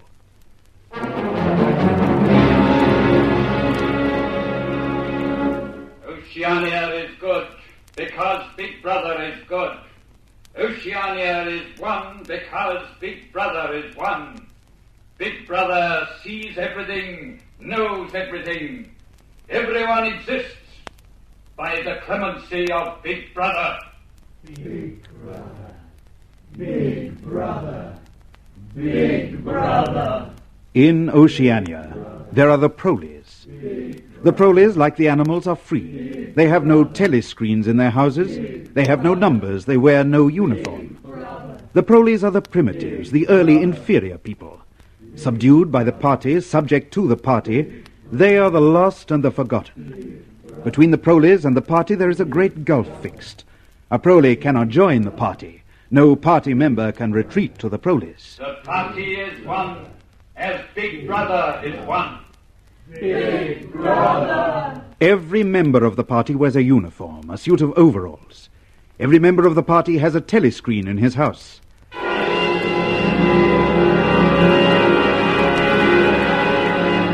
Every member of the party has a number. You there, stand up. In front of the screen. What is your number? 6079. Your name? Winston Smith. Where do you live? 3rd floor, Victory Mansions. Employment in the party? Records Department, Ministry of Truth. Repeat the slogans of the party with fervor. War is peace. Freedom is slavery. Ignorance is strength. Now, how is Oceania governed? By Big Brother, through the Ministry of Truth, the Ministry of Peace, the Ministry of Plenty, the Ministry of Love. Describe their functions. The Ministry of Truth, News, Entertainment, Education, the Ministry of Peace, Conduct of War, the Ministry of Plenty, Economics. Well, go on. The Ministry of Love. What does that do? I don't know. I have never been there. Let us hope for your sake that you never do. The Ministry of Love is where people who do not love Big Brother are taught to love him. Do you love Big Brother, Winston Smith? I love Big Brother. Repeat it. I love Big Brother. I love Big Brother. Your tour of duty at the Records Office begins at 900 hours. Be there on time. 6079 Winston Smith. Dismissed. That was an unexpected call, wasn't it? Oh, they do it sometimes. Part of the quarterly brush-up discipline, you know. Perhaps. But that fellow on the screen was probably from the Thought Police. They can cut in on anybody's screen, you know. They do. How do you think so many comrades have been vaporized? Thought Police, of course. And the home telescreen. They can see you and hear you all the time. But I've got nothing to worry about. I stick to the party rules. I do my job. But you don't think the way the party thinks, do you? More important, you don't want to think the way the party thinks, the way Big Brother wants you to think, do you? I just couldn't face the telescreen any longer. I had to get out and get away. You and I. You? Well, you. I'm you, Winston. I'm the other you who looks out of your eyes. Yes, you twitch my lips and tingle in my fingertips at the most inconvenient times. But they know nothing about you. They control me like they control everybody else. Then why do you do the silly things you do? What silly things? That book you bought. But it's just an old book with blank pages. What's wrong with that? Nothing. Except they don't make books like that anymore.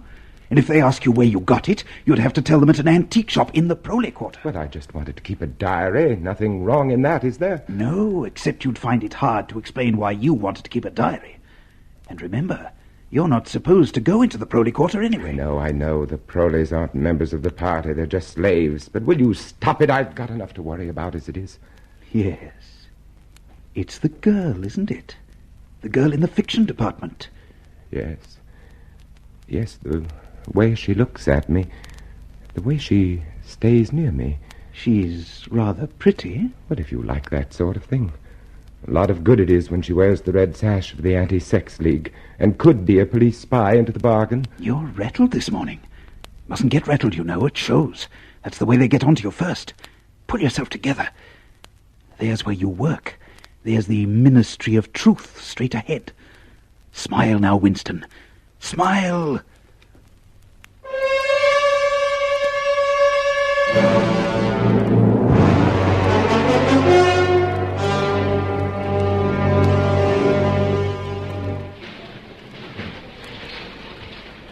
Good morning, Comrade Smith. What? Oh, good morning, Comrade O'Brien. Not often we meet like this. No, Comrade. Of course, I've often wanted to.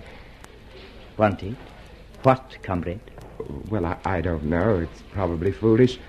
You are known as a great man in the party. I've admired you from a distance. I hear good reports of your work, Smith. Well, I've often hoped I might discuss it with you. A pity we have no time now. Never mind. We'll meet again one day.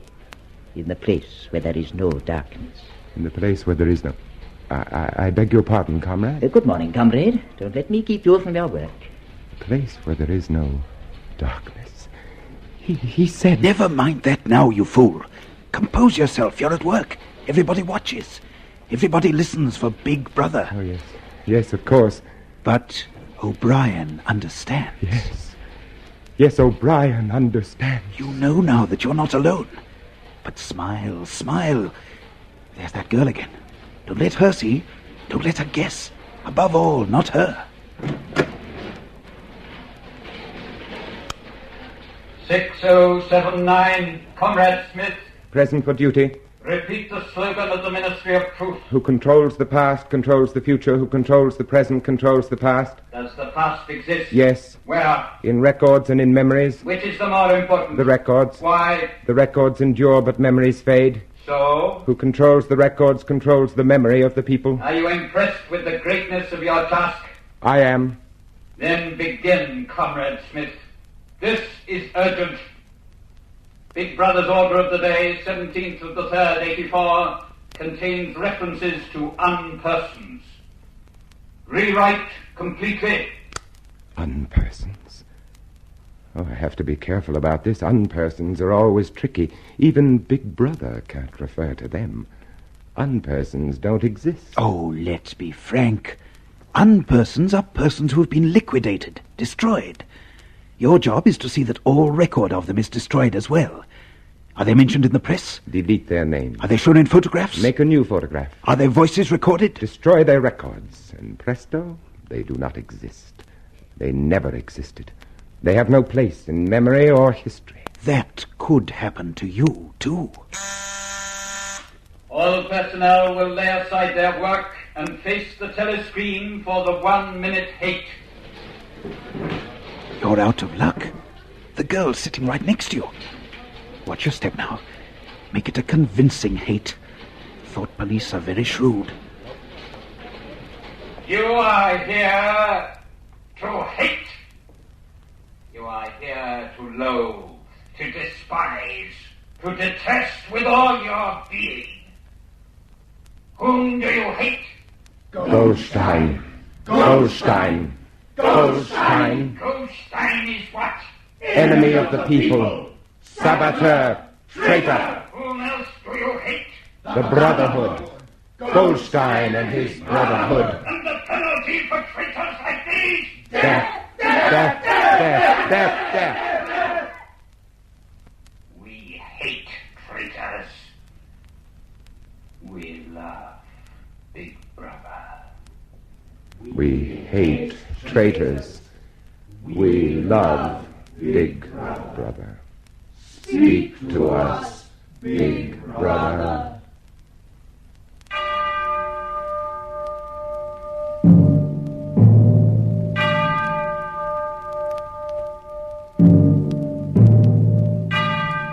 My comrades, my brothers, we live in times of great peril. We are exposed to the attacks of enemies without and traitors within. But have no fear. I am with you always.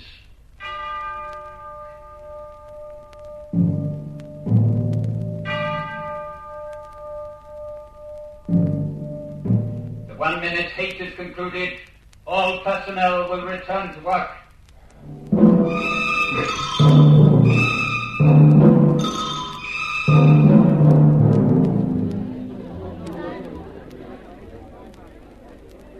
Are you eating with anyone, Smith? Hello, Sim. Well, no. Good, I'll join you. I don't know what they put in this victory gin, but it always makes me do that. Yes, it is rather strong, isn't it? Excellent product, though. Excellent. You seem rather distracted, Smith. Something on your mind? What's that? Oh, no. Nothing on my mind. I was just looking at that girl over there. Yes, she's been looking at you, too. Do you know her? No. Wouldn't help you if you did, would it? She wears that red sash like a banner. It's an odd thing to say. Comes of working in the poetry department. We're editing Kipling now, you know. Quite a lot of banners in Kipling. I understand the Junior Anti-Sex League is one of the favored institutions of the party. Oh, yes, I believe so. You're married, aren't you? I was. Oh? Divorced? Separated. Oh? With the consent of the party. It was apparent we would have no children. The party takes a very wise view of these matters. Of all matters. As you say.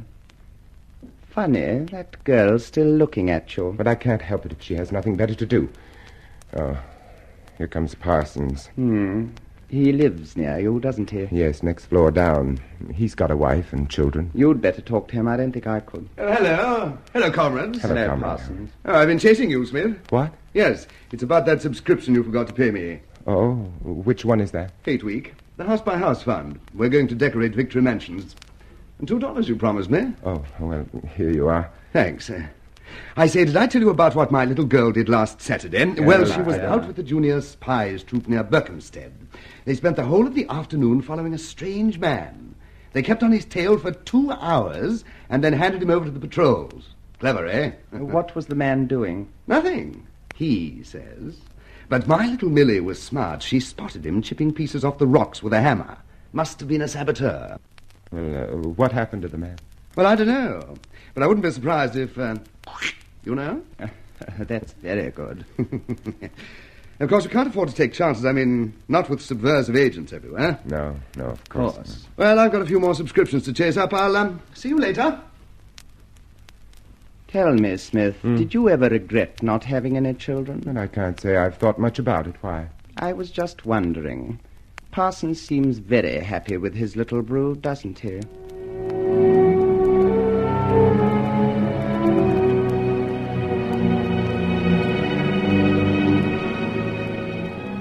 See what I mean about being careful. Watch that fellow Syme. Oh, he's clever, and he never says a word out of place, but he's marked. One day he just won't come to work, mark my words. Why should I worry about Syme? He can look after himself.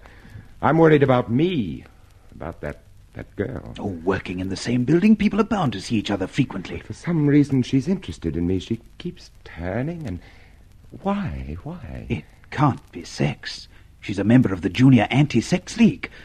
I doubt if she's from the Thought Police. Except for that diary you keep, you haven't given too much away. Well, anyway, she's not important. The important thing is O'Brien. He spoke to me today. He understands. He knows. Knows you're guilty of thought crime, that you hate Big Brother, that you... All of that and more. Everything. Don't you see? If O'Brien knows, there is hope then. There is hope. Oh, I'm sorry, Comrade. I wasn't looking where I was. Wait a minute. You're the girl from the Ministry of Truth, aren't you? That's right. You've been watching me for days. Yes. But why? I'm a good party member. Why do you have to spy on me? I'm not spying on you. All I wanted to do was to tell you I love you. You love me? Wait a moment. She loves me. She said she loves me. Good evening, Mr. Smith. Oh, hello, Millie Parsons. What are you doing out so late? Mr. Smith? Yes, Millie. You're a traitor. What? I've been watching you. You're a thought criminal. Millie, get out. Go home. I'll tell your father about this. Smith's a traitor. Smith's a spy. Catch him first and let him die.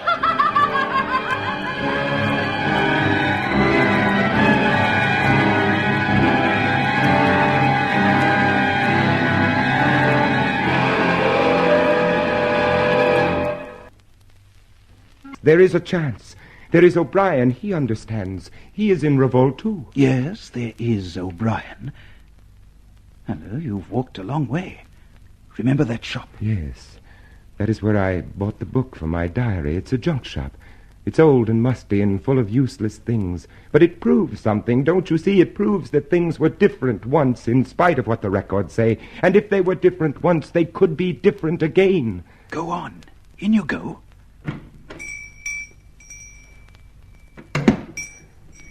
Good evening. Good evening. What can I... Oh, why, of course. You're the gentleman that bought the Ladies' Keepsake album. Is there anything special I can do for you? I was passing. I just looked in. I don't want anything in particular. Yes, just as well. The shop's nearly empty. Between you and me, the antique trade's just about finished. No demand, no stock either. That's a pretty thing. What is that? No, it's a glass paperweight. What's that inside of it? That's coral. Coral? Must have come from the Indian Ocean. They used to melt the glass onto it. More than 100 years old, that is. It's a beautiful thing. Yes, indeed it is. Now, there's another room upstairs you might care to take a look at. Oh, yes, of course. There's not much in it. It's just a few pieces. Well, we could do with a light if we're going up. Yes, the room. We used to live here till my wife died.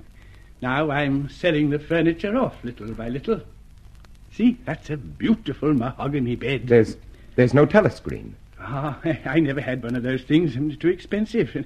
I never really felt the need of it. You don't live here now? Oh, dear me, no. I live with my daughter. Oh. She's quite a nice apartment. In the worst of tastes. No, I lock up at night and leave all my memories here. Well, now, if you happen to be interested in old prints at all, there's quite a nice one over here.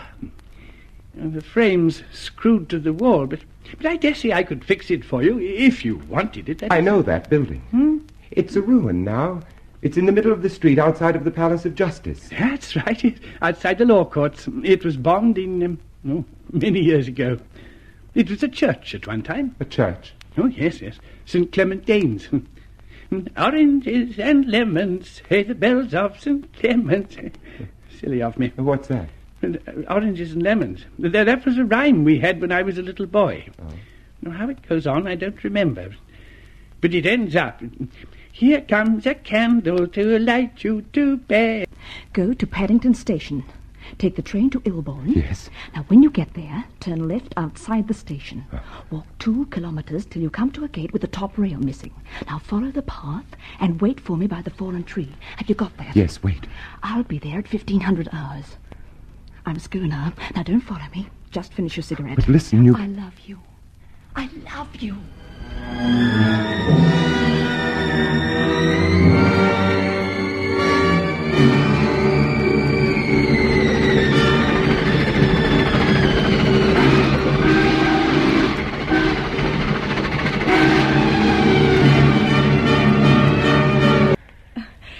Do you always talk to yourself? Usually. It's safer. It isn't really. Becomes a habit. The habit gives you away. I suppose it does. You can put your arms around me, I don't bite. I don't even know your name. Mine is Julia. Yours is... Winston Smith. I know. I found out. Now put your arms around me. Kiss me. Oh, Julia. Julia. Till this moment, I didn't know what color your eyes were. I'd forgotten what a pair of lips tasted like. I'd forgotten how it felt to hold a woman. It didn't take you long to remember. Look, before we go any further, I'm 39. I've got a wife I can't get rid of. I've got a varicose ulcer and 5 false teeth. And I couldn't care less. Julia, are we safe here? Safer than anywhere. Now relax. Hold me in your arms. Now just let's be ourselves. Tell me, what did you think the night I told you that I loved you? I hated the sight of you.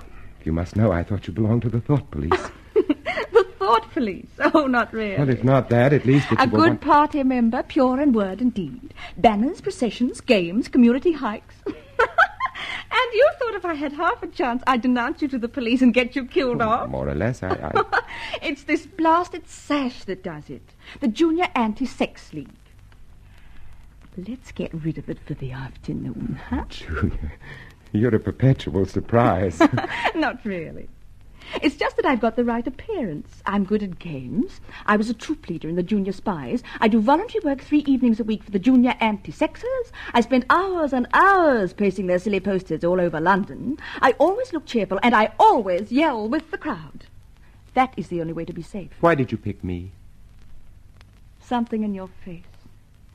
I knew you could be one of theirs, but I thought I'd take a chance. Julia, I've got a place. A room and furniture. We can be there whenever we like. Whenever we can, darling. It's not quite the same thing. I still have to stick up posters, and you still have to go to discussion groups. But there'll be times. Where is this place? In the old part of the city where the Proleys live. It's over an antique shop. Well, we have ourselves a love nest. Oh, but we'll have to be careful. Very careful not to give a sign. Not a flicker of recognition. We will be. Julia, have you ever done this before? Of course. Dozens of times. With dozens of men. Was it the same as with me? Not quite. You see, darling, I love you. But the others? 2 reasons, darling. I like it. The party doesn't like it. You make it sound like a political act. That's why they'd arrest us if they ever found out. Love is a political act.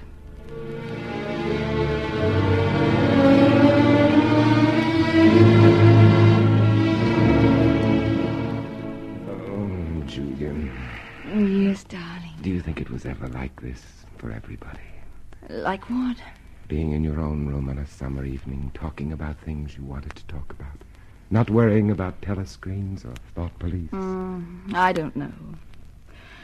I know it's nice now. We've got another hour to enjoy it. That's all. Would you like me to make some tea? Yes, please. I like this room. I like... Oh! Get out, you filthy brute. What was that? Oh, only a rat. A rat! Oh, it was a big, ugly fellow. I gave him a good fright, though. Oh. Darling. Oh. Darling, what's the matter? Of all the horrible things in the world, I hate rats most of all. But, darling, there's no need to be upset. They're ugly things, unclean things, but that's all. No, they're more than that. They're much more than that, Julie. Now, darling. Julie, get rid of it, please. Darling, just lie back. I'll make tea, and then I'll plug the hole. No, plug up the hole first, please, Julia. All right, darling, of course. Julia, when I was a child lying lonely and awake in the dark, they were voices gibbering in the darkness. Their feet scurried closer, and then retreated only to come again. They touched my face. It was more horrible than the touch of a dead hand. I've never got over that feeling. Ever since that night, I've lain awake and screamed soundlessly for hours. Whenever I heard the small, pattering feet of a rat. I'm all right now. Darling. Yeah. Darling, what's this picture? I've seen it somewhere before. Oh, it's a church, or at least it used to be. St. Clement Danes. Mr. Charrington taught me a rhyme about it. Oranges and lemons, say the bells of St. Clement's. You owe me 3 farthings, say the bells of St. Martin. Julia, you know it. Go on, please, go on. When will you pay me, say the bells of Old Bailey. I forget the next line, but then it says, Here comes a candle to light you to bed, and here comes a chopper to chop off your head. Julia. Yes, darling. You know, I have the strangest feeling about that silly little rhyme. What sort of a feeling? As if everybody connected with it were someone who could make us happy.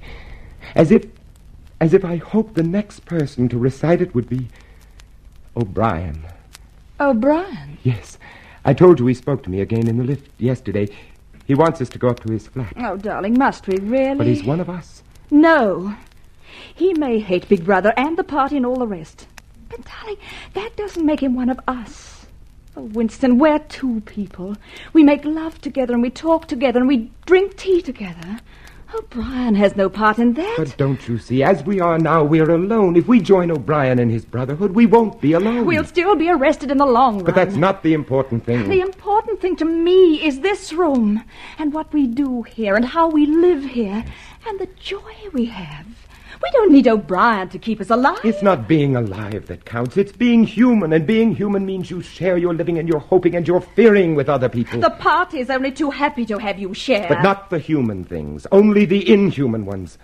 I want to think there's a hope we could all be as human as we 2 are now. That's why I want to see O'Brien.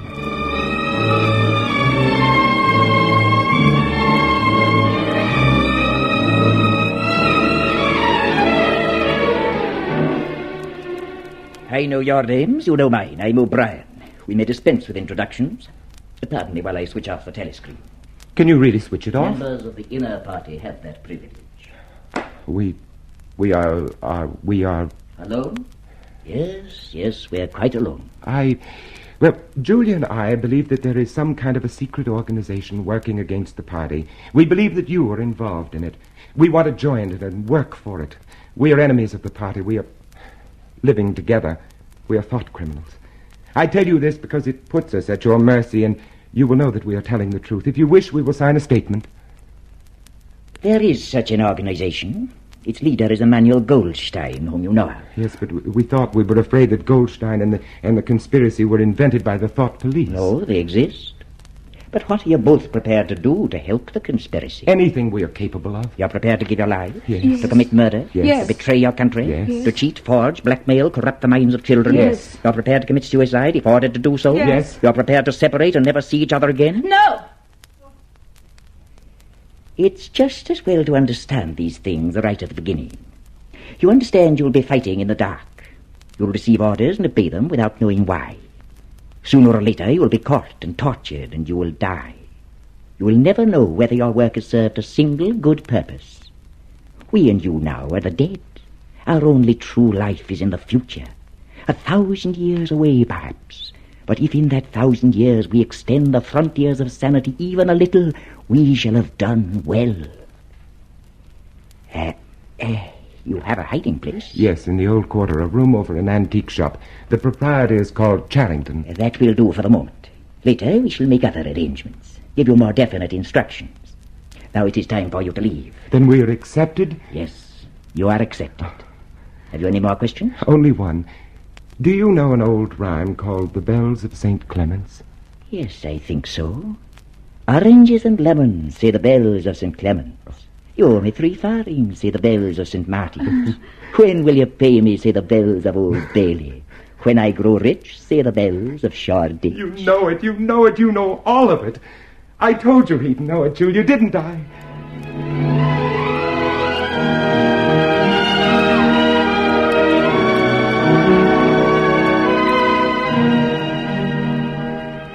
Oh, Julia.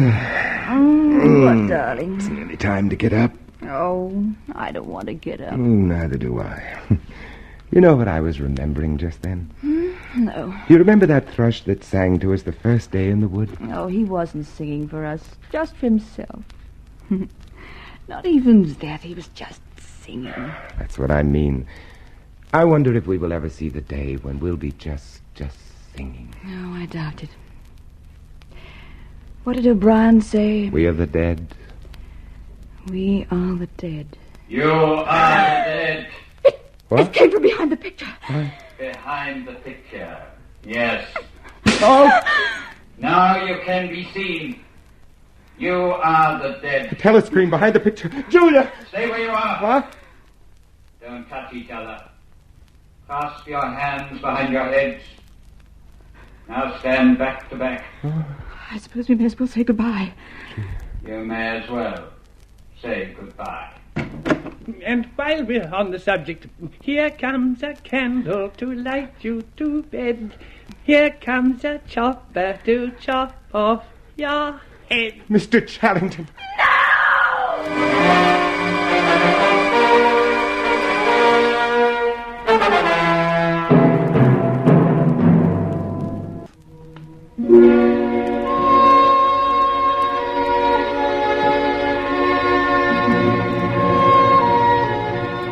1984, the year of the revolt of Winston Smith against Big Brother and the party of Big Brother.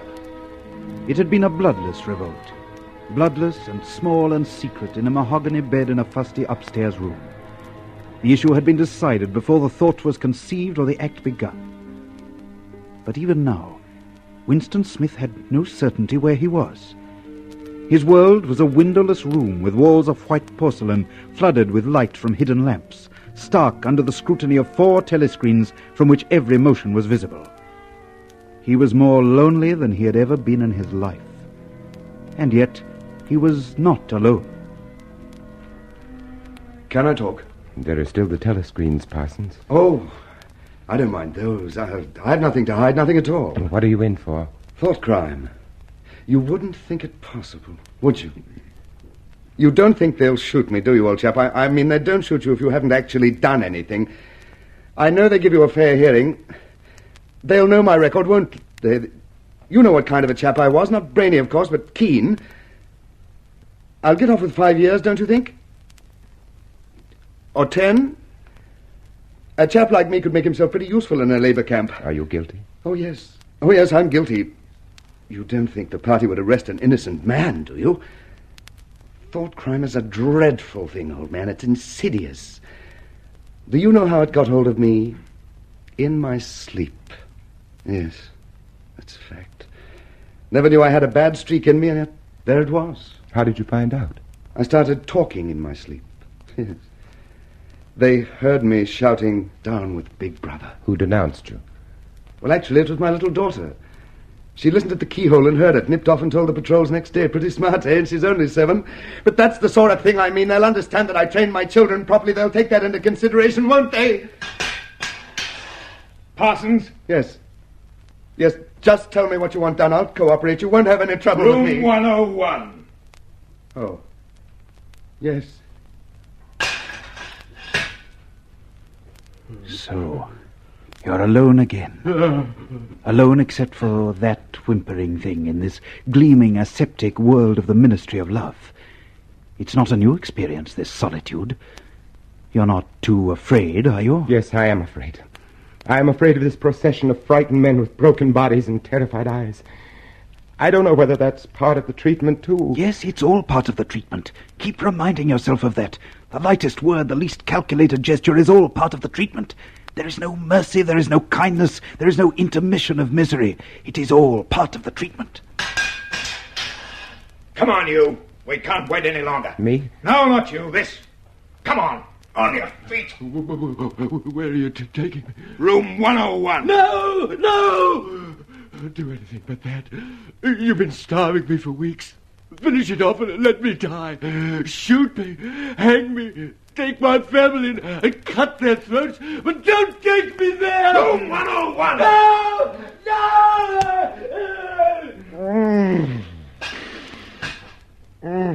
Smith, take your hands away from your face.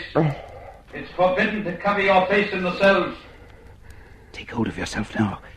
That's part of the treatment, too. Everything's part of the treatment. But so long as you still have those few cubic centimeters inside your skull, you're still a man. You're still stronger than they. Hello, Smith. O'Brien. That's right. So they got you, too? Oh, they got me a long time ago. You mean you are one of them? Don't deceive yourself, Winston. You knew this a long time ago now, didn't you? You've always known it. I told you myself we should meet like this, in the place where there is no darkness. Now that we have met... We are going to make a new man of you, Winston. A new man. Take him!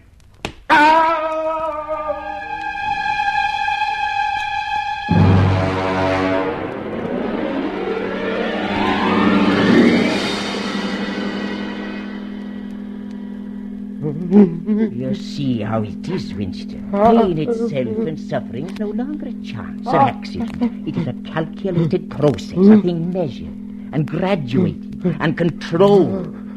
We are not medieval butchers probing for the nerve roots. We are masters of this most subtle of sciences. Look, there is a dial upon which our agony is measured. There is a lever by which I can increase or diminish it.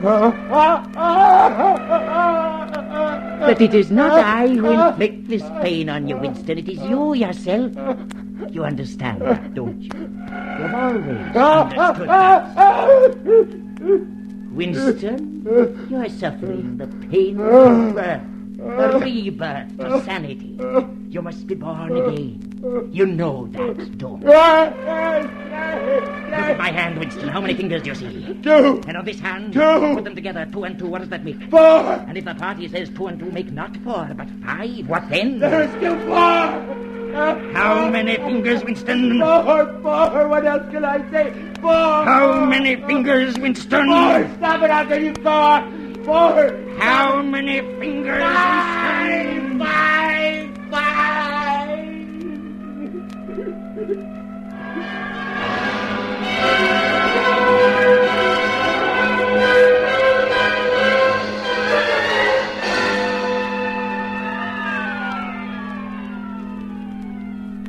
Do you know where you are, Winston? I don't know. I can guess. In the ministry of love. Do you know how long you've been here? I don't know. Days, months, years. Why did we bring you here? To punish me, to make me confess. No, Winston, not that. Not the small tasks of punishment and confession. What could you tell us that we don't know already? What satisfaction do we draw from your stricken flesh? Shall I tell you why we brought you here? To cure you. Cure me of love for a woman. Love. Love is a word, an obsolete word. There is no love. Only a biological act. Cure me of what, then? Of false and foolish thinking. We don't want martyrs, Winston. We want disciples. Willing disciples. And when we've made you a willing disciple, then we shall destroy you. And why do you go to the trouble to torture me? Because you're a flaw in a pattern, Winston. You're a stain that must be removed. But you've not told me why. Why? No, Winston, you must tell me why. The answer to that question is the measure of my whole success with you. It may be the key to your release from this small prison of great agony. You tell me why, Winston. Why do we do all these things? You are ruling over us for our own good. You believe that human beings are not fit to... Stupid, Winston!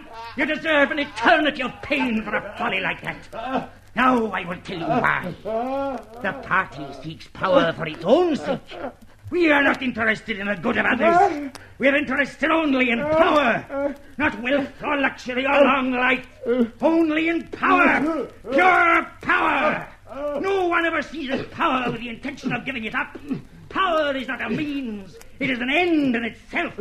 The object of persecution is persecution. The object of torture is torture. Each is an exercise of power, a pressing upon the nerve of agony, until one after another all men are converted to our discipline. All men are submissive to a universal power. You'll never do it. You'll never do it. Never. We did it to you, Winston. Shall I show you in a mirror just what we have done to you? Shall I tell you that you're just a bag of bones? That you've lost all semblance of a man? That your hair and your teeth are falling out? That you are an offense to sight and to smell? We did that to you, Winston.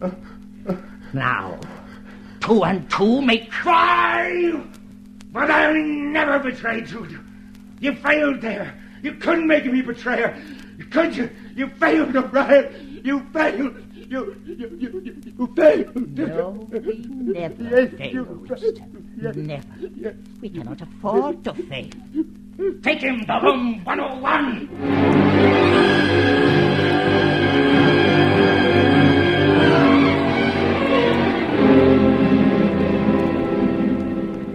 So this is the end of horror. This small room down in the bowels of the earth. I'm strapped to a chair, tightly, so tightly that I cannot move. I cannot retreat inside my skull case. That does not belong to me anymore. It has been entered and possessed and garrisoned by O'Brien. There is no retreat left anymore. I am faced now with the ultimate agony. I am in room 101. You asked me once, Winston, what was in room 101. You knew the answer, though. You wouldn't admit it. No. Everybody knows it, really. The thing that is in room 101 is the worst thing in the world. The worst thing in the world, of course, varies from person to person. For some, it is burial alive. For some, it is death by fire. For some, it is quite a trivial thing. In your case, Winston, it is rats. Oh, no. Oh, take them away. Keep them away from me. You can't do this to me. You can't do this. You have not yet surrendered to me, Winston. How can I surrender if I don't know what you want? I've answered all the questions, haven't I? I've learned all your lessons, haven't I? Take them away. Please, take them away. The rats are starved, Winston. They will eat a man alive. Stand, rats. I can use them on you, or I can use them on Julia. You have your choice now. Which? Use them on Julia. I don't care. I don't care what you do. But don't let them near me. Don't let Julia suffer now. Let her. There now, Winston. It's over now. There isn't any more. It's all over now.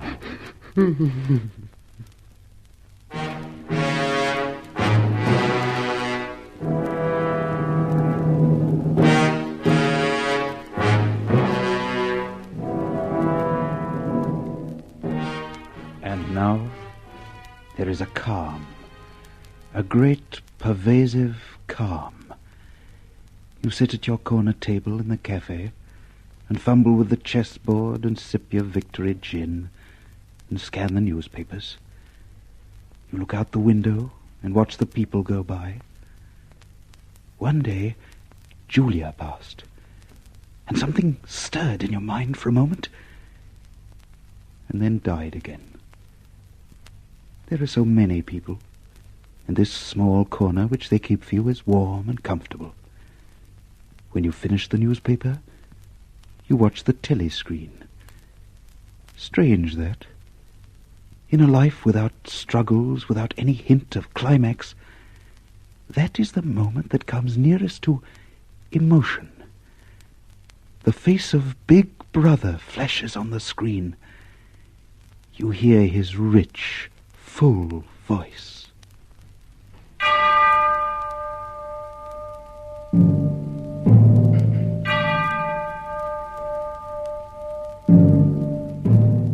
My comrades, my brothers, we live in times of great peril, but have no fear. I am with you always. My care and my love reach out to you wherever you are. And we love you, Big Brother. We love you. We have erred. We've been punished. And you have taken us back. We love you, Big Brother. Love you. Love you. Love you.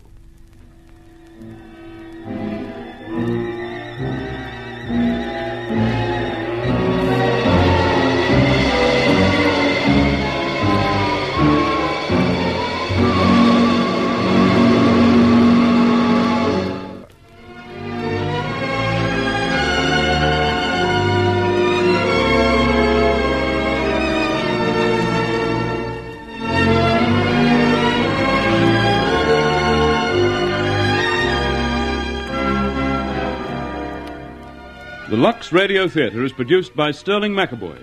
1984 was adapted from George Orwell's novel by Morris West. Tonight's play was directed by Paul Jacklin.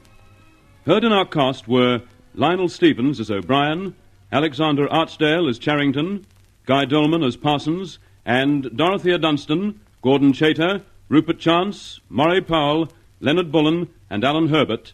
David Netheim was heard as the narrator. Margot Lee played the role of Julia, and as Winston Smith, you heard our distinguished Hollywood star, Vincent Price.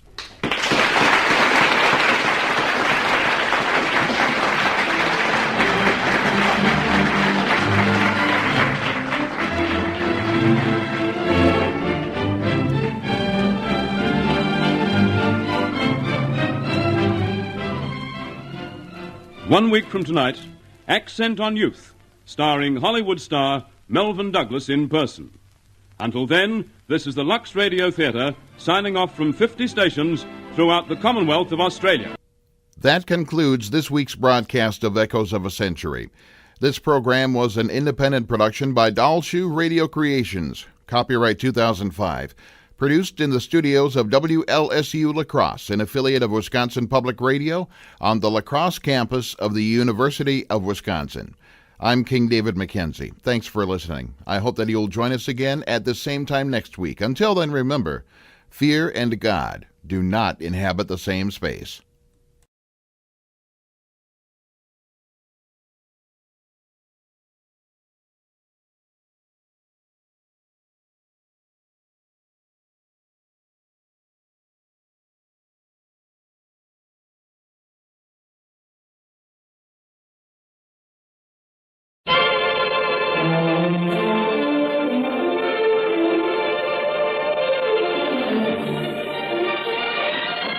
Good evening. This is Peter Tobin introducing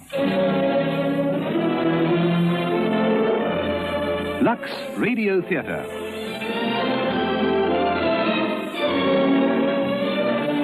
Tonight and every Monday night at this time, Lux Radio Theater presents for your entertainment the finest in radio drama. This week we bring you Brief Encounter by Noel Coward, a radio adaptation of his stage play Still Life. It is the poignant love story of two people, both married, who meet by accident. While waiting on a station platform, Laura Jesson gets some grit in her eye from a passing train, and Alec Harvey, a doctor, takes it out for her. They meet and part as strangers, but they meet again several times and decide to enjoy the love which has sprung up between them, even if its flowering is brief. Listen in a few moments to Valerie Miller and Michael Atkinson in Brief Encounter, produced for Lux Radio Theater by Anne Freed and directed by Henry Diffenthal.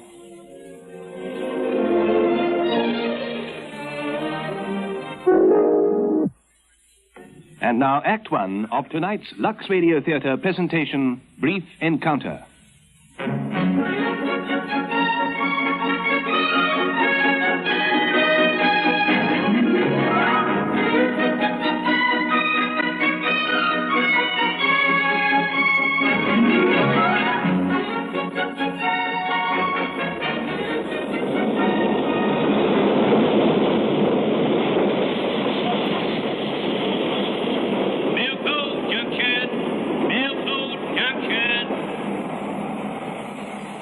It's a 5:35. Hurry up, Biddle. Go and clean up table number 3. I can see the crumbs on it from here. Them rock cakes. Never you mind about the rock cakes. I like my tables as clean, and you can wipe down this counter too. I don't have many people now. Who wants to come into a station refreshment room at this time of day? There's always someone wants a cup of tea. Now you just do as you're told and don't argue. Yes, Mrs. Baggett. Oh, well, hello. Quite a stranger, aren't you? I couldn't get in yesterday. I wondered what had happened to you. I had a bit of a dust-up. What about? Saw a chap getting out of a first-class compartment, and when he comes to give his ticket up, it were a third-class one. So I told him he'd have to pay excess, and he turned a bit nasty. Had to send for Mr. Saunders. Fat lot of good he'd be. Oh, well, he is the station master. Ooh, he ticked him off proper. Seeing's believing. Well, here's your tea. Oh, ta. Oh, I tell you, he ticked him off right proper. You pay the balance at once, he says, or I'll hand you over to the police. Not a bad lot, you know, Mr. Saunders. After all, you can't be much of a spirit for a man, you know, if you've only got one lung and a wife with diabetes. Well, I thought something must be wrong when he didn't come. I'd have come in to explain, but I had a date and I had to run for it the minute I went off. Oh, indeed. A chap I know's getting married. Very interesting, I'm sure. You're a bit unfriendly all of a sudden, Mrs. Baggett. I'm afraid I can't stand here wasting my time in idle gossip, Mr. Godby. Aren't you going to offer me another cup, then? You can have another cup and welcome when you finish that one. Better will give it to you. I've got my accounts to do. Time and paid wait for no man, Mr. Godby. A cup of tea, please. Oh, certainly. Cake or pastry? No, thank you. There'll be ninepence. Oh, thank you. You can have it here at the counter or at one of the tables. Yes, thanks. I'll go and sit at the table. What's the matter with you today, Mrs. Baggett? What are you woofy about? You misunderstand me, Mr. Godby.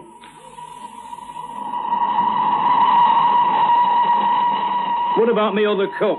Oh, I shall have to be moving at the boat train. The 5:53 will be here in a minute. Who's on today? Young William. You're neglecting your duty, you know. That's what you're doing. No, I'm in relaxing for a few minutes. Oh, please, could you give me a glass of water? I've got something in my eye, and I want to bathe it. Would you like me to look? No. Please don't trouble. I think the water will do it. Here. Thanks very much. Oh, it's a bit of coldness, I expect. A man I know lost the state of 1A through getting a bit of grit in it. Oh, it's a painful thing, is this? It's very painful. Better? No, I'm afraid not. Oh! Can I help you?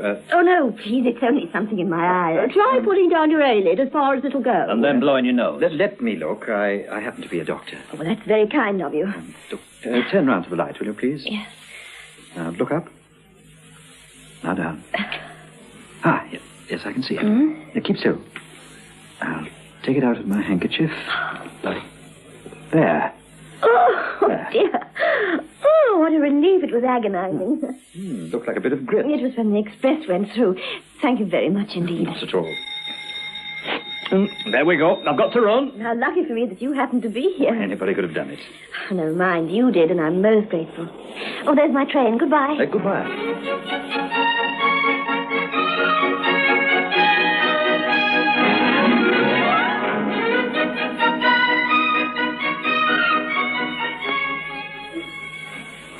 So I said to him, Beryl, I said, it's all very vain expecting me to do this, that, and the other. But what do I get out of it? You can't expect me to be cook-house keeper and a char rolled into one during the day and a loving wife in the evening just because you feel like it. Did you, Mrs. Baggett? Did you really say that? Certainly I did. There is just as good fish in the sea, I said, as ever came out of it. And I packed my boxes there and then and left him. Just fancy. And, oh, here comes a customer. Oh, it's that lady who got the grit in her eye last week. Pretty, isn't she? Well, if you like the quiet kind. Expensive clothes and not very smart. Oh, I think they're lovely. May I have a cup of tea, please? Certainly. That'll be ninepence. Beryl, take the tea to the table for the lady. Oh, that's quite all right. Thank you. I can manage.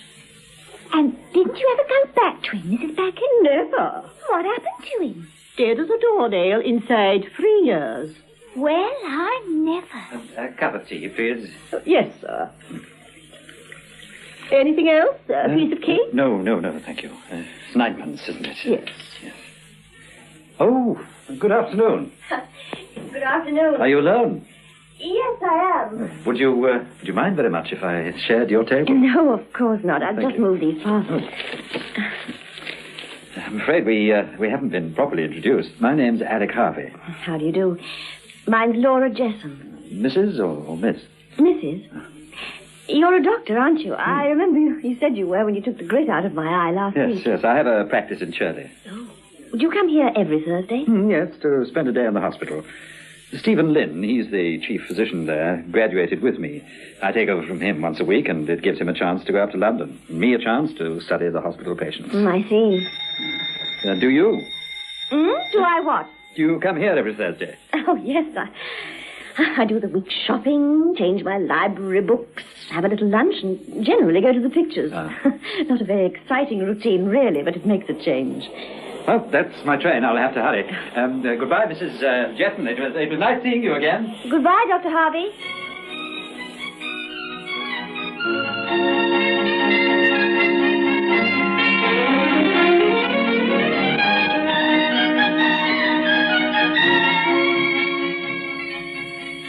Minnie hasn't touched her milk, Mrs. Baggett. Did you put it down for her? Yes, but she never came in for it. Oh, I don't think you should encourage it, Beryl. A refreshment room's no place for a cat, and besides... Tea or lemonade? Oh, tea, I think it's more refreshing, really. Oh, shall we sit here? Yes. I'll get the tea. 2 teas, please. Cakes or pastry? Would you like cake or pastry? No, thank you. Now, those bath buns fresh? Oh, certainly they are. Made this morning. 2, please. That'll be half a crown. Yeah. Take the tea to the table, Beryl. I'll carry the buns. Here, now, you must eat one of these, Laura. Fresh this morning. Very fattening. Oh, I don't hold with such foolishness. I'm going to the back room to look over my accounts, Beryl. Let me know when Albert comes in. Oh, yes, Mrs. Baggett. The buns do look good, I must say. One of my earliest passions. I've never outgrown it. You do take milk in your tea? Yes. Don't you? Yes, fortunately. Station refreshments are generally a wee bit arbitrary, aren't they? I wasn't grumbling. Do you ever grumble? Are you ever sullen and cross? Bad-tempered? Oh, of course I am. Well, he's not sullen exactly, but I sometimes get into rages. I can't visualize you in a rage. I really don't see why you should. Oh, I don't know. There are signs, you know. One can usually tell. Do you feel guilty at all? I do. Guilty?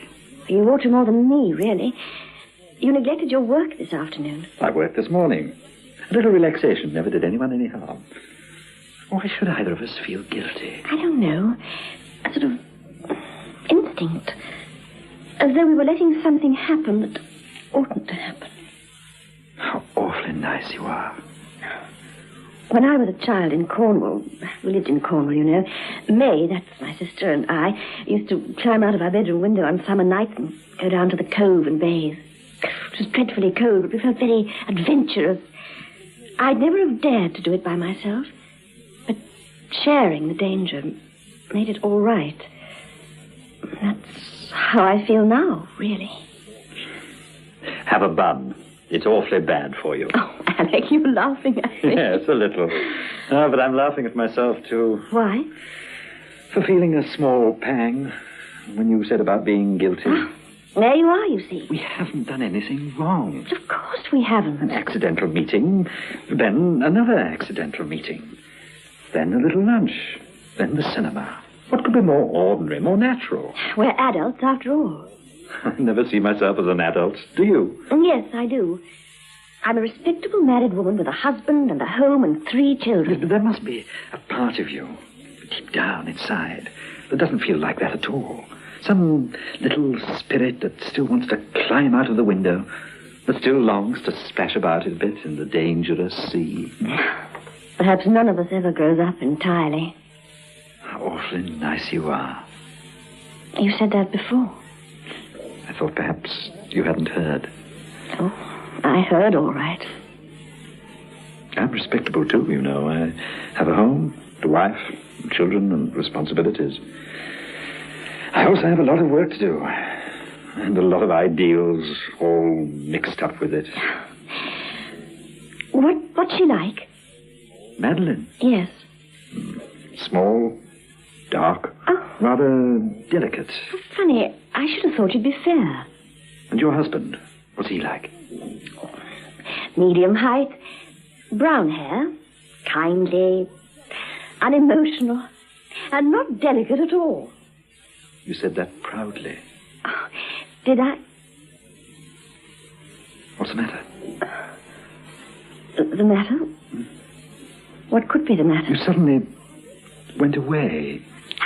I thought perhaps we were being rather silly. Why? Oh, I don't know. We're such complete strangers, really. It's one thing to close a window, but quite another to slam it down on my finger. I'm sorry. Please, come back again. Is tea bad for one? Worse than coffee, I mean? If this is a professional interview, my fee is a guinea. Oh. It's nearly time for your train. Oh, I hate to think of it. Chugging along, interrupting our tea party. I really am sorry now. What for? For being disagreeable. I don't think you could be disagreeable. You said something just now about your work and ideals being mixed up with it. What ideals? Oh, that's a long story. I suppose all doctors ought to have ideals, really. Otherwise, I should think the work would be unbearable. Oh, surely you're not encouraging me to talk shop. Well, why not? That's what you're most interested in, isn't it? Yes, it is. Or rather, my special pigeon is. Oh, what's that? Preventative medicine. Oh, I see. I'm afraid you don't. I was trying to be intelligent. Most good doctors, especially when they're young, have private dreams. That's the best part of them sometimes, though those get over-professionalized and strangulated. And am I boring you? Oh, no. I don't quite understand, but you're not boring me. What I mean is this. All good doctors must be primarily enthusiasts. They must have a sense of vocation, a deep-rooted, unsentimental desire to do good. Oh, yes, I see that. Well, obviously, one way of preventing disease is worth 50 ways of curing it. That's why my ideal comes in. Preventative medicine isn't anything to do with medicine at all, really. It's concerned with living conditions and common sense and hygiene. Mm-hmm. For instance, my speciality is pneumoconiosis. Oh, dear. Don't be alarmed. It's simpler than it sounds. It's nothing but a slow process of fibrositis of the lung due to the inhalation of particles of dust. Now, in the hospital here, there are splendid opportunities of observing cures and making notes because of the coal mine. You suddenly look younger. Do I? Almost like a little boy. What made you say that?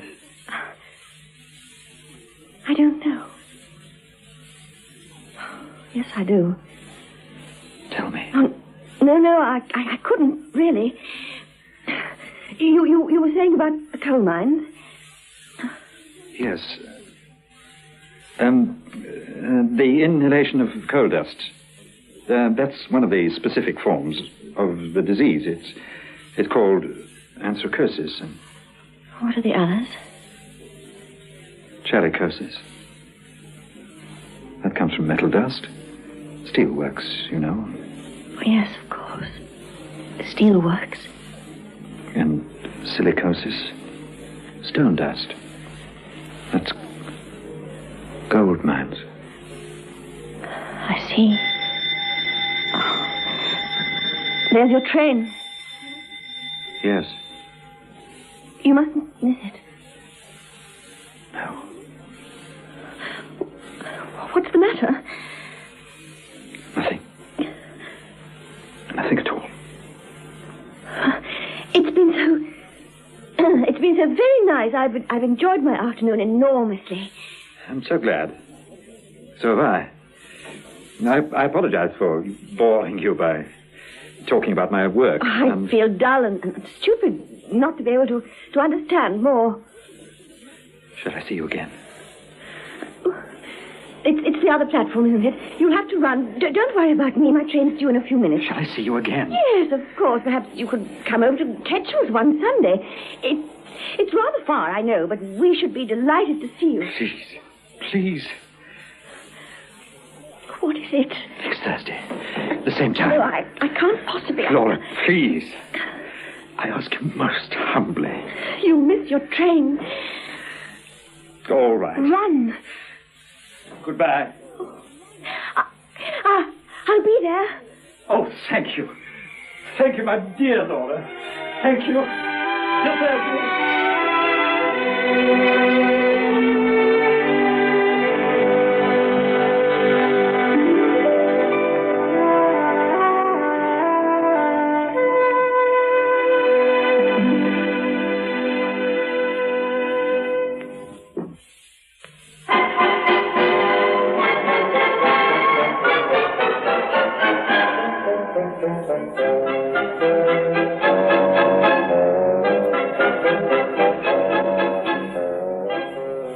There's a carton of ginger nuts under the counter, Beryl.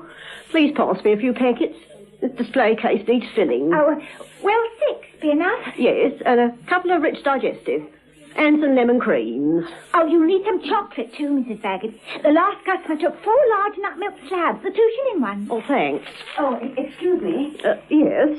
Oh, good afternoon. A cup of tea? No, thank you. I just came in to... well, perhaps I'd better have a cup of tea. Pour a cup of tea for Lady Beryl. Yes, Mrs. Baggett. I wondered, the gentleman I had tea with last Thursday, has he been in here this afternoon? Oh, your friend. No, he's not been in today. Here's your tea. Oh, that'll be 9pence. Yes, thank you. Are you sure he wasn't here?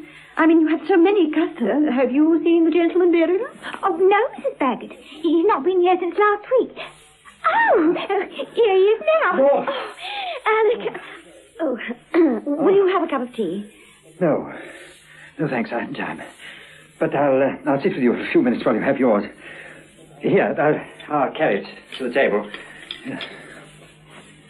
Lord, I'm so sorry. I'm so terribly sorry. Oh, it's all right. I just wondered when you didn't come. You did say 12:30 outside the Regal Palace. There was an operation at the hospital, an emergency. I had to stand by as it was one of my special patients. I'd no way of letting you know. Oh, please, don't worry, Alec. I did worry. I thought of you standing there in the street, waiting, wondering. You understand, don't you? Of course. It doesn't matter a bit. I was terribly disappointed. I had a surprise for you, Laura. Oh, what sort of surprise? I was going to take you out into the country for the afternoon. Stephen went to London by train today. He said I could borrow his car. Oh, that would have been wonderful. I was going to take you to a little pub I know for lunch, and afterwards we could have gone on the river. Oh, I had it all planned. An afternoon on the river, away from this... Never mind, Alec. The operation was much more important. It's your work. But you do understand. Yes. Don't think any more of it. Oh, dear. There's your train. You mustn't miss it. No, I mustn't miss it. I'm so relieved I had a chance to explain. I thought I should never see you again. How absurd of you. Quick, you'll have to hurry. Yes, I must run. Next Thursday? Yes, next Thursday.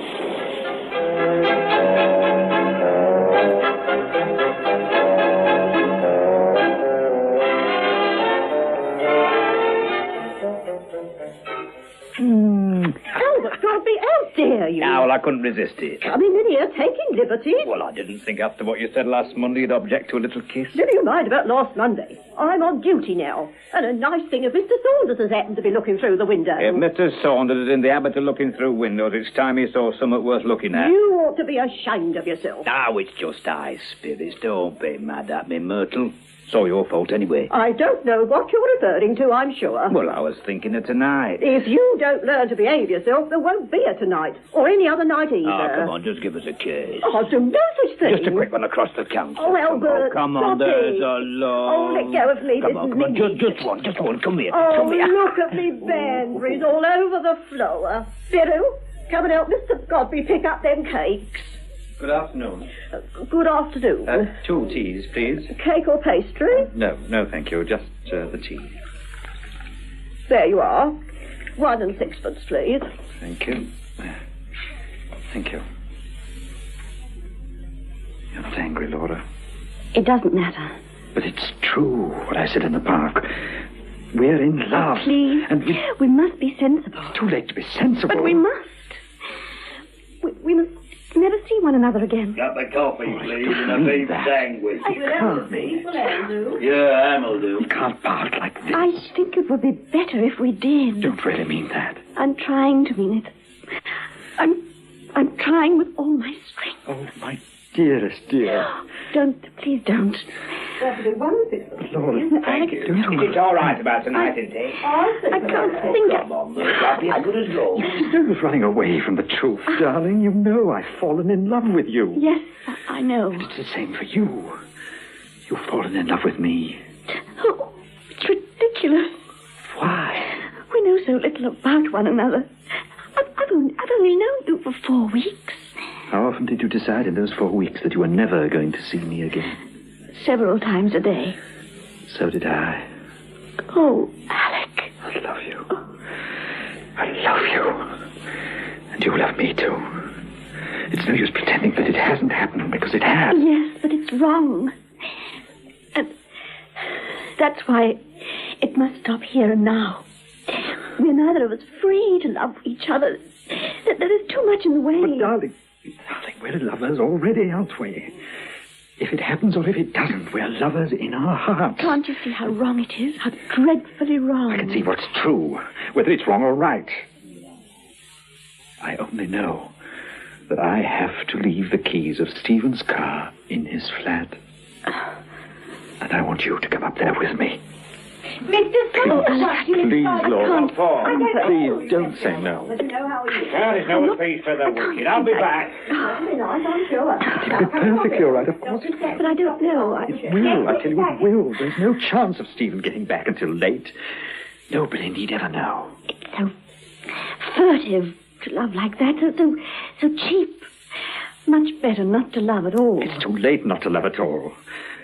Be brave. We're both in the same boat. Let's be generous to each other. What is there brave in it? Sneaking away to someone else's house. Loving in secret with the horror of being found out hanging over us all the time. It would be far braver to say goodbye and never see each other again. Could you be as brave as that? I know I couldn't. Oh, couldn't you? Listen, my dear.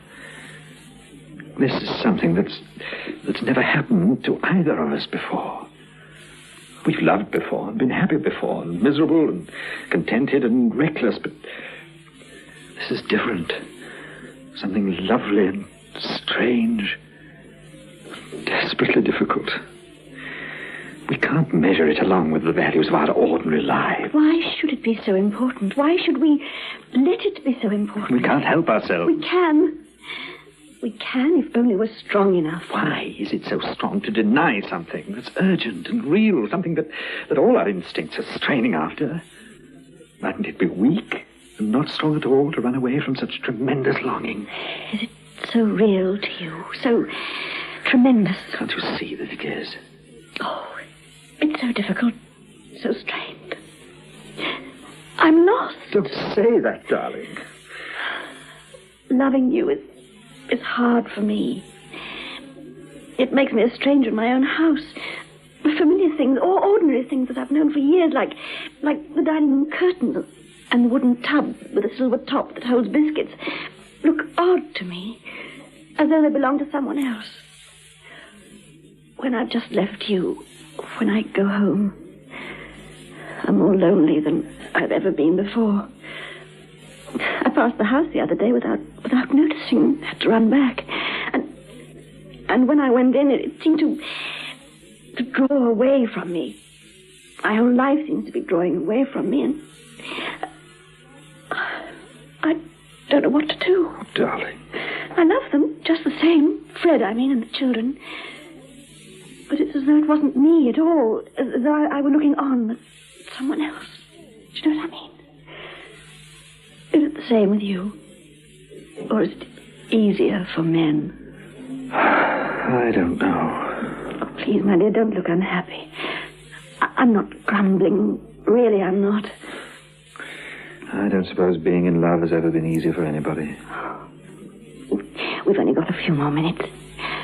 I didn't mean to be depressing. It isn't any easier for me, darling. Honestly, it isn't. I know. I know. I only wanted reassuring. I hold you in my arms all the way back in the train. I'm angry with every moment that I'm not alone. To love you uninterrupted. Whenever my surgery door opens and a patient comes in, my heart jumps in case it might be you. One of them I'm grateful to. He's got neuritis and I give him sun ray treatment. He lies quite quietly baking. And I can be with you in the shadows, behind the lamp. How silly we are. How unbearably silly. Friday, Saturday, Sunday, Monday, Tuesday, Wednesday. Thursday. It's all right, isn't it? Oh, yes. Yes, of course it is. Don't pass the house again. Don't let it snub you. Go boldly in and stare the dining room curtains out of countenance. All right. Don't bake your poor neuritis man too long. You might blister him. Good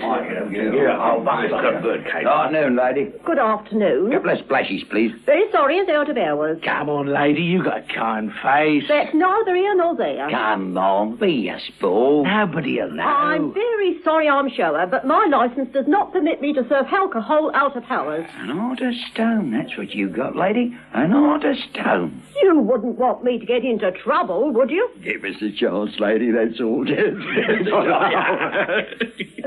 Beryl, ask Mr. Godby to come here for a moment, will you? Yes, Mrs. Beckett. Who's he when he's at home? You'll soon see. Coming in here and cheeking me. What about them drinks, lady? Come on, mother, be a pal. I'll give you mother, you saucy upstart. Who are you calling a saucy upstart? Now, what's going on here? Mr. Godby, these gentlemen are annoying me. We haven't done anything. All we did was ask for a couple of drinks. They insulted me, Mr. Godby. We never did nothing of the sort. Just having a little joke, that's all. Up it, both of you. We've got a right to stay here as long as we like. You heard what I said, up it. I check your passes at the gate. Your train's due in a minute. Number 2 platform. Now, up it. Look here. Come on, Johnny, don't argue with a poor little fella. Up it. Toodaloo, mother, and be careful with them drinks. Thank you, Albert. What a nerve, talking to you like that. Be quiet, Beryl. Pour me out a nip of 3-star. I'm feeling quite upset. Well, I've got to get back to the gate. I'll be seeing you later, Albert. Okay. I'll say one thing for Albert Godby. He may be on the small side, but he's a gentleman. There's your train. I'm going to miss it. Please go. No. I wish I could think clearly. I wish I could really know what to do. Do you trust me? Oh, yes, I trust you. I don't mean conventionally. I mean really. Yes. Everything's against us. The circumstances of our lives, those have to go on, unaltered. We're nice people, you and I. And we've got to go on being nice. Let's enclose this love of ours with real strength. And let that strength be that no one is hurt by it, except ourselves. Must we be hurt by it? Yes. When the time comes.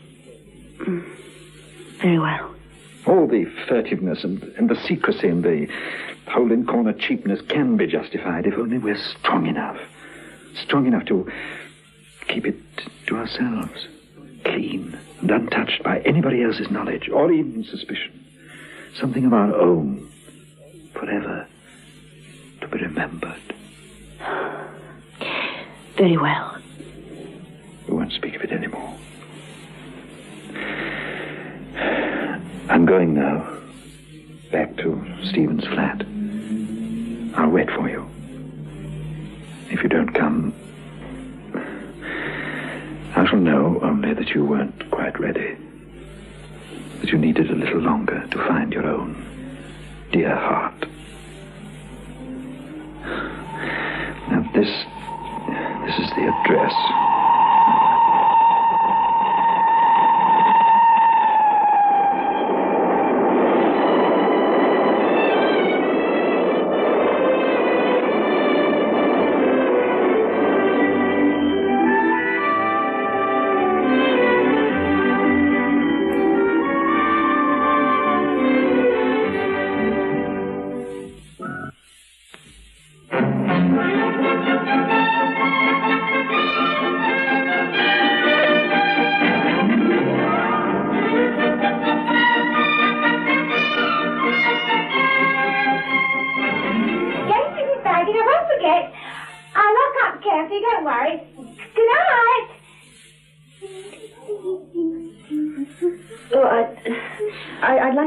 Brandy, please.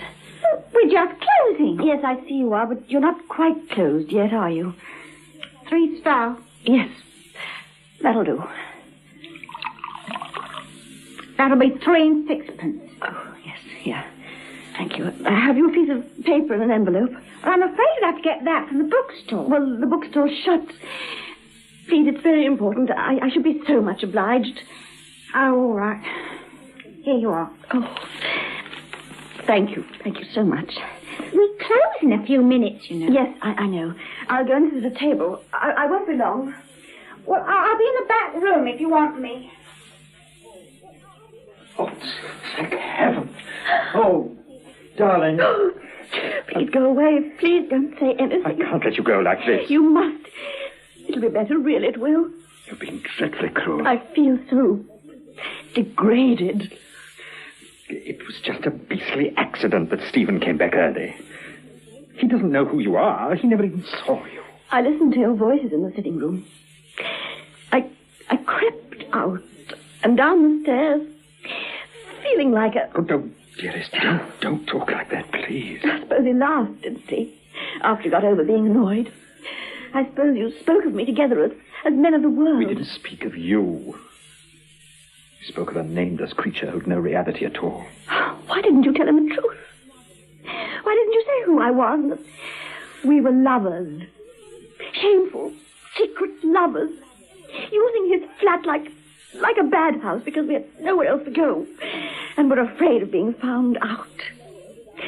Why didn't you tell him we were cheap and low and without courage? Why? Stop it, Laura. Pull yourself together. But it's true, don't you see? It's true. Nothing of the sort. I know you feel horrible, and I'm deeply, desperately sorry. I feel horrible, too, but it doesn't matter, really. This unfortunate, damnable accident, it was just bad luck. It couldn't affect us, really. You and me. We know the truth.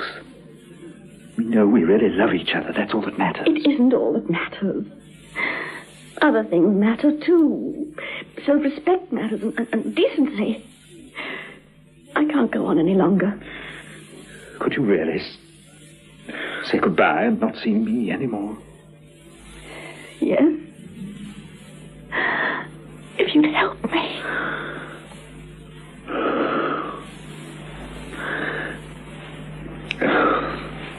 I love you, Laura. I shall love you always until the end of my life. All the shame that the world might force on us couldn't touch the real truth of it. I can't look at you now because I know something. I know that this is the beginning of the end. Not the end of loving you. The end of our being together. But not quite yet, darling, please. Not quite yet. Very well. Not quite yet. I know what you feel. About this evening, I mean. About the beastliness of it. I know about the strain of our different lives, our lives apart from each other. The feeling of guilt, of doing wrong, is a little too strong, isn't it? Too persistent, perhaps. Too great a price to pay for the few hours of happiness we get out of it. I know all this because it's the same for me, too. Oh, yes. Yes, I realize that. Let's be careful. Let's prepare ourselves. A sudden break now, however brave and admirable, would be too cruel. We can't do such violence to our hearts and minds. Very well. I'm going away. I see. But not quite yet. Please, not quite yet. I'm afraid it's closing time. Oh, is it? I shall have to lock up. Mrs. Bagg has left me in charge. This lady is catching the 10:10. She's not been very well, and it's very cold on the platform. The waiting room's open. Look here, I'd be very much obliged if you'd let us stay here for a few minutes. I'm sorry, it's against the rules. Look, this is for you. Please, come back to lock up when the train comes in. Well, I'll have to switch off the lights. Someone might see them on and think we're still open. Just for a few minutes, please. Well, you won't touch anything, will you? No, not a thing. Oh, all right. You can still see a bit from the platform light shining through the window. Yes, thank you very much. Just a few minutes. Let's have a cigarette, shall we? Oh, I have some. No, here. Thanks. Now, I want you to promise me something. What is it? Promise me that however unhappy you are and however much you think things over, that you'll meet me next Thursday as usual. Not at the flat. No. Be at the Picture House Cafe at the same time. I'll hire a car and we'll drive out into the country. All right, I promise. We've got to talk. I've got to explain. About going away? Yes. Where are you going? Where can you go? You can't give up your practice. I've had a job offered me. I wasn't going to tell you. I wasn't going to take it. But I must. I know now. It's the only way out. Where? A long way away. Johannesburg. Oh, no. My brother's out there. They're opening a new hospital. They want me in it. It's a fine opportunity, really. I'll take Madeline and the boys. It's been torturing me for 3 weeks.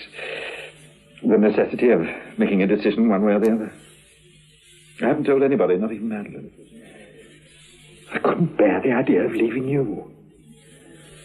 But now I see it's got to happen soon anyway. It's almost happening already. When will you go? In about 2 months' time. It's quite near, isn't it?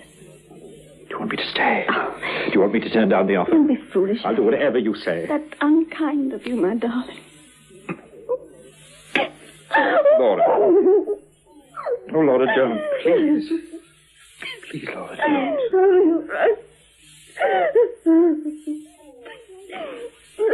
Leave me alone for a minute.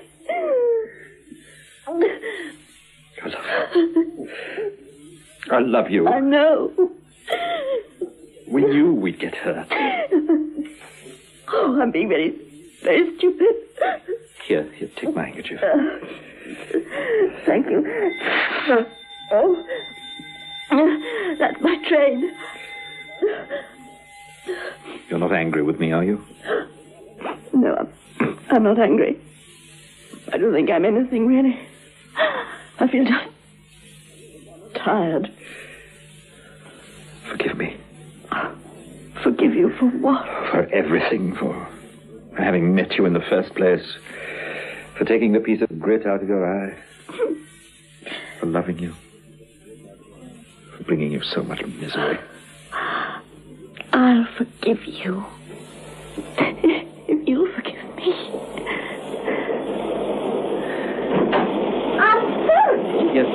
right, thanks. We're just going. I'll see you to your train, Laura. No, please stay here. All right. Good night. Good night, my darling. Good night, darling. I must lock up now. The last train for Shirley hasn't gone yet, has it? I couldn't say, I'm sure. I'll wait in the waiting room. Thank you very much. Good night. Good night.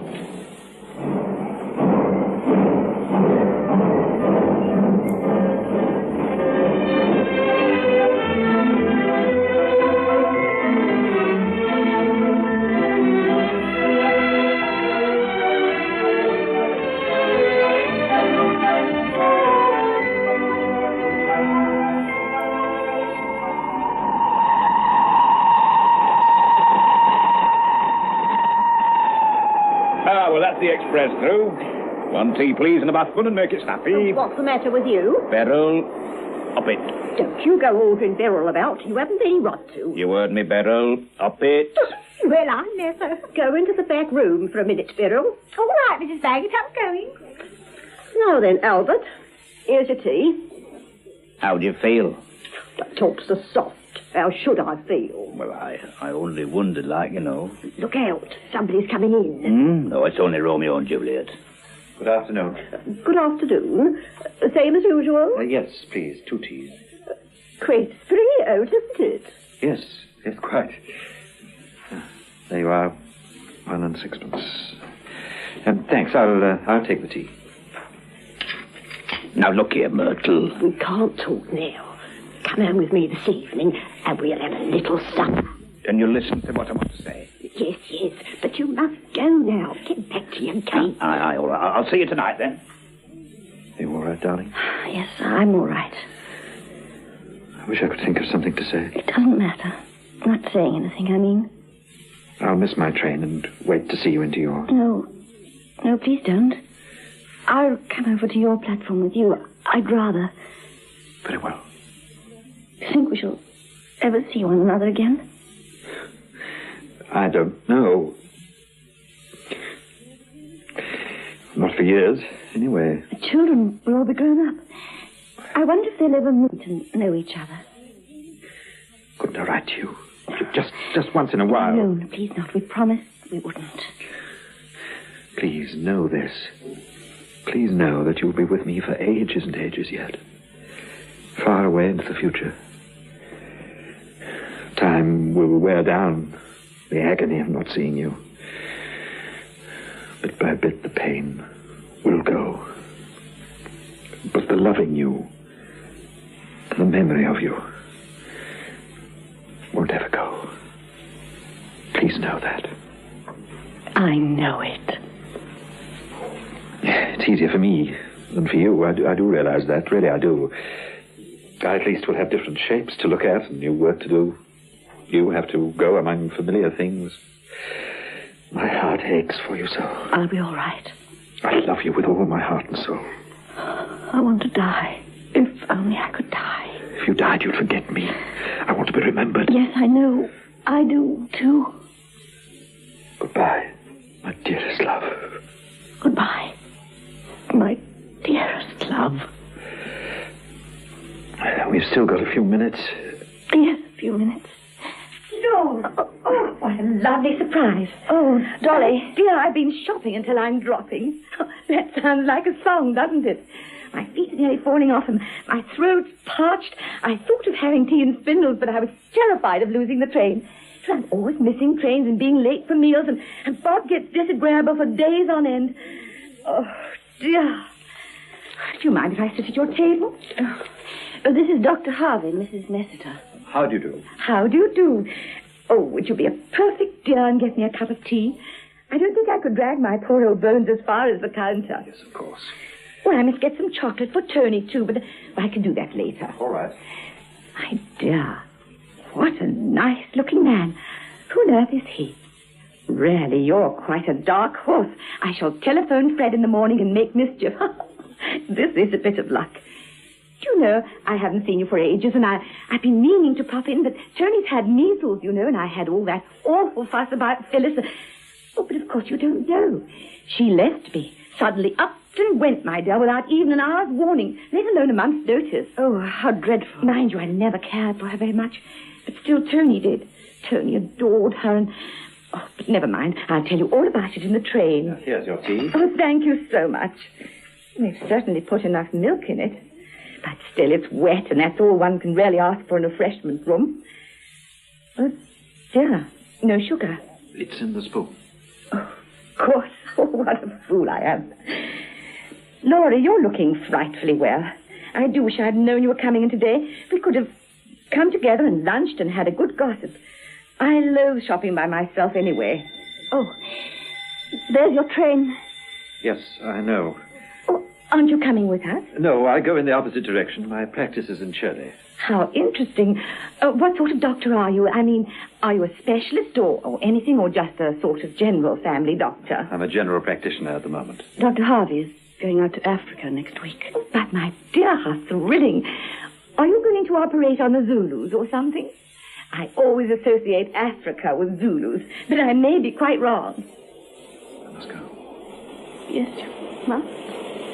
Goodbye. Goodbye. Goodbye, Mrs. Nessiter. Goodbye. He'll have to run. He's got to get right over to the other platform. How did you meet him? I got something in my eye one day, and he took it out. Oh, my dear, how very romantic. I'm always getting things in my eye, and nobody the least bit attractive has ever paid the faintest attention. Which reminds me, you know about Harry and Lucy Jenner, don't you? No. What about them? My dear, they're getting a divorce. At least I believe they're getting a conjugal separation or whatever it is to begin with, and then a divorce later on. There. His train's gone. Ours shouldn't be long now. Well, perhaps this is it. Excuse me, can you tell me if that is the Ketchworth train? No, that's the express. The boat train. Oh, yes, that doesn't stop, does it? Express trains are Tony's passion in life. Oh, dear, I mustn't forget his chocolate. I want some chocolate, please. Milk or plain? Plain, I think, or... Oh, no, perhaps milk would be nicer. I know. Give me one plain and one nut milk. That's 2 shillings. Thank you. Laura? Where's my friend? Where's she? Here goes. Oh, there you are, Laura. I couldn't think where you disappeared to. I just wanted to see the express go through. What on earth's the matter? Did you go too near the edge of the platform? Yes, I think I did. Do you feel ill? Oh, I feel a little sick. Have you any brandy? I'm afraid it's out of hours. But surely if someone's feeling... No, I'm all right, really. Oh, that's our train. You look terrible. Come on, a sip of brandy will buck you up. Please. Very well. That's 3 and 6. Oh, thank you. Here's... No. This is on me, Laura. Now, come on, drink it up. Oh, thanks, Dolly. I thought I had another parcel. Now, where... Oh, yes. That says on the chair. Come on, dear. I'll be glad to get home and have a proper cup of tea. I don't care much for the stuff they serve here. Do you come often? No, not often. And I shan't be coming again. Ever.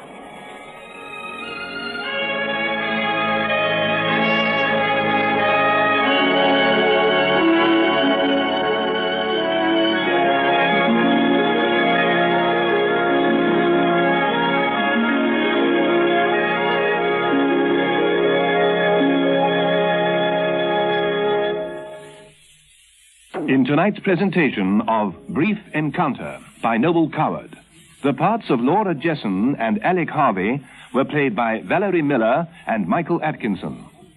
As Myrtle, you heard Joan Gibson, and as Albert Godby, John Simpson. Dolly Messiter was played by Lorraine Leftwich, Beryl by Judy Gibson, and the 2 soldiers were Derek Taylor and Reg Richards. Brief Encounter was produced for Lux Radio Theater by Anne Freed and directed by Henry Diffenthal.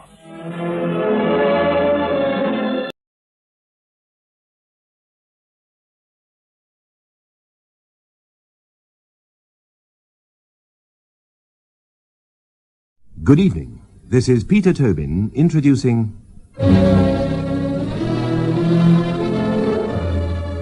Lux Radio Theater. Tonight and every Monday night at this time, Lux Radio Theater presents for your entertainment the finest in radio drama. This week we present Home and Beauty by W. Somerset Maugham, a comedy set in London immediately after the First World War. What happens when a young woman finds herself married to two men at the same time, both of whom she loves dearly? After her husband, Major Bill Cardew, has been reported killed in France, lovely, frivolous Victoria marries his best friend, Major Frederick Lowndes. Their domestic bliss is suddenly and hilariously disrupted by Bill's return from the dead.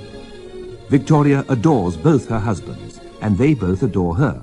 But while the two men argue the toss in the most gentlemanly way, Victoria finds her own way of unraveling the matrimonial tangle. Listen in a few moments to Home and Beauty, adapted by Helen Cunningham, produced for Lux Radio Theater by Rolf Jacobs, and directed by Delphine Lethbridge.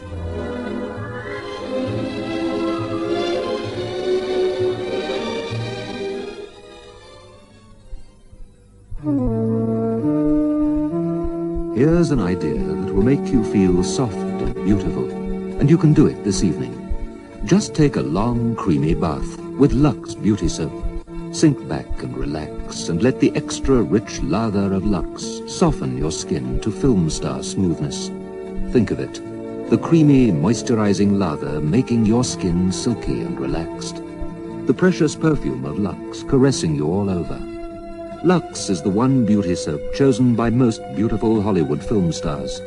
They choose it for its rich, moisturizing lather and precious perfume. Lux, a beauty treatment as you bathe. Shield gives a confidence that actually shows in your eyes. Put on Shield deodorant and it's dry in seconds. That's the way it stays right through the day. Shield never makes you feel sticky. It just protects you and keeps you dry, feminine, fresh.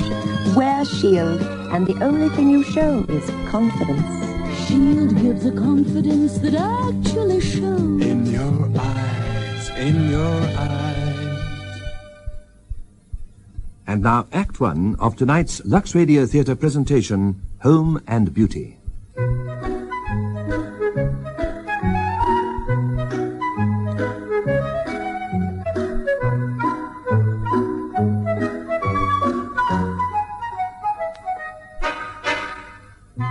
Oh, Victoria, there's someone downstairs to see you. Who is there?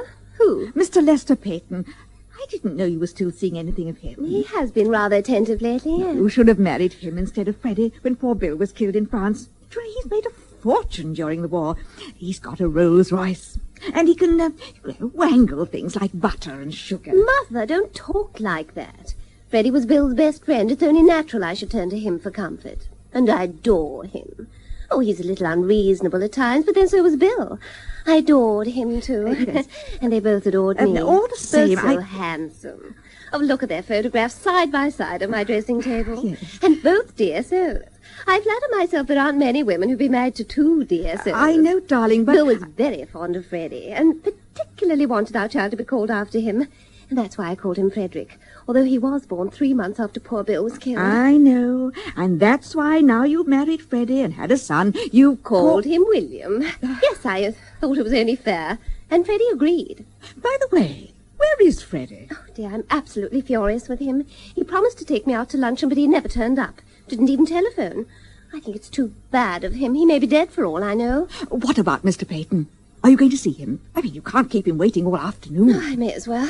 Go and bring him up, Mother. You're going to receive him up here? In your bedroom? Well, certainly. It's the only room in the house apart from the nursery where there's a fire. You know how difficult it is to get coal. Oh, yes, we mustn't keep Mr. Peyton waiting. Just give me a moment to put on some fresh lipstick, will you? I hope you didn't mind being dragged up all these stairs, Mr. Peyton. We have to be frightfully economical with our coal, you know. I can only afford to have a fire in my bedroom. You're not going to tell me that you have any trouble in getting coal. Why on earth didn't you let me know? You don't mean to say you could get me some? Well, it's quite out of the question that a pretty woman shouldn't have everything she wants. I told Freddie that I felt sure he could wangle it, but... well, I mean, what's the use of being at the War Office if you can't have some sort of pull? But he couldn't. Well, leave it to me. I'll see what I can do. How marvellous of you. Now that these men are coming back from the front, no one will look at us poor devils who stayed at home if we don't make ourselves useful. Well, you only stayed because it was your duty. Oh, I volunteered, you know. I didn't wait to be called up. But the government said to me, you're a shipbuilder, go on building ships. So I built them ships. And a little bird has whispered to me that the government intends to show its appreciation of your services in the honours list. Oh, one doesn't ask for that. One's glad to have been able to do one's bit. Oh, how true that is. That's just what I feel. Yes, Victoria's worked herself to exhaustion. I don't know how many committees I sat on or bazaars I opened. That's true. At the beginning of the war, you know, I worked in a canteen, but I had to give that up because I could never go out to lunch anywhere. I did think of working in a hospital, but they said I had no training. Oh, I'm sure you would have made a very good nurse, dear. I didn't propose being the ordinary sort of nurse. I was quite content to leave that to those who had to make their living by it. But it doesn't need any particular training to be nice to those poor, dear, wounded boys, to shake up their pillows and take them flowers and read to them. It only needs sympathy. I don't know anyone who has more. With people I like. Well, darling, I think I'll go and see how my precious little grandsons are. Oh, yes, Mother, do. Nanny's taken Fred out, but Baby's in the nursery. Excuse me, Mr. Peyton. Yes, of course. You have 2 children, haven't you, Mrs. Lyons? Yes, 2 sons. Fred, who'll be 2 next month, by my first husband, Bill Cardew, and William, who's just 4 months, by my second husband. I'm sure you're a wonderful mother. Oh, I adore my children. And a perfect wife. You think so? Doesn't your husband? Oh, he's only my husband. His opinion doesn't count. He's a lucky man. I envy him. Do you? Shall I tell you what I think of you, Mrs. Lyons? Oh, no, don't. You'll only exaggerate. You know, there are only 2 qualities that I flatter myself on. I'm not vain, and I am unselfish. Oh, here's my husband now. Afternoon, Peyton. Oh, good afternoon, Major Lyons.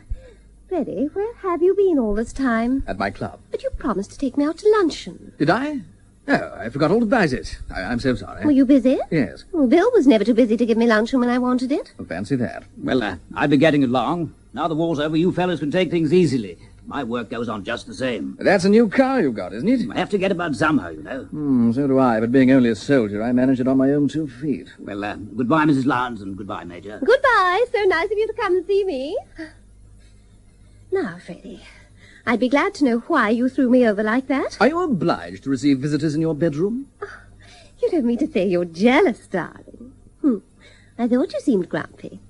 Come and give me a nice kiss. I'm not in the least jealous. Oh, you silly old thing. You know it's the only room in the house that's got a fire. Why the dickens don't you have one in the drawing room? My poor lamb, have you forgotten there's been a war and there happens to be a shortage of coal? I'll tell you exactly why we don't have a fire in the drawing room. Patriotism. Well, I'm dashed if I can see why it'd be less patriotic to have a fire in the drawing room where we could all benefit from it, rather than here where it's no good to anyone but you. Darling, you're not going to ask me to do without a fire in my bedroom. How can you be so selfish? Heaven knows I don't want to boast about anything I've done, but after slaving my life out these last 4 years, I do think I deserve a little consideration. I'll go and see the kid. It's not as if I grudged you the use of my room. You can sit here as much as you like. Besides, a man has his club. He can always go there if he wants to. I apologize. You're quite right. You're always right. I thought you wanted me to be happy. But I do, darling. Before we were married, you said you'd make that the chief aim of your life. I can't imagine a sensible man would want a better one. Well then, confess you've been a beast. Oh, brute beast, darling. No, I asked you to give me a kiss just now. Well, it's not a request I'm in the habit of having ignored. And I trust it's not one that you're in the habit of making to all and sundry. Now, tell me why you forgot to take me out to luncheon today. I didn't forget. I was prevented. I haven't had luncheon myself. I'll just ring and ask the cook to send me up something. Oh, the cook left this morning. Again? What do you mean again? This is the first time she's left. Well, hang it all, she's only been here a week. I don't know why on earth you can't keep your servants. No one can keep servants these days. Other people do. Don't speak to me like that, Freddie. I'm not used to it. I shall speak to you exactly as I choose. Well, it's so petty to lose your temper just because you can't have something to eat. I should have thought after spending 2 years in the trenches you'd be accustomed to going without a meal now and then. Oh, for goodness sake, don't make a scene of it. It's not I who am making a scene. I don't know how you can be so unkind to me. Bill would never have treated me like that. But I can't imagine how you can... I'm not exacting. I do everything I can to make you happy. I'm patience itself. Even my worst enemy would have to admit that I'm not selfish. Victoria, now please, all I wanted Bill was... wouldn't have taken my poor loving heart and thrown it aside like an old hat. Bill loved me. He would always have loved me. Oh, I adored that man. He waited on me, hand and foot. I'd give anything in the world to have my dear, dear Bill back again. Well, I'm very glad you feel like that about it, because he'll be here in about 3 minutes. What? What on earth do you mean? He rang me up at the club this morning. Freddie, what are you talking about? Who spoke to you? Bill. Bill? Well, Bill who? Bill Cardew. But he's dead, poor darling. He showed no sign of it on the telephone. Oh, Freddie, how can you be so heartless to joke like Well, just this? wait and see for yourself. Oh, now, Freddie, please, don't be vindictive. I didn't mean what I said. I adore you, darling, you know that. You can have a fire in your study and to the devil with a fuel controller. I'm sorry for all I said just now. There now. It's all right, isn't it? Yes, perfectly. But it's not going to prevent Bill from walking into this room in about 2 minutes. It's not true. It can't be. Poor Bill was killed at the Battle of Ypres. He was actually seen to fall. He was reported dead by the War Office. Oh, you know how distressed I was. I wore mourning and everything. We even had a memorial service. Yes, I know. It'll want a devil of a lot of explaining turning up like this. I shall go stark staring mad in a minute. How do you know it was Bill on the telephone? I recognize his voice. What did he say exactly? He said he was at Harwich Station and would be in London at 3:13, and would I break it to you? But that was before luncheon. Why didn't you come at once and tell me? Well, to tell you the truth, I was a bit shaken by then. I thought the first thing was to have a double whiskey and a small soda. And what did you do then? I sat down to think, and I thought steadily for a couple of hours. And what have you thought? Nothing. It's a devilish awkward position for me. For you? And what about me? I mean, after all, Bill was my eldest pal. You may think it rather funny that I've married his wife. May think? Do you mean you haven't told him? No. He's coming here under the impression that I'm his wife? Yes. But why on earth didn't you tell him at once? It was the only thing to do. Well, it just didn't strike me at the moment.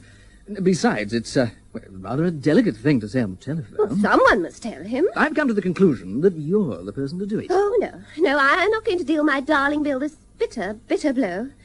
Anyway, it's not my province. Now, darling, you've got so much tact. I never knew anyone who could deal with a delicate situation as you can. You're so sympathetic, and you've got such a wonderful tenderness. No. There's only one way to deal with this. You just take him by the arm and you say, "Look here, old man, the fact is..." No good, Victoria. By George, here he is. Oh, no, I haven't even parted my nose. Fortunately, I have no personal vanity. Oh, where's that powder puff? Where's my lipstick? Hello. Well, here we are again. Bill! Well, was I right? I can hardly believe my eyes. Now, give me a kiss, old lady. Well, Freddie, old man, how's life? A1, thanks. Are you surprised to see me? A little. In fact, a good deal. You've neither of you said you were glad to see me. Yes, of course we're glad, Bill, darling, yes. Tactful of me to get old Freddie to come round and break the news, don't you think, Victoria? Yes, darling. And exactly like you. It's just like old times to hear you calling me darling every other minute. It's one of Victoria's favourite words. You know, I nearly didn't warn you. I thought it would be rather a lark to break in on you in the middle of the night. You what? I'm just as glad you didn't do that, Bill. What a scene, my word. The Sleeping Beauty on her virtuous couch. Enter a man. Shrieks from the Sleeping Beauty. It is I, your husband. Tableau. Oh, he really is a little lamb, Victoria. Who's that? Who the devil do you think it is? The language. And the voice. Bill Cardew's. Who is this man? Well, I may be a bit thinner. Don't you come near me or I shall scream. I was only going to kiss you. Oh, take him away. Victoria, who is that man? Well, Mrs. Shuttleworth, it's Bill Cardew. But he's dead. He doesn't seem to know it. Oh, it's a horrible dream. Of course he's dead. That man's an imposter. Shall I show you the strawberry mark on my left shoulder? I tell you, Bill Cardew's dead. Prove it. Prove it?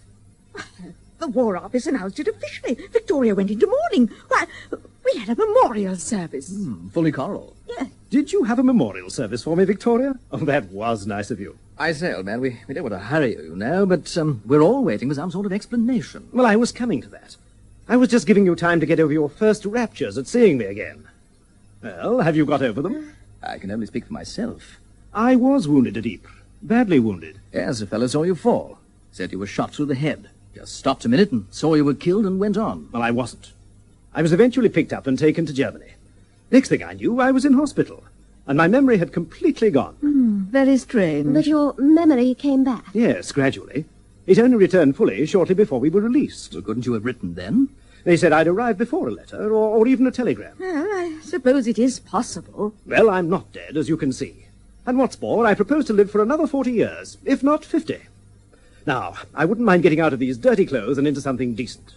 I'll just go through to my dressing room. I remember I had a blue serge suit that was rather dressy. Oh, wait a moment. I've put all your clothes away. Where? In camphor. You can't put them on until they've been well aired.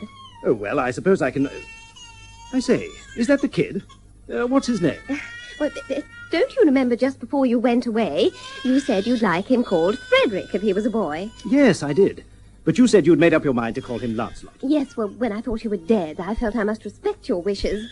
Of course, I asked Freddie to be godfather. Has the old ruffian been a standby to you while I've been away? I have seen a good deal of him, yes. I felt you were safe with him, you know. He's a brick. I say, spare my blushes. He was very kind to me during my bereavement. Dear old chap. I knew you were a tower of strength. I did what I could, you know. Oh, don't be so modest about it all. Well, I'm going along to the nursery to make his lordship's acquaintance. Oh, something's got to be done. Yes, but what? Oh, Freddie, think of something. I don't know what to do. Well, you've got to do something, even if it's only something stupid. The only thing that occurs to me is to stand on my head. Hey, Victoria, I think we've been done. Oh, dear. That child, upon my soul, there's not much of him for a 2-year-old. That baby was 4 months last Tuesday. 4 months? So you've been busy in my absence, Victoria? Freddie, for goodness sake, explain. Don't just stand there with your mouth open. The fact is, you've made a rather absurd mistake, Bill. You've been away so long that naturally there's a good deal you don't know. Such as? Well, that infant you saw isn't your son. I had a sort of suspicion that he wasn't. The fool. Well, who the deuce is the father? Well, in point of fact, I am. You? You don't mean to say you're married? Yes. Lots of people are. In fact, marriage has been quite a thing during the war. Well, I'm jolly glad to hear it, old man. I knew you'd be caught one of these days. You were a wily old bird, but... well, we all come to it. My very best congratulations. Thanks, that's awfully good of you. I'm staying here, you know. Oh, are you? First rate. Is your missus here, too? It's rather difficult to explain. Oh... Don't tell me she's only got one eye. Look, can't you guess why I'm staying here? No. You don't mean you've married Victoria's mother? Oh, good gracious. Well, no, not exactly. What do you mean by not exactly? I hope you haven't been trifling with the affections of my mother-in-law. Oh, do I look as if I were the mother of that baby? Oh, we live in an age of progress. One should keep an open eye about things. You misunderstand me, Bill. Is there nothing between you and Victoria's mother? Certainly not. Oh, well, I'm sorry. I should have liked to be your son-in-law. And you would have done the right thing by her, wouldn't you? Really, Bill? I don't think you ought to talk like that about Mother. If he's compromised her, he ought to marry her. He hasn't compromised her, and he can't marry her.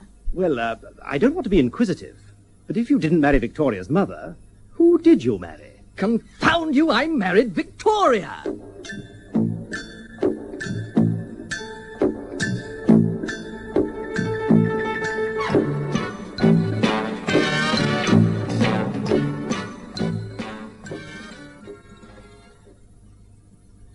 It's hello to Mrs. Felicity Usher, known as Flick. Hello, Flick. Hello, Mr. John. Tell me, Flick, what's the biggest wash day challenge that you could possibly imagine? My son's white shirts. Quite honestly, I think he's the dirtiest boy in the school. Really? Now, if I gave you a challenge, just one chance to get these dirty white shirts of your son's perfectly white again, how would you do it? I'd use surf, because surf contains super glue. I think it's most important that white clothes should be white and not grey and grubby looking. And to look smart, they must be white. Obviously, whiteness is very important to you. Yes, definitely. Yes, like Flick, most housewives I've challenged trust the experienced one, Surf with Super Blue for perfect whiteness.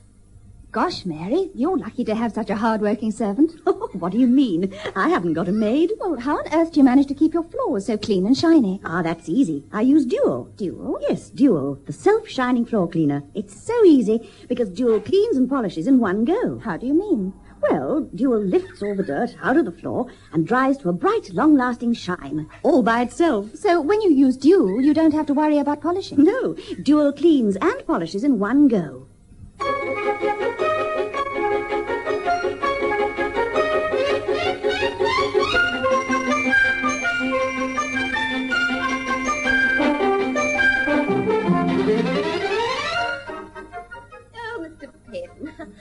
so sorry to have kept you waiting in this chilly drawing room, but I was still dressing. You're very kind to have come so soon. What a catastrophe. You must be beside yourself. What in heaven's name are you going to do? I've no idea. That's why I telephoned you. You have encouraged me to bring all my difficulties to you. Yes, of course, yes. We must discuss the matter. I suppose you've been having the most terrible scenes. Oh, heartrending. You see, they both adore me. And you? I only want to do my duty. How like you. How exactly like you. It was so sweet of you to come and see me at once. I was afraid you wouldn't have time. Do you think I'd allow anything to stand in the way when you sent for me? Oh, but I shouldn't like to think that you were putting yourself out on my account. I wish I could pretend I were. As a matter of fact, I was only going down to see a place I've just bought in the country, and as I wanted to try my new roles, I thought I'd kill two birds with one stone. Oh, I didn't know you were buying a place. Oh, it's a very modest little affair. The park is not more than 300 acres, and there are only 15 bedrooms. But you see, I'm a bachelor. I want so little. Where is it? Oh, it's near Newmarket. A man in my position is bound to do something for the good of the country, and it seems to me that to patronize a good old English sport which gives employment to numbers of respectable men is an occupation which is truly patriotic. I'm going to take up racing. Oh, I think it's splendid of you. So many men waste their money on their own selfish pleasures. It's such a relief to come across anyone who's determined to make thoroughly good use of it. I've often wondered why you didn't go into Parliament. For the past 4 years, I've been too busy winning the war to bother about governing the nation. Yes, but now they want strong men of keen intelligence and dominating personality. It's possible that very soon I shall have the opportunity to show what sort of metal I'm made of, but not in the House of Commons. In the House of Lords? You mustn't ask me to betray the confidence of the Prime Minister. Oh, you look splendid in scarlet and ermine. But it's too bad of me to talk about my own concerns when yours are so much more important. Oh, but you don't know how I love to hear you talk about yourself. One feels a brain behind every word you speak. It's easy to be brilliant when one has a sympathetic listener. Of course, Bill and Freddie are darlings, but their conversation is a little limited. During the war, you know, it was rather smart to talk about guns and flying machines and flea bags, but now... I understand so well, dear lady. Why do you call me that? Well, out of pure embarrassment. I don't know whether to call you Mrs. Cardew or Mrs. Lowndes. Well, why don't you split the difference and call me Victoria? May I? It'll make me feel that you're not an entire stranger. Oh, and I need a friend badly. I'm all at sea. I'm married to 2 men, and I feel as if I were married to neither. I wish you weren't. I wish with all my heart you weren't. Why? Can't you guess? Oh, I must be very stupid. Don't you know that I dote on you? I curse my unhappy fate that I didn't meet you before you were married. Would you have asked me to marry you? Morning, noon, and night, until you consented. Oh, well, I never want a Paris model so much as when I know it's been sold to somebody else. I wonder if you'd want to marry me if I were free. Yes, with all my heart. But I'm not free. And you, if you were, would you marry me? I don't believe you're the sort of man who'd ever take no for an answer. Oh, you're perfectly adorable. I wonder if you'd take me out to luncheon. Give me a chance. Then come back in half an hour, and you'll find me ready. Victoria! Oh, you're in here, Freddie. Why the devil have you left the window open? It's freezing. I was trying to warm the room up a bit. Besides, they say it's healthy. Well, a short life and a merry one for me. I like a fug. Now, that won't make it any warmer. I tried that. You silly ass. Oh, why didn't you light the fire? But don't be so darned unpatriotic. You can't have a fire in the drawing room. Victoria must have one in her bedroom so that I... Where the devil did you get that suit? Rather saucy. I flatter myself. Victoria sent it in for me. Well, she needn't have sent you the only new suit I've had since the war. I think that's a bit thick. Well, I couldn't go round in the dirty old thing I arrived in. Well, if you'd had the decency to ask me, you might have had this suit I've got on. Oh, thanks, but I don't altogether like that one. It's a bit baggy at the knees. You're very much mistaken if you think you're going to wear all the new clothes and I'm going to wear all the old ones. If you're going to be shirty about it, where the devil did you get that tie pin? Oh, Victoria gave it to me on my birthday. Yeah, well, it's mine.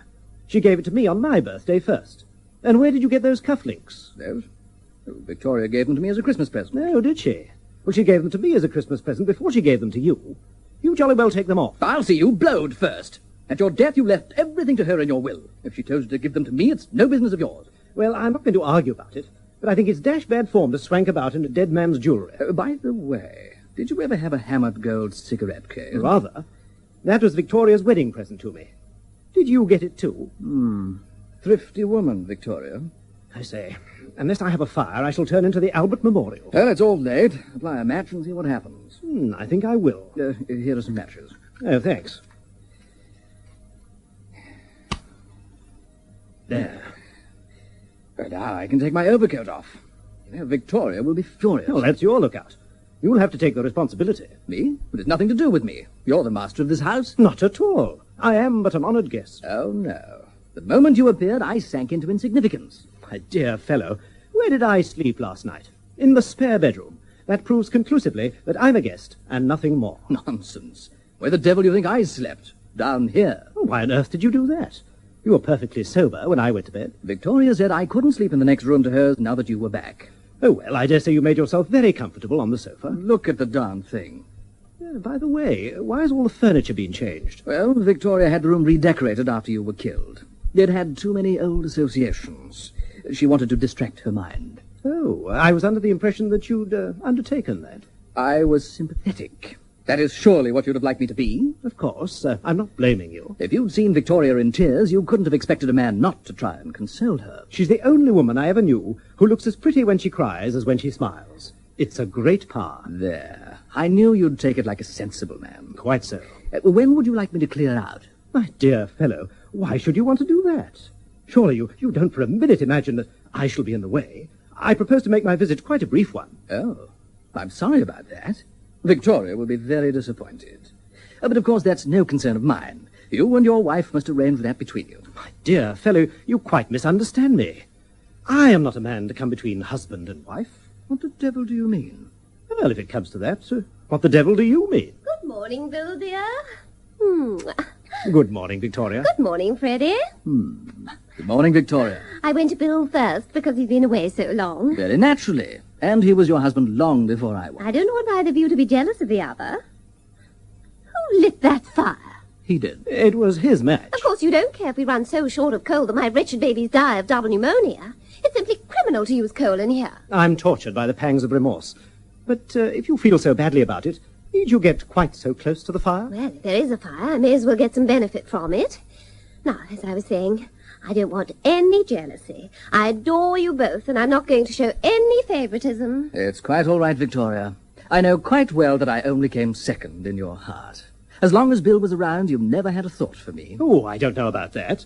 Even the most constant woman likes a change now and then. No. I know Victoria has a faithful heart.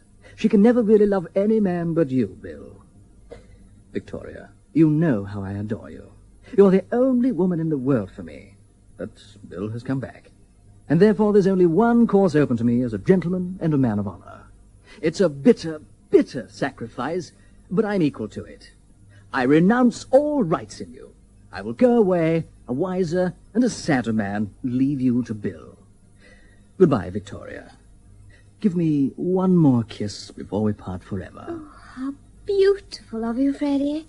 What a soul you've got. Goodbye, Victoria. Forget me and live happily with a better man than I. I shall never forget you, Freddie. Goodbye. Go quickly now. I shall break down. Goodbye, Bill. Do be kind to her.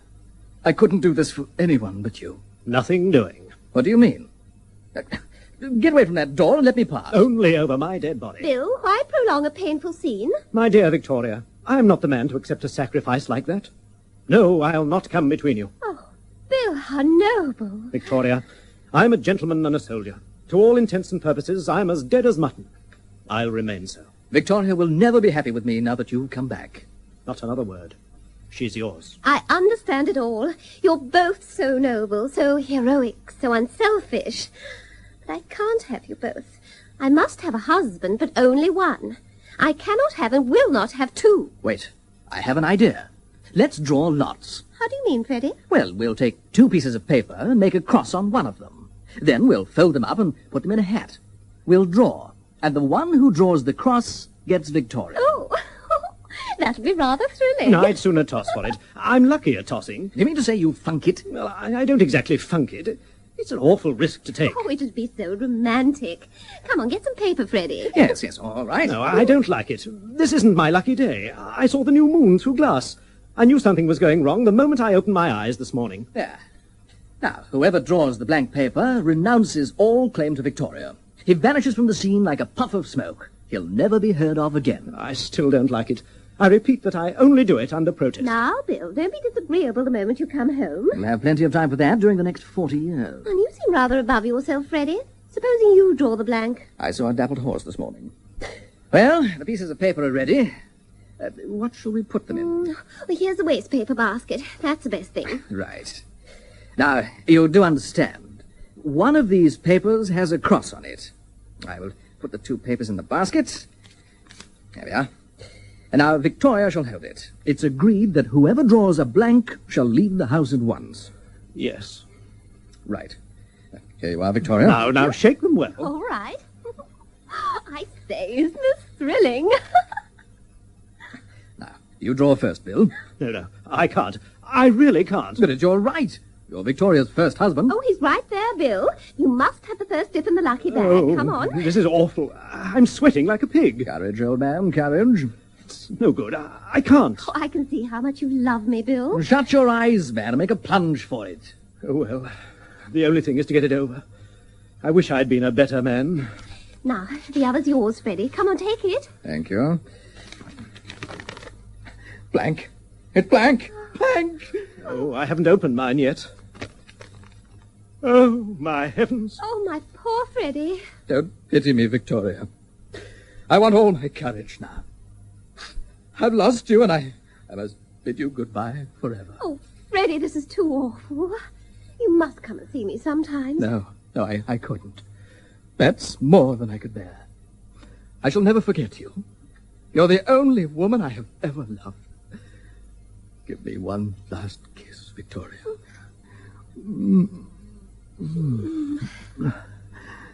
Goodbye. Before you go, you might just let me have a look at that other piece of paper. The one with the blank on it. Why do you want to see it? Well, just curiosity. Now, really, Bill. I don't know how you can be so heartless, giving way to curiosity when my heart is breaking. Anyway, I threw it on the fire. Oh, no, you didn't. You put it in your pocket. I've had enough of this. Can't you see that I'm a desperate man? Not half so desperate as I am. If you don't give me that piece of paper quietly, I'll take it from you. Go to blazes. Come on, give it up. What is the matter? Have you both gone mad? I'll make you. Here, don't you touch me. Now, will you give it up? Let go of my arm. You're twisting. Yes, and I'll break it if you don't give me that paper. Ow, you devil. Stop it. All right. You can have it. That's better. Hand it over now. There you are. I don't know how you can call yourself a gentleman. You dirty dog. Oh, what's the matter? Well, look at that. It's got a cross on it. They both had crosses on them. I don't understand. Don't you? He was making quite sure that I shouldn't draw a blank. What? I did it for your sake, Victoria. I knew that your heart was set on Bill. Only you couldn't bear to hurt my feelings, so I thought I'd make it easier for you. Oh, that was just like you, Freddie.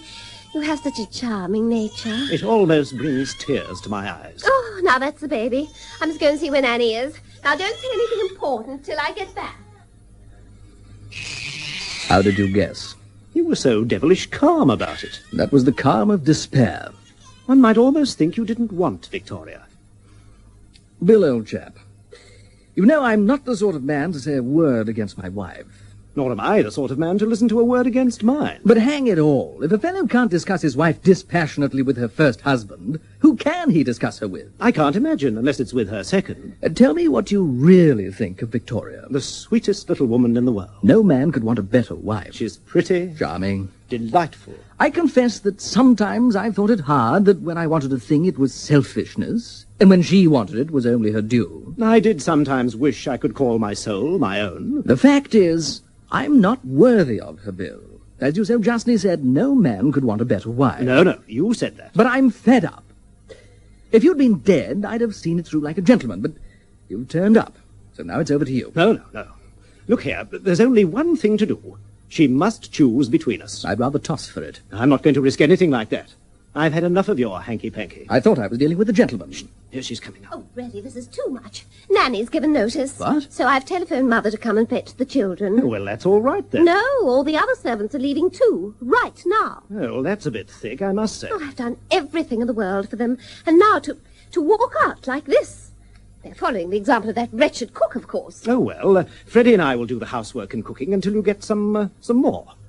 But there's one thing, Victoria. Yes? Well, we've decided there's only one thing to be done. You must choose between us. Oh, how can I? I adore you both. Besides, there's nothing to choose between you. And I don't want to hurt anyone's feelings. No, you must decide. Now take a good look at us, Victoria, and say which of us it's to be.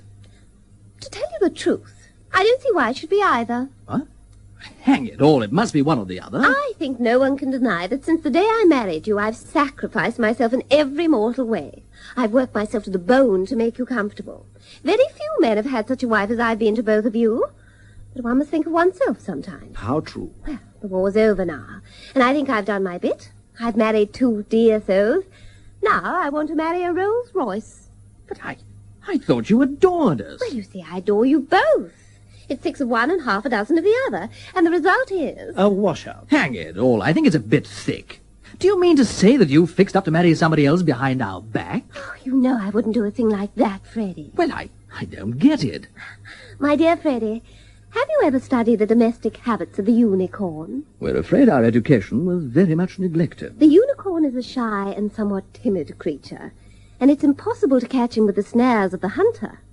But he's strangely impressionable to the charms of the fair sex. When he hears the frou-frou of a silk petticoat, he forgets his native caution. In short, a pretty woman can lead him by the horn. Oh, Victoria, dear, I've come for the children. Oh, and Mr. Peyton is downstairs. Did he come in a Rolls Royce? Why, yes. I'll come down at once. The unicorn's going to take me out to luncheon.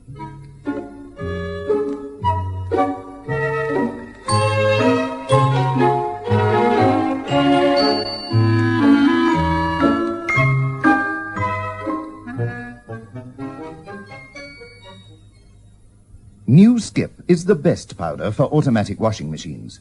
Ask any manufacturer about Skip's low-lather formula and how it works with his machine to give the best results. And ask any housewife about Skip's great new whitening power. It's true. My machine manufacturer recommended New Skip, so I tried it. And it's fantastic. New Skip has oxygen whiteners, and it gets my whites really white. And Skip is great for colors, too. Whichever program I use on my automatic washing machine, Skip gives me wonderful results. Yes, Skip is best for your clothes and your machine. That's why it's recommended by all 16 top manufacturers of automatic washing machines. Close-Up toothpaste is for close-ups. Close up when you're kissing. Kissing. Close up when you're touching. Touching. Close up when you're smiling. Smiling. Yeah, yeah. Close up is for close up. When you're close to people, really close, you need new Close-Up toothpaste. Clear red or clear green mint. 2 whiteners clean your teeth their whitest white. A real mouthwash gives you fresh breath. Close-Up, it gets breath as fresh as possible and teeth as white as possible. Close up when you're kissing. Kissing. Close up when you're touching. Touching.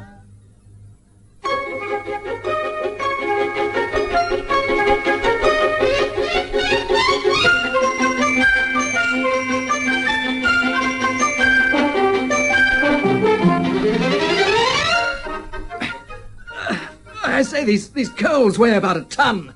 You might carry them up to the drawing room. I might, but I'm not going to. It isn't my work. I'm doing the cooking. You really can't expect me to do the housework as well. Are you doing the cooking? Looking round this kitchen, I don't see any sign of it. There's a lot of dirty dishes. I don't see why I've got to sweat my life out. You see, you have no organization. Housework's perfectly simple, only one must have organization. I have. That's my secret. I was a mug to say I do the housework. I might have known you'd freeze onto a soft job if there was one. I naturally undertook to do what I could do best. Cooking is an art. Any fool can do housework. Now just look nippy and get the table laid while I see to the potatoes. Is it luncheon or dinner? Well, I don't know yet, but we're having it down here in the kitchen because it's easier for dishing up. Organization again. What does Victoria say to that? Well, I haven't told her yet. She's in an awful temper this morning. Oh, why? Well, because the water in the bathroom wasn't hot. Wasn't it? You know very well it wasn't. You were too lazy to get up in time. So much for your organization. What do you mean? Well, ever since I've been at the War Office, I've heard fellows talking about organization, but I never could find anyone to tell me just what it was. It's beginning to dawn on me now. Well, what is it? Organization means getting someone else to do your job for you if you can, and if you can't, letting it rip. I really think it's too bad of you two. I've been ringing the bell for the last quarter of an hour. There are 2 men in the house, and neither of you pay the least attention. We were having an argument. Yes. Let me put it before you, Victoria. It has nothing to do with Victoria. I'm the cook, and I won't have anyone come interfering with my kitchen. You must do something, Victoria, or you'll get no luncheon. I shan't be here for luncheon. Why not? Because Mr. Lester Peyton has made me an offer of marriage, and I have accepted it. You've got 2 husbands already, Victoria. Hello, who's that? That's my solicitor. Oh, what? I told him to come at once. I'll go and open the door, Freddie, will you? What the dickens does he want? He's going to fix up my divorce. You're not letting the grass grow under your feet, are you? Hurry and answer the door, darling. All right. I was just taking my apron off. This is a desperate step you're taking, Victoria. Well, I had to do something. You must see that the present situation is absolutely impossible. Well, if you've quite made up your mind to divorce me, I can almost look upon you as another man's wife. What do you mean by that? Only that I can make love to you without feeling a thundering ass. Oh, careful, they're coming. It would never do for my solicitor to find me in my husband's arms. It would be outrageous. How do you do, Mr. Raham? How do you do? Do you know my husband? I'm pleased to meet you, gentlemen. I dare say it will facilitate matters if I am told which of you is which and which is the other. Well, this is Major Cardew, my first husband, and this is my second husband, Major Loudon. Oh, that makes it quite clear. How do you do? How do you do, Major? How do you do, Major? Interesting coincidence. Both majors. I suppose Mrs. Lowndes has put you in possession of the facts, Mr. Raham. I think so. We had a long talk in my office yesterday. She is determined to divorce you both. I've told her that this is not necessary, since she is obviously the wife of only one of you. It's just as well to take no risks. But do I understand that you 2 gentlemen are agreeable? Speaking for myself, I'm prepared to sacrifice my feelings, deep as they are, to the happiness of Victoria. Very nicely and feelingly put. And you, sir, will you give this lady the freedom she desires? Yes, of course. Certainly. Well, so far so good. Now, it will save time and trouble if we get up the case against both of you in the same way. Since neither of you will defend the case, there is no need for you to go to the expense of legal advice, and so I propose to go into the whole matter with you now. You can feel quite easy about taking Mr. Raham's advice. He's arranged more divorce cases than any man in England. You must be a very busy man. I assure you, Major, I'm one of the busiest men in London. Well, I will come to the point. In this country, if a couple, for reasons which merely concern themselves, wish to part company, a husband needs only to prove adultery to divorce his wife. But the English law recognizes the natural polygamy of man, and so when a wife desires to divorce her husband, she must prove, in addition, cruelty or desertion. Now, do you wish the cause of offence to be cruelty or desertion? Well, personally, I should prefer desertion. Certainly. I should very much dislike being cruel to Victoria. And you know, I could never hurt a fly. Well, then we'll settle on desertion. I think myself it is the more gentlemanly way, and besides, it is more easily proved. I will arrange it all by means of letters. An application for the restitution of conjugal rights will be made, and then 6 months later we shall bring an action for divorce. 6 months later? But when will I be free, then? In about a year. Oh, but that won't do at all. I must have my freedom by, before the racing season ends at all events. Oh, as soon as that? Well, the Derby, if possible. Certainly by the 2,000 guineas. Yeah, in that case, it will have to be cruelty. It can't be helped. They'll have to be cruel. I don't like the idea, Victoria. Try and be a little unselfish for once, darling. I'd never strike a woman. If I don't mind, I don't see why you should. Cruelty has its advantages. If it's properly witnessed, it has a convincing air which desertion never has. My mother will swear to anything. Servants are better. The judges are often unduly suspicious of the mother-in-law's testimony. But you can leave it safely to me. I've devised my own system and have never known it to fail. I always arrange for 3 definite acts of cruelty. First at the dinner table... perhaps we could leave the principle for the time being and go into the details later. Very well. But let us pass to the last point. Trivial in itself, but essential in order to satisfy the requirements of our English law. Adultery. That, I think, you can safely leave to us. With the price of a supper in my pocket and an engaging manner, I'm prepared to supply all the evidence you want. I am shocked and horrified by your suggestion. Do you expect a man in my position to connive at immorality? Immorality? Well, there must be, shall we say, a soupçon of it, under normal circumstances. Not at all. I always arrange this part of the proceedings with the most scrupulous regard to propriety. I shall arrange for both of you to come to my office and meet a certain lady. What's she like? A most respectable person. I have employed her in practically all the fashionable divorces of the last 15 years. You amaze me. Does she make money by it? Oh, sufficient for her simple needs. She charges only 20 guineas for her services. Well, I'm sure I could get it done for less. And not by a woman of refinement. Oh, well, with most of us, it's only once in a lifetime. Well, I will proceed. You will fetch this lady at my office and drive with her to the Hotel Majestic, where you will register as husband and wife. You will be shown to a suite of rooms which I shall engage for you, and supper will be served in the sitting room. You will partake of this, and you will drink champagne. I should like to choose the brand myself. I have no objection to that. Thanks. Then you will play cards. Miss Montmorency is a wonderful card player. She has not only an unparalleled knowledge of all games for two, but she can do a great number of tricks. In this way you will find the night pass without tediousness, and in the morning you will ring for breakfast. Well, I'm not sure I'll have much appetite for it. Sounds like the devil of a beano. I should like to see her first. Come to think of it, I'd like to see her too. Men are so weak. I'd be much easier in my mind if I'm sure these poor boys won't be led astray. Well, that's easily arranged. I have Miss Montmorency with me. She is waiting in a taxicab at the door. Is she that sort of person I should like to meet, Mr. Raham? Oh, a perfect lady. She comes from one of the best families in Shropshire. Oh, well, go and fetch her, Freddie. Very well. Do you mean to say that with this evidence you'll be able to get a divorce? No doubt of it. I've got hundreds. Well, I'm only a soldier, and I dare say you'll not be surprised that I find it difficult to believe. Brandy. What's the matter? Is this the way? You'll soon see. Come straight in, Miss Montmorency. Make it a big one, and have one yourself, too.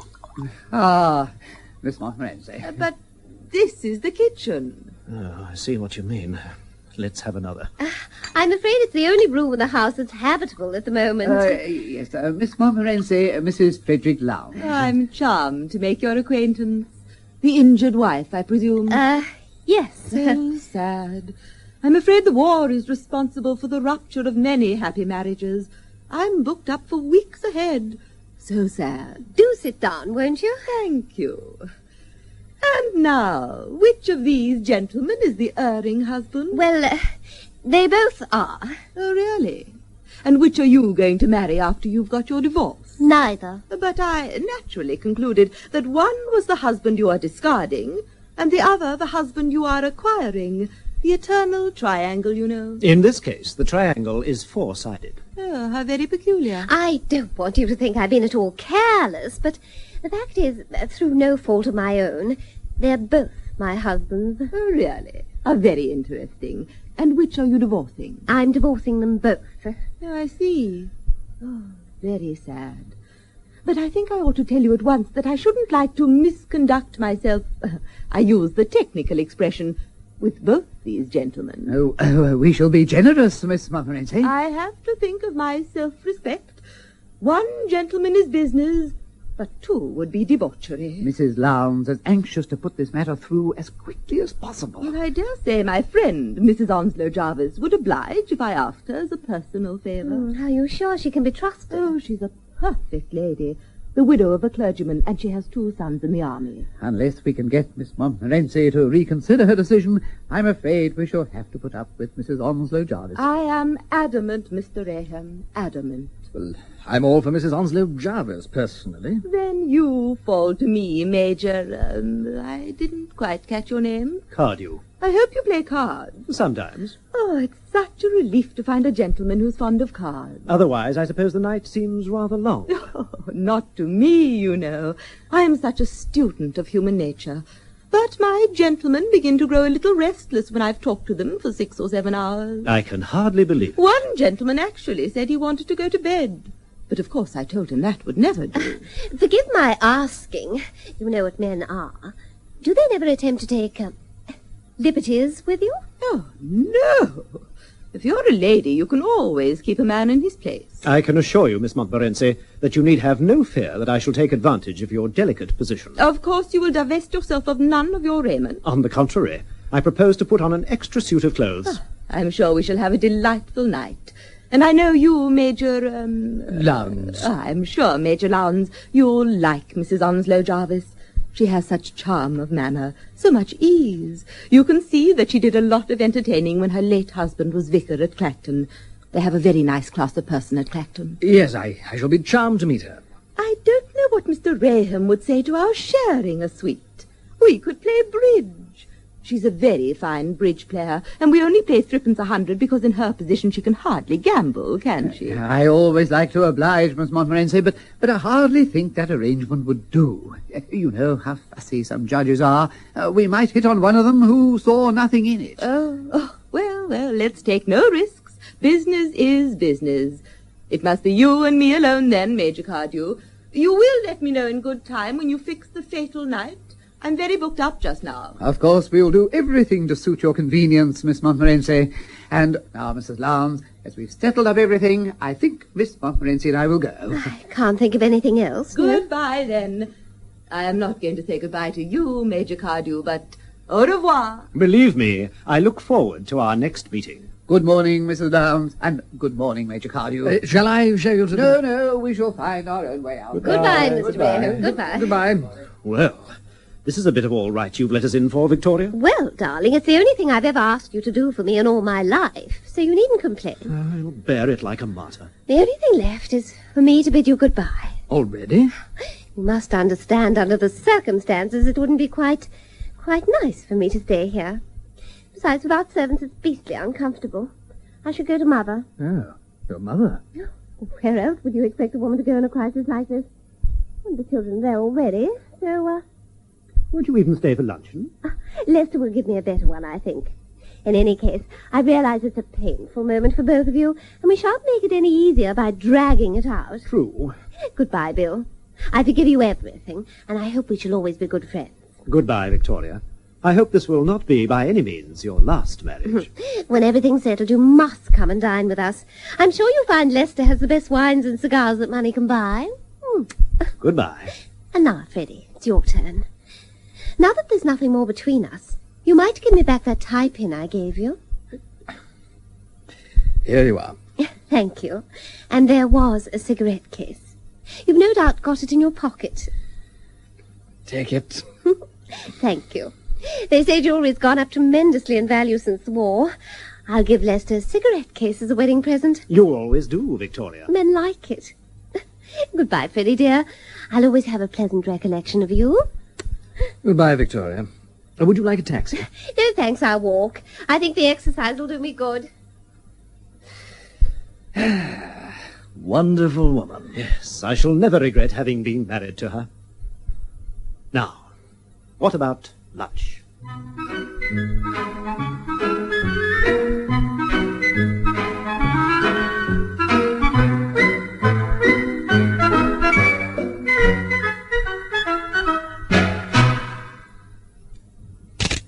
Annabella, if we could just have a turn to the left.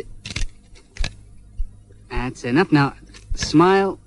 Yeah, I think that's just about it. Now we'll move on to the interior shots, and that's it for the day. International fashion model Annabella G is on location in southern France. Being a top model, you can imagine how Annabella cares for her complexion. She uses Lux beauty soap. Lux is so creamy, so very soft. It cares for my complexion. I wouldn't use anything else. Like Annabella G, like beautiful women everywhere, choose the creamy, moisturizing lather of Lux to care for your complexion. Lux, a beauty treatment as you bathe. Gosh, Mary, you're lucky to have such a hard-working servant. What do you mean? I haven't got a maid. Well, how on earth do you manage to keep your floors so clean and shiny? Ah, that's easy. I use Duo. Duo? Yes, Duo, the self-shining floor cleaner. It's so easy because Duo cleans and polishes in one go. How do you mean? Well, Duo lifts all the dirt out of the floor and dries to a bright, long-lasting shine, all by itself. So when you use Duo, you don't have to worry about polishing? No, Duo cleans and polishes in one go. In tonight's Lux Radio Theater presentation of Home and Beauty by W. Somerset Maugham, the part of Victoria was played by Margaret Milner Smythe, with Roger Service as Bill Cardew, her first husband, and Tony Wood as Freddie Lowndes, her second husband. As her mother, you heard Sheila Raymond Jones. John Simpson played the part of Lester Patton, and Peter Lee Hunt that of Mr. Raham, the lawyer. Miss Montmorency was played by Gillian Lomberg. Home and Beauty was adapted by Helen Cunningham, produced for Lux Radio Theater by Rolf Jacobs, and directed by Delphine Lethbridge.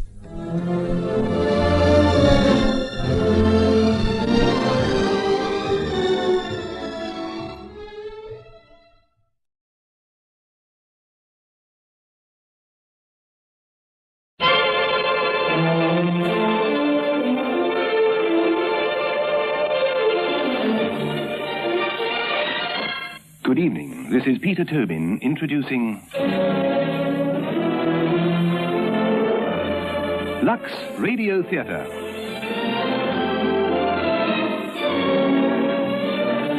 Tonight and every Monday night at this time, Lux Radio Theater presents for your entertainment the finest in radio drama. This week we bring you Brief Encounter by Noel Coward, a radio adaptation of his stage play Still Life. It is the poignant love story of two people, both married, who meet by accident. While waiting on a station platform, Laura Jesson gets some grit in her eye from a passing train, and Alec Harvey, a doctor, takes it out for her.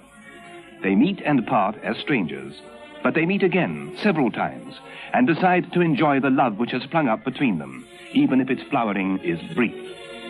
Listen in a few moments to Valerie Miller and Michael Atkinson in Brief Encounter, produced for Lux Radio Theater by Anne Freed and directed by Henry Diffenthal.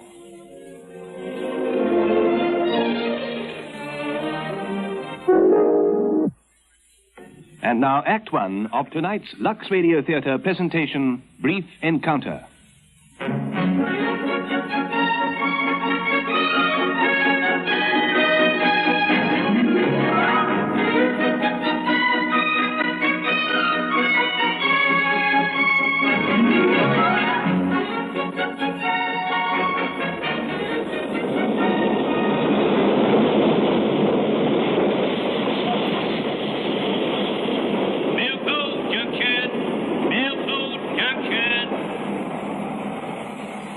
Here's the 5:35. Hurry up, Biddle. Go and clean up table number 3. I can see the crumbs on it from here. Them rock cakes. Never you mind about the rock cakes. I like my tables as clean, and you can wipe down this counter too. I don't have many people now. Who wants to come into a station refreshment room at this time of day? There's always someone wants a cup of tea. Now you just do as you're told and don't argue. Yes, Mrs. Baggett. Oh, hello. Quite a stranger, aren't you? I couldn't get in yesterday. I wondered what had happened to you. I had a bit of a dust-up. What about? Saw a chap getting out of a first-class compartment, and when he comes to give his ticket up, it were a third-class one. So I told him he'd have to pay excess, and he turned a bit nasty. Had to send for Mr. Saunders. Fat lot of good he'd be. Oh, well, he is the station master. Ooh, we ticked him off proper. Seeing's believing. Well, here's your tea. Oh, ta. Oh, I tell you, he ticked him off right proper. You pay the balance at once, he says, or I'll hand you over to the police. Not a bad lot, you know, Mr. Saunders.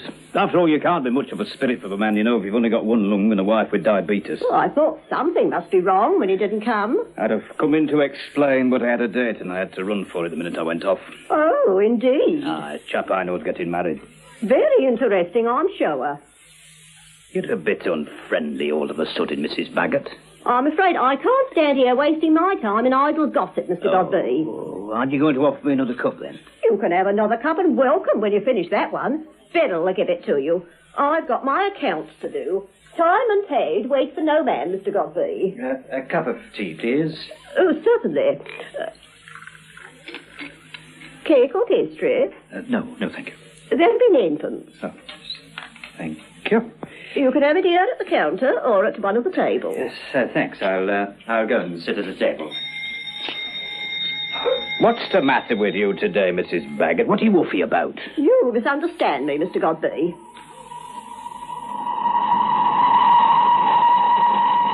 What about me other cup?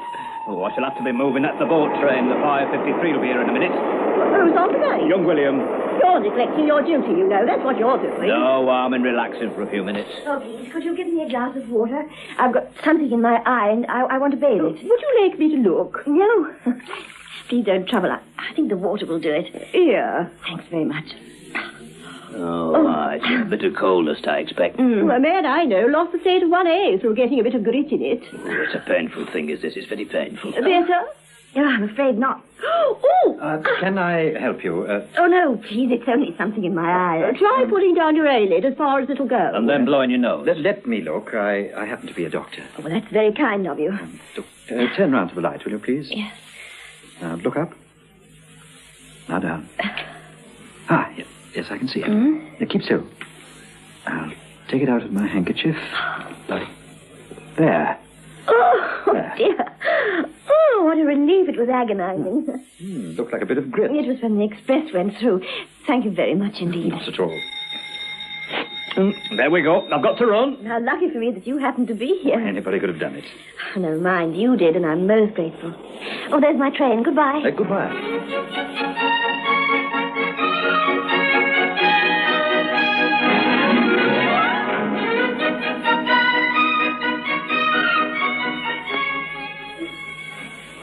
So I said to him, Beryl, it's all very vain expecting me to do this, that, and the other. But what do I get out of it? You can't expect me to be cook-housekeeper and a char rolled into one during the day and a loving wife in the evening just because you feel like it. Did you, Mrs. Baggett? Did you really say that? Certainly I did. There is just as good fish in the sea, I said, as ever came out of it. And I packed my boxes there and then and left him. Just fancy. And, oh, here comes the customer. Oh, it's that lady who got the grit in her eye last week. Pretty, isn't she? Well, if you like the quiet kind. Expensive clothes and not very smart. Oh, I think they're lovely. May I have a cup of tea, please? Certainly. That'll be ninepence. Beryl, take the tea to the table for the lady. Oh, that's quite all right. Thank you. I can manage. And didn't you ever go back to him, Mrs. Baggett? Never. What happened to him? Dead as a doornail inside 3 years. Well, I never. A cup of tea, please. Yes, sir. Anything else? A piece of cake? No, thank you. It's ninepence, isn't it? Yes. Oh, good afternoon. Good afternoon. Are you alone? Yes, I am. Would you mind very much if I shared your table? No, of course not. I'll just move these parcels. I'm afraid we haven't been properly introduced. My name's Alec Harvey. How do you do? Mine's Laura Jesson. Mrs. or Miss? Mrs. You're a doctor, aren't you? I remember you said you were when you took the grit out of my eye last week. Yes. I have a practice in Shirley. Oh. Would you come here every Thursday? Yes, to spend a day in the hospital. Stephen Lynn, he's the chief physician there, graduated with me. I take over from him once a week, and it gives him a chance to go up to London. And me a chance to study the hospital patients. I see. Do you? Do I what? Do you come here every Thursday? Oh, yes, I do the week's shopping, change my library books, have a little lunch, and generally go to the pictures. Not a very exciting routine, really, but it makes a change. Well, that's my train. I'll have to hurry. Goodbye, Mrs. Jetton. It was nice seeing you again. Goodbye, Dr. Harvey.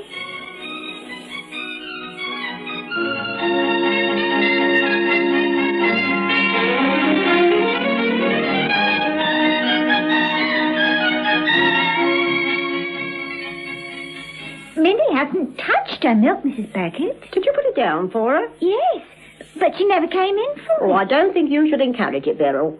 A refreshment room's no place for a cat. Besides... Tea or lemonade? Oh, tea, I think it's more refreshing, really. Oh, shall we sit here? Yes. I'll get the tea. 2 teas, please. Cakes or pastry? Would you like cake or pastry? No, thank you. Now, those bath buns fresh? Oh, certainly they are. Made this morning. 2, please. That'll be half a crown. Yeah. Take the tea to the table, Beryl. I'll carry the buns. Here, now, you must eat one of these, Laura. Fresh this morning. Very fattening. Oh, I don't hold with such foolishness. I'm going to the back room to look over my accounts, Beryl. Let me know when Albert comes in. Oh, yes, Mrs. Baggett. The buns do look good, I must say. One of my earliest passions. I've never outgrown it. You do take milk in your tea? Yes. Don't you? Yes, fortunately. Station refreshments are generally a wee bit arbitrary, aren't they?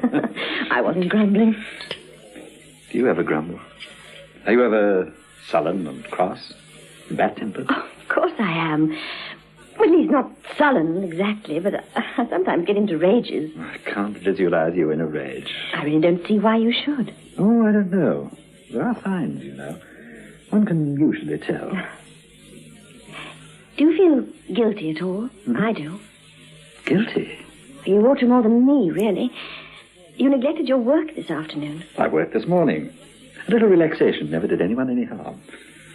Why should either of us feel guilty? I don't know. A sort of instinct. As though we were letting something happen that oughtn't to happen. How awfully nice you are. When I was a child in Cornwall, we lived in Cornwall, you know, May, that's my sister, and I used to climb out of our bedroom window on summer nights and go down to the cove and bathe. It was dreadfully cold, but we felt very adventurous. I'd never have dared to do it by myself, but sharing the danger made it all right. That's how I feel now, really. Have a bun. It's awfully bad for you. Oh, Alec, you're laughing at me. Yes, a little. Oh, but I'm laughing at myself, too. Why? For feeling a small pang when you said about being guilty. There you are, you see. We haven't done anything wrong. Of course we haven't. An accidental meeting, then another accidental meeting, then a little lunch, then the cinema. What could be more ordinary, more natural? We're adults, after all. I never see myself as an adult. Do you? Yes, I do. I'm a respectable married woman with a husband and a home and 3 children. But there must be a part of you, deep down inside, that doesn't feel like that at all. Some little spirit that still wants to climb out of the window, but still longs to splash about a bit in the dangerous sea. Perhaps none of us ever grows up entirely. How awfully nice you are. You said that before. I thought perhaps you hadn't heard. Oh, I heard all right. I'm respectable, too, you know. I have a home, a wife, children, and responsibilities. I also have a lot of work to do, and a lot of ideals all mixed up with it. What's she like? Madeline? Yes. Small, dark, rather delicate. Funny, I should have thought you'd be fair. And your husband, what's he like? Medium height, brown hair, kindly, unemotional, and not delicate at all. You said that proudly. Oh, did I? What's the matter? The matter? What could be the matter? You suddenly went away. I thought perhaps we were being rather silly. Why? Oh, I don't know. We're such complete strangers, really. It's one thing to close a window, but quite another to slam it down on my finger. I'm sorry. Please, come back again. Is tea bad for one? Worse than coffee, I mean? If this is a professional interview, my fee is a guinea.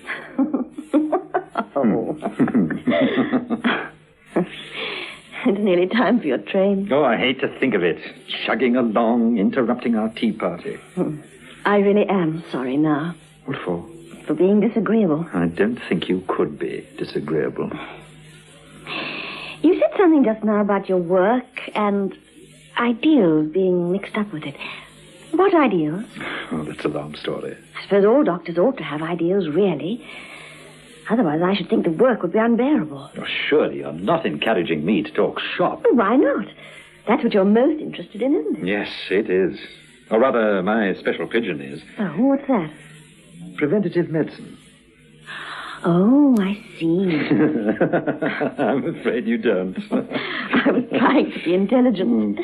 Most good doctors, especially when they're young, have private dreams. That's the best part of them sometimes, though those get over-professionalized and strangulated. And am I boring you? Oh, no.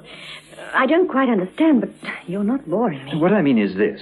All good doctors must be primarily enthusiasts. They must have a sense of vocation, a deep-rooted, unsentimental desire to do good. Oh, yes, I see that. Well, obviously, one way of preventing disease is worth 50 ways of curing it.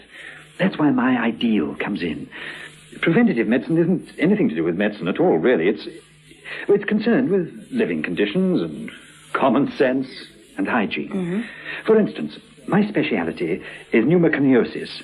Oh, dear. Don't be alarmed. It's simpler than it sounds. It's nothing but a slow process of fibrositis of the lung due to the inhalation of particles of dust. Now, in the hospital here, there are splendid opportunities of observing cures and making notes because of the coal mine. You suddenly look younger. Do I? Almost like a little boy. What made you say that? I don't know. Yes, I do. Tell me. No, I couldn't, really. You were saying about the coal mines? Yes. The inhalation of coal dust. That's one of the specific forms of the disease. It's called anthracosis. What are the others? Chalicosis. That comes from metal dust. Steelworks, you know. Oh, yes, of course. Steelworks. And silicosis. Stone dust.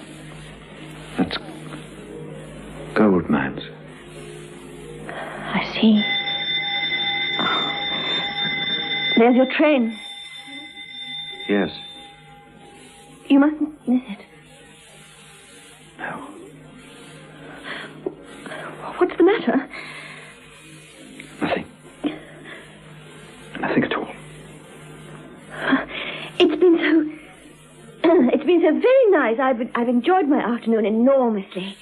I'm so glad. So have I.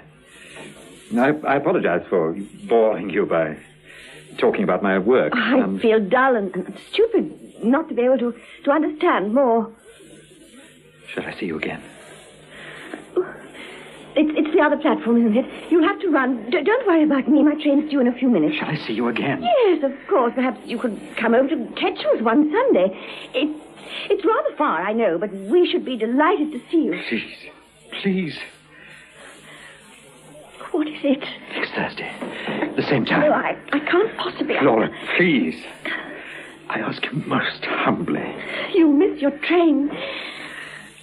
All right. Run. Goodbye. I'll be there. Oh, thank you. Thank you, my dear Laura. Thank you. Till Thursday.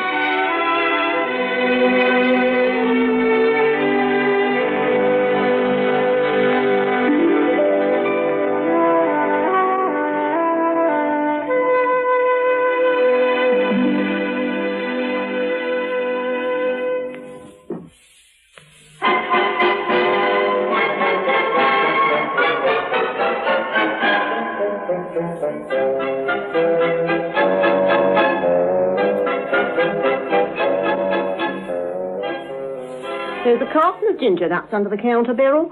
Please pass me a few packets. This display case needs filling. Oh, well, 6 be enough? Yes, and a couple of rich digestives.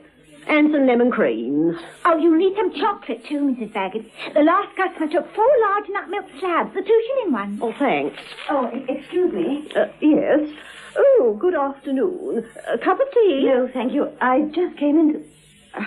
Well, perhaps I'd better have a cup of tea. Pour a cup of tea for the lady, Beryl. Oh, yes, Mrs. Baggett. I wondered, the gentleman I had tea with last Thursday, has he been in here this afternoon? Oh, your friend. No, he's not been in today. Here's your tea. Oh, that'll be 9pence. Yes, thank you. Are you sure he wasn't here? I mean, you had so many customers. Have you seen the gentleman, Beryl? Oh, no, Mrs. Baggett. He's not been here since last week. Oh, here he is now. Lord. Oh, will you have a cup of tea? No. No, thanks. I haven't time. But I'll sit with you for a few minutes while you have yours. Here, I'll carry it to the table. Lord, I'm so sorry. I'm so terribly sorry. Oh, it's all right. I just wondered when you didn't come. You did say 12:30 outside the Regal Palace. There was an operation at the hospital, an emergency. I had to stand by as it was one of my special patients. I'd no way of letting you know. Oh, please, don't worry, Alex. I did worry. I thought of you standing there in the street, waiting, wondering. You understand, don't you? Of course. It doesn't matter a bit. I was terribly disappointed. I had a surprise for you, Laura. Oh, what sort of surprise? I was going to take you out into the country for the afternoon.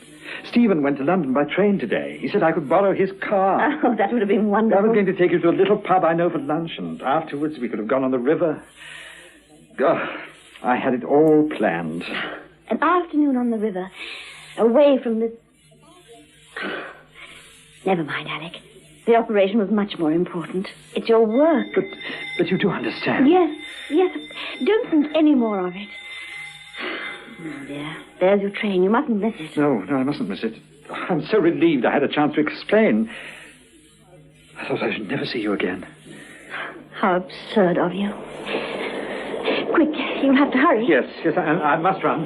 Next Thursday? Yes, next Thursday.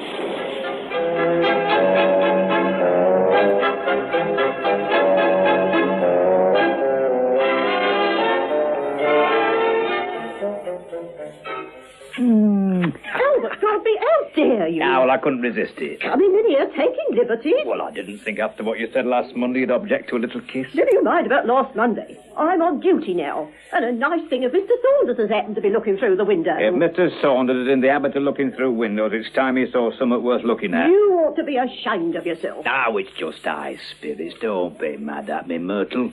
It's all your fault anyway. I don't know what you're referring to, I'm sure. Well, I was thinking of tonight. If you don't learn to behave yourself, there won't be a tonight. Or any other night either. Oh, come on, just give us a kiss. Oh, do no such thing. Just a quick one across the counter. Oh, Albert, come on, stop there's it. a love. Oh, let go of me. Come on, just one, come here. Oh, come here. look at me bandaries all over the floor. Fiddle, come and help Mr. Godby pick up them cakes. Good afternoon. Good afternoon. 2 teas, please. Cake or pastry? No, thank you. Just the tea. There you are. 1 and 6pence, please. Thank you. Thank you.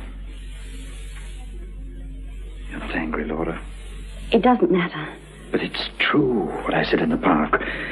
We're in love. Oh, please. And we must be sensible. It's too late to be sensible. But we must. We must never see one another again. Cup of coffee, please, and a beef sandwich. Can't be. Yeah, Ham'll do. You can't part like this. I think it would be better if we did. Don't really mean that. I'm trying to mean it. I'm trying with all my strength. Oh, my dearest dear. Please don't.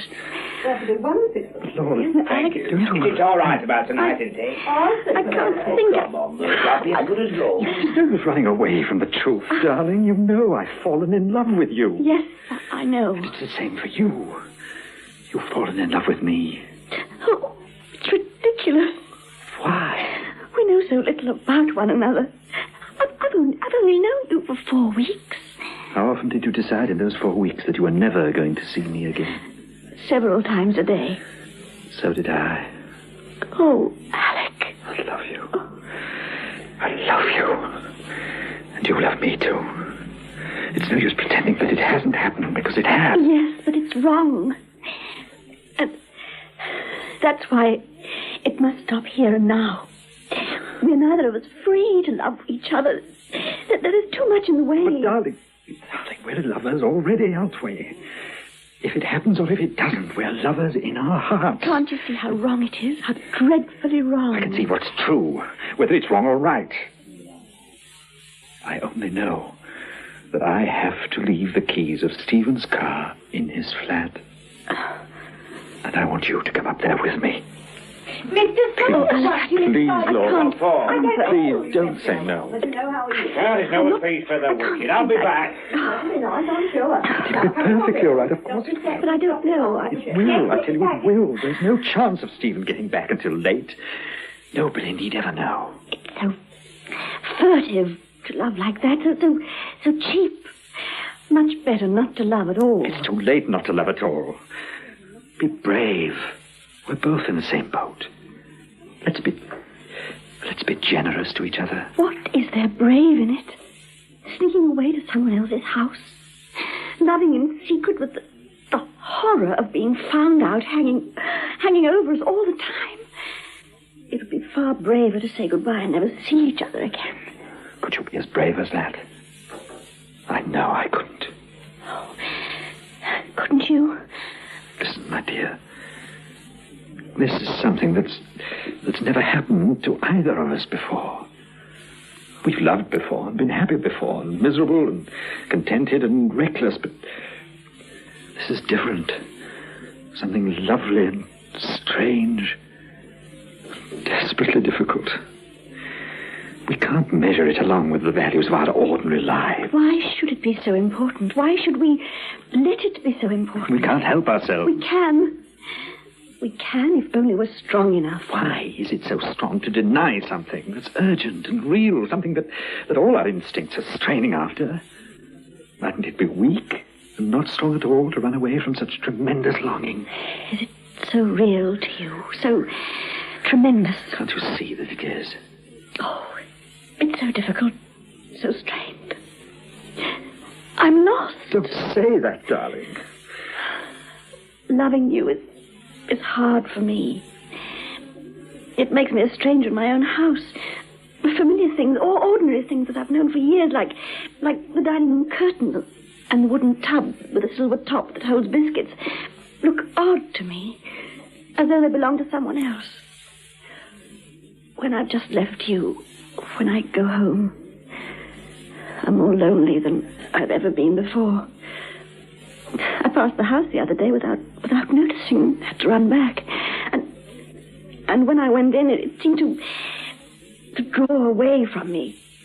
My whole life seems to be drawing away from me, and I don't know what to do. Oh, darling. I love them just the same. Fred, I mean, and the children. But it's as though it wasn't me at all. As though I were looking on at someone else. Do you know what I mean? Is it the same with you? Or is it easier for men? I don't know. Oh, please, my dear, don't look unhappy. I'm not grumbling. Really, I'm not. I don't suppose being in love has ever been easy for anybody. We've only got a few more minutes. I didn't mean to be depressing. It isn't any easier for me, darling. Honestly, it isn't. I know. I know. I only wanted reassuring. I hold you in my arms all the way back in the train. I'm angry with every moment that I'm not alone. To love you uninterrupted. Whenever my surgery door opens and a patient comes in, my heart jumps in case it might be you. One of them I'm grateful to. He's got neuritis and I give him sun ray treatment. He lies quite quietly baking. And I can be with you in the shadows behind the lamp. How silly we are. How unbearably silly. Friday, Saturday, Sunday, Monday, Tuesday, Wednesday, Thursday.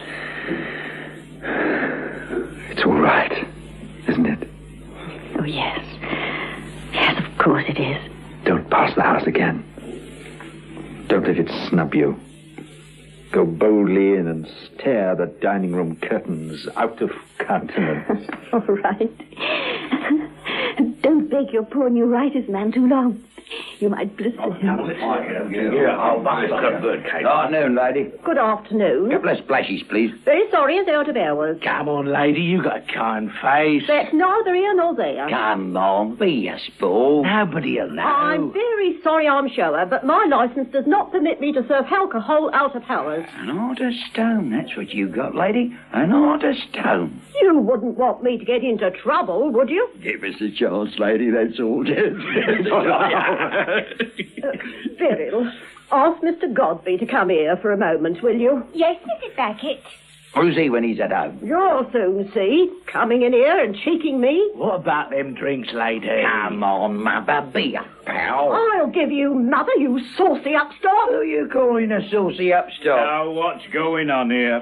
Mr. Godby, these gentlemen are annoying me. We haven't done anything. All we did was ask for a couple of drinks. They insulted me, Mr. Godby. We never did nothing of the sort. Just having a little joke, that's all. Hop it, both of you. We've got a right to stay here as long as we like. You heard what I said, hop it. I check your passes at the gate. Your train's due in a minute. Number 2 platform. Now, up it. Look here. Come on, Johnny. Don't argue with a poor little fella. Up it. Toodaloo, Mother, and be careful with them drinks.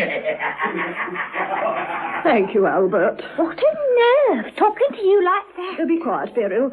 Pour me out a nip of 3 Star. I'm feeling quite upset. Well, I've got to get back to the gate. I'll be seeing you later, Albert. Okay. I'll say one thing for Albert Grossi. He may be on the small side, but he's a gentleman. There's your train. I'm going to miss it. Please go. No. I wish I could think clearly. I wish I could really know what to do.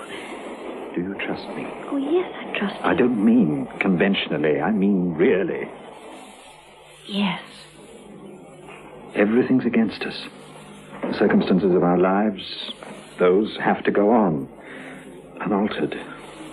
We're nice people, you and I. And we've got to go on being nice.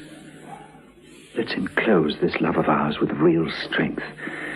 And let that strength be that no one is hurt by it, except ourselves. Must we be hurt by it? Yes, when the time comes. Very well.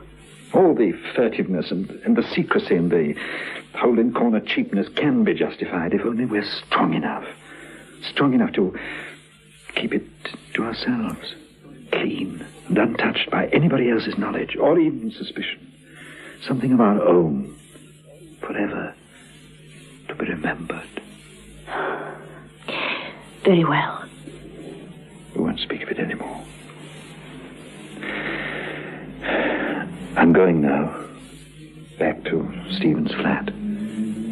I'll wait for you. If you don't come, I shall know only that you weren't quite ready, that you needed a little longer to find your own dear heart. Now this is the address.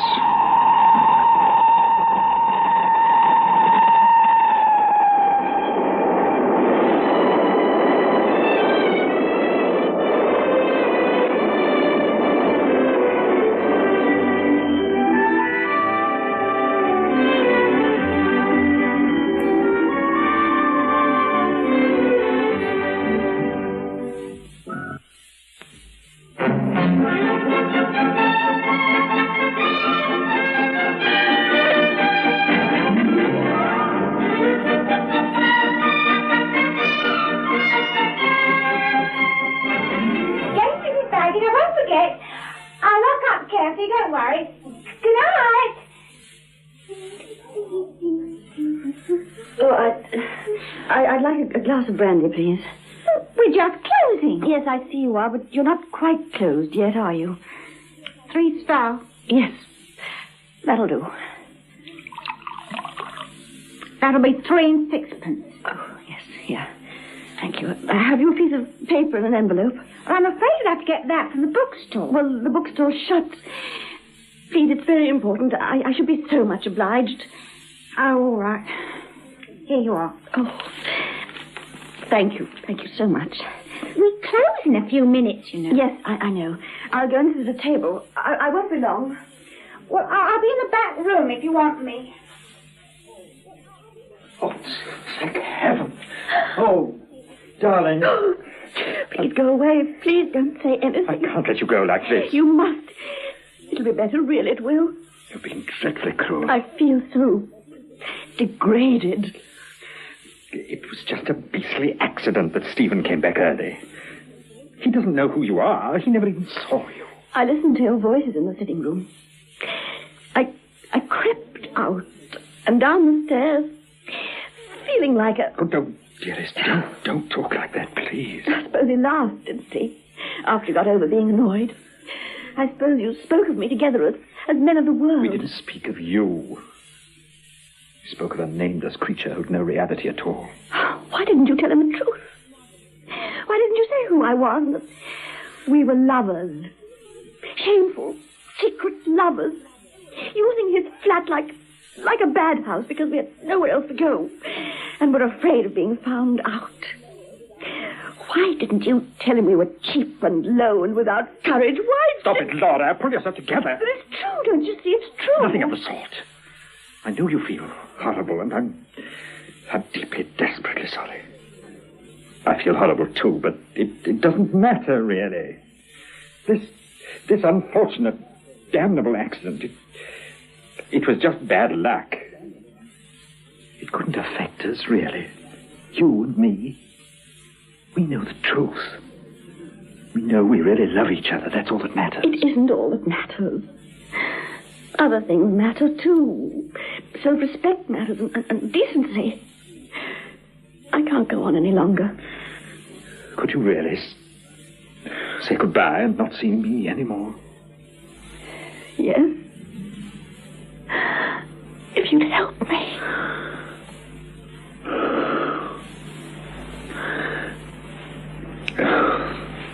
I love you, Laura. I shall love you always until the end of my life. All the shame that the world might force on us couldn't touch the real truth of it. I can't look at you now because I know something. I know that this is the beginning of the end. Not the end of loving you. The end of our being together. But not quite yet, darling, please. Not quite yet. Very well. Not quite yet. I know what you feel. About this evening, I mean. About the beastliness of it. I know about the strain of our different lives, our lives apart from each other. The feeling of guilt, of doing wrong, is a little too strong, isn't it? It's too persistent, perhaps. Too great a price to pay for the few hours of happiness we get out of it. I know all this because it's the same for me, too. Oh, yes. Yes, I realize that. Let's be careful. Let's prepare ourselves. A sudden break now, however brave and admirable, would be too cruel. We can't do such violence to our hearts and minds. Very well. I'm going away. I see. But not quite yet. Please, not quite yet. I'm afraid it's closing time. Oh, is it? I shall have to lock up. Mrs. Begg has left me in charge. This lady is catching the 10:10. She's not been very well, and it's very cold on the platform. The waiting room's open. Look here, I'd be very much obliged if you'd let us stay here for a few minutes. I'm sorry, it's against the rules. Look, this is for you. Please, come back to lock up when the train comes in. Well, I'll have to switch off the lights. Someone might see them on and think we're still open. Just for a few minutes, please. Well, you won't touch anything, will you? No, not a thing. Oh, all right. You can still see a bit from the platform light shining through the window. Yes, thank you very much. Just a few minutes. Let's have a cigarette, shall we? Oh, I have some. No, here. Thanks.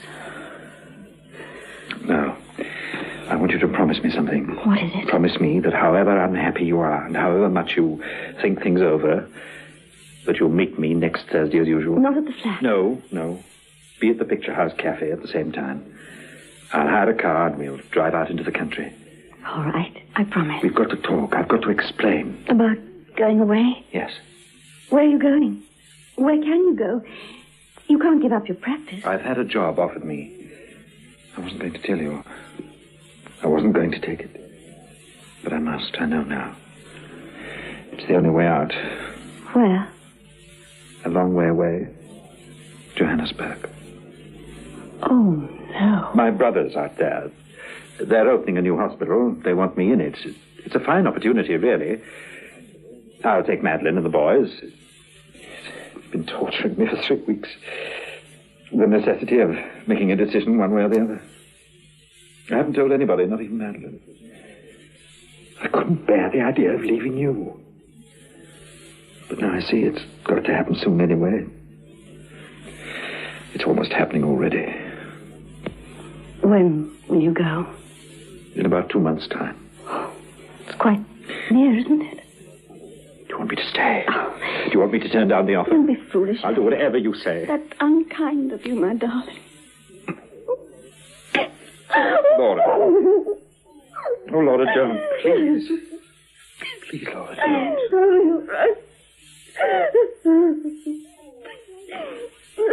Leave me alone for a minute.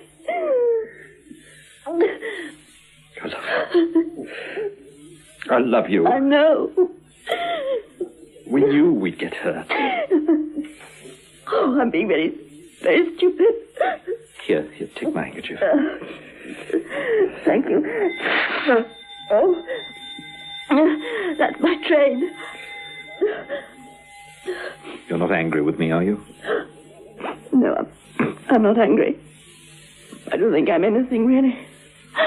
I feel just tired. Forgive me. Forgive you for what? For everything. For having met you in the first place. For taking the piece of grit out of your eye.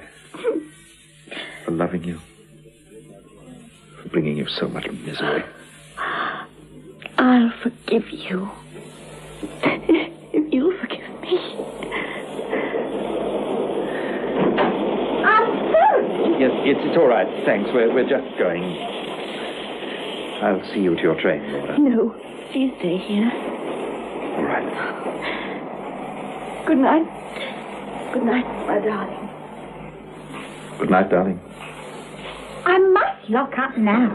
The last train for Shirley hasn't gone yet, has it? I couldn't say, I'm sure. I'll wait in the waiting room. Thank you very much. Good night. Good night.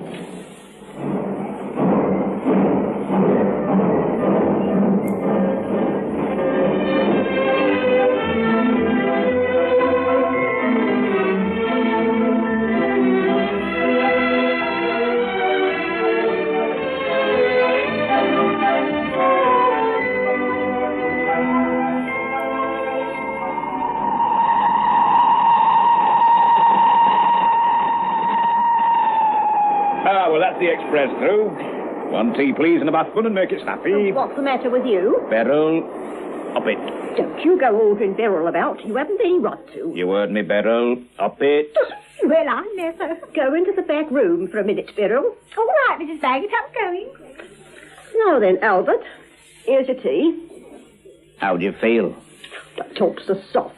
How should I feel? Well, I only wondered, like, you know. Look out. Somebody's coming in. No, it's only Romeo and Juliet. Good afternoon. Good afternoon. Same as usual? Yes, please. 2 teas. Quite spree out, isn't it? Yes, quite. There you are. 1 and 6pence. Thanks. I'll take the tea. Now, look here, Myrtle. We can't talk now. Come home with me this evening, and we'll have a little supper. Can you listen to what I want to say? Yes, but you must go now. Get back to your game. Aye, all right. I'll see you tonight, then. Are you all right, darling? Yes, I'm all right. I wish I could think of something to say. It doesn't matter. I'm not saying anything, I mean. I'll miss my train and wait to see you into yours. No, please don't. I'll come over to your platform with you. I'd rather. Very well. Do you think we shall ever see one another again? I don't know. Not for years, anyway. The children will all be grown up. I wonder if they'll ever meet and know each other. Couldn't I write to you? Just once in a while. No, please not. We promised we wouldn't. Please know this. Please know that you'll be with me for ages and ages yet. Far away into the future. Time will wear down the agony of not seeing you. Bit by bit, the pain will go. But the loving you, the memory of you, won't ever go. Please know that. I know it. It's easier for me than for you. I do realize that. Really, I do.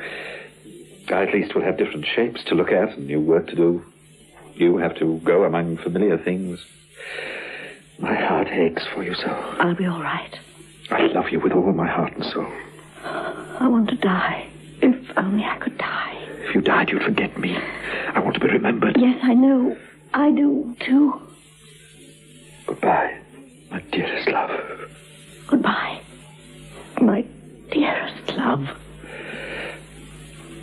We've still got a few minutes. Yes, a few minutes.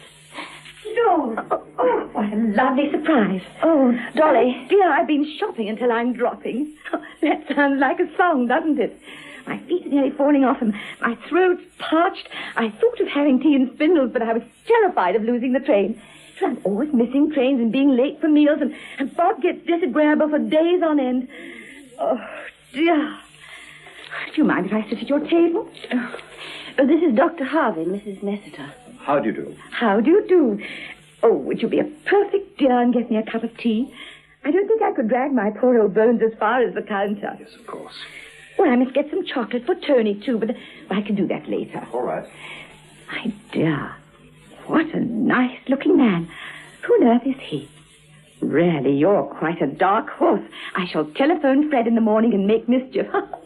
This is a bit of luck. Do you know, I haven't seen you for ages, and I've been meaning to pop in, but Tony's had measles, you know, and I had all that awful fuss about Phyllis. Oh, but of course you don't know. She left me, suddenly up and went, my dear, without even an hour's warning, let alone a month's notice. Oh, how dreadful. Mind you, I never cared for her very much, but still Tony did. Tony adored her, and... Oh, but never mind. I'll tell you all about it in the train. Here's your tea. Oh, thank you so much. We've certainly put enough milk in it. But still, it's wet, and that's all one can really ask for in a refreshment room. Oh, dear, no sugar. It's in the spoon. Oh, of course. Oh, what a fool I am. Laura, you're looking frightfully well. I do wish I'd known you were coming in today. We could have come together and lunched and had a good gossip. I loathe shopping by myself anyway. Oh, there's your train. Yes, I know. Aren't you coming with us? No, I go in the opposite direction. My practice is in Shirley. How interesting.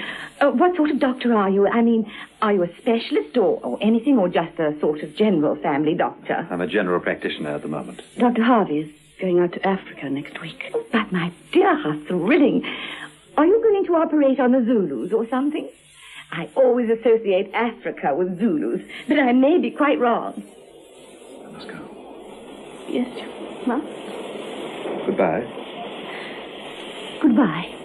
Goodbye, Mrs. Nessiter. Goodbye. He'll have to run. He's got to get right over to the other platform. How did you meet him? I got something in my eye one day, and he took it out. Oh, my dear, how very romantic.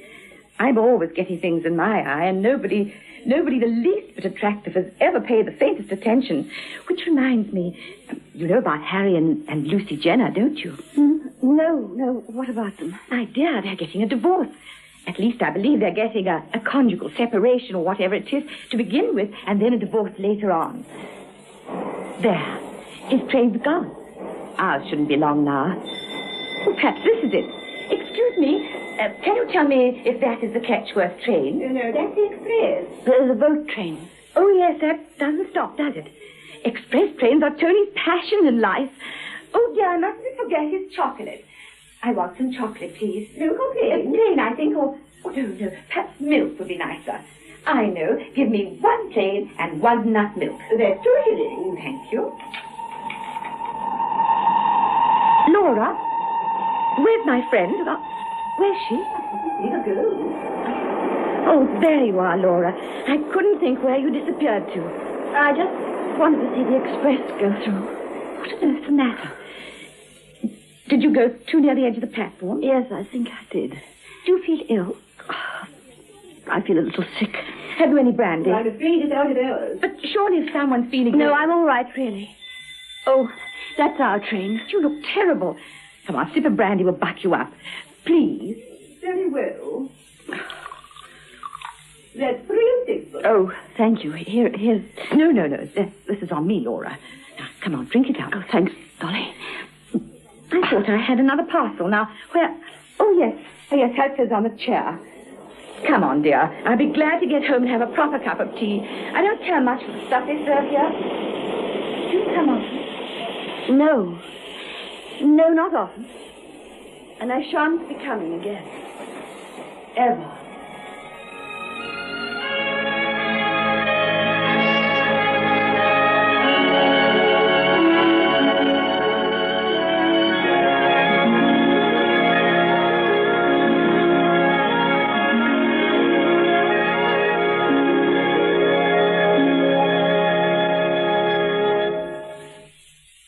In tonight's presentation of Brief Encounter by Noble Coward, the parts of Laura Jesson and Alec Harvey were played by Valerie Miller and Michael Atkinson. As Myrtle, you heard Joan Gibson, and as Albert Godby, John Simpson. Dolly Messiter was played by Lorraine Leftwich, Beryl by Judy Gibson, and the two soldiers were Derek Taylor and Reg Richards. Brief Encounter was produced for Lux Radio Theater by Anne Freed and directed by Henry Diffenthal.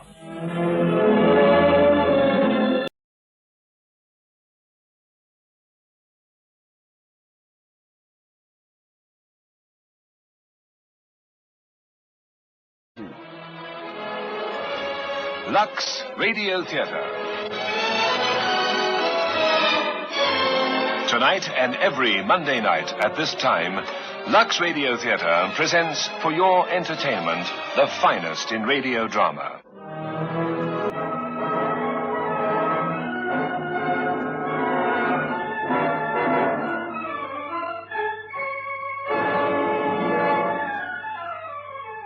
It is a summer evening in Paris in the year 1846.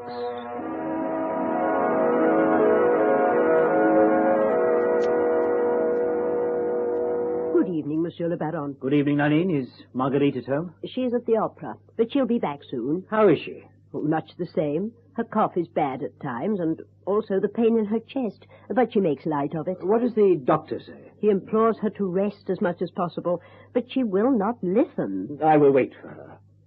Have there been other callers? Madame Prudence came, but she was in a hurry. Madame Prudence? She once worked in the same shop with Madame. Was Marguerite in a shop? She was an embroideress, Monsieur le Baron. Amazing. The most famous courtesan in Paris once worked in a shop. Didn't you know that? She's never made a secret of it. So, the beautiful Marguerite once worked for her living.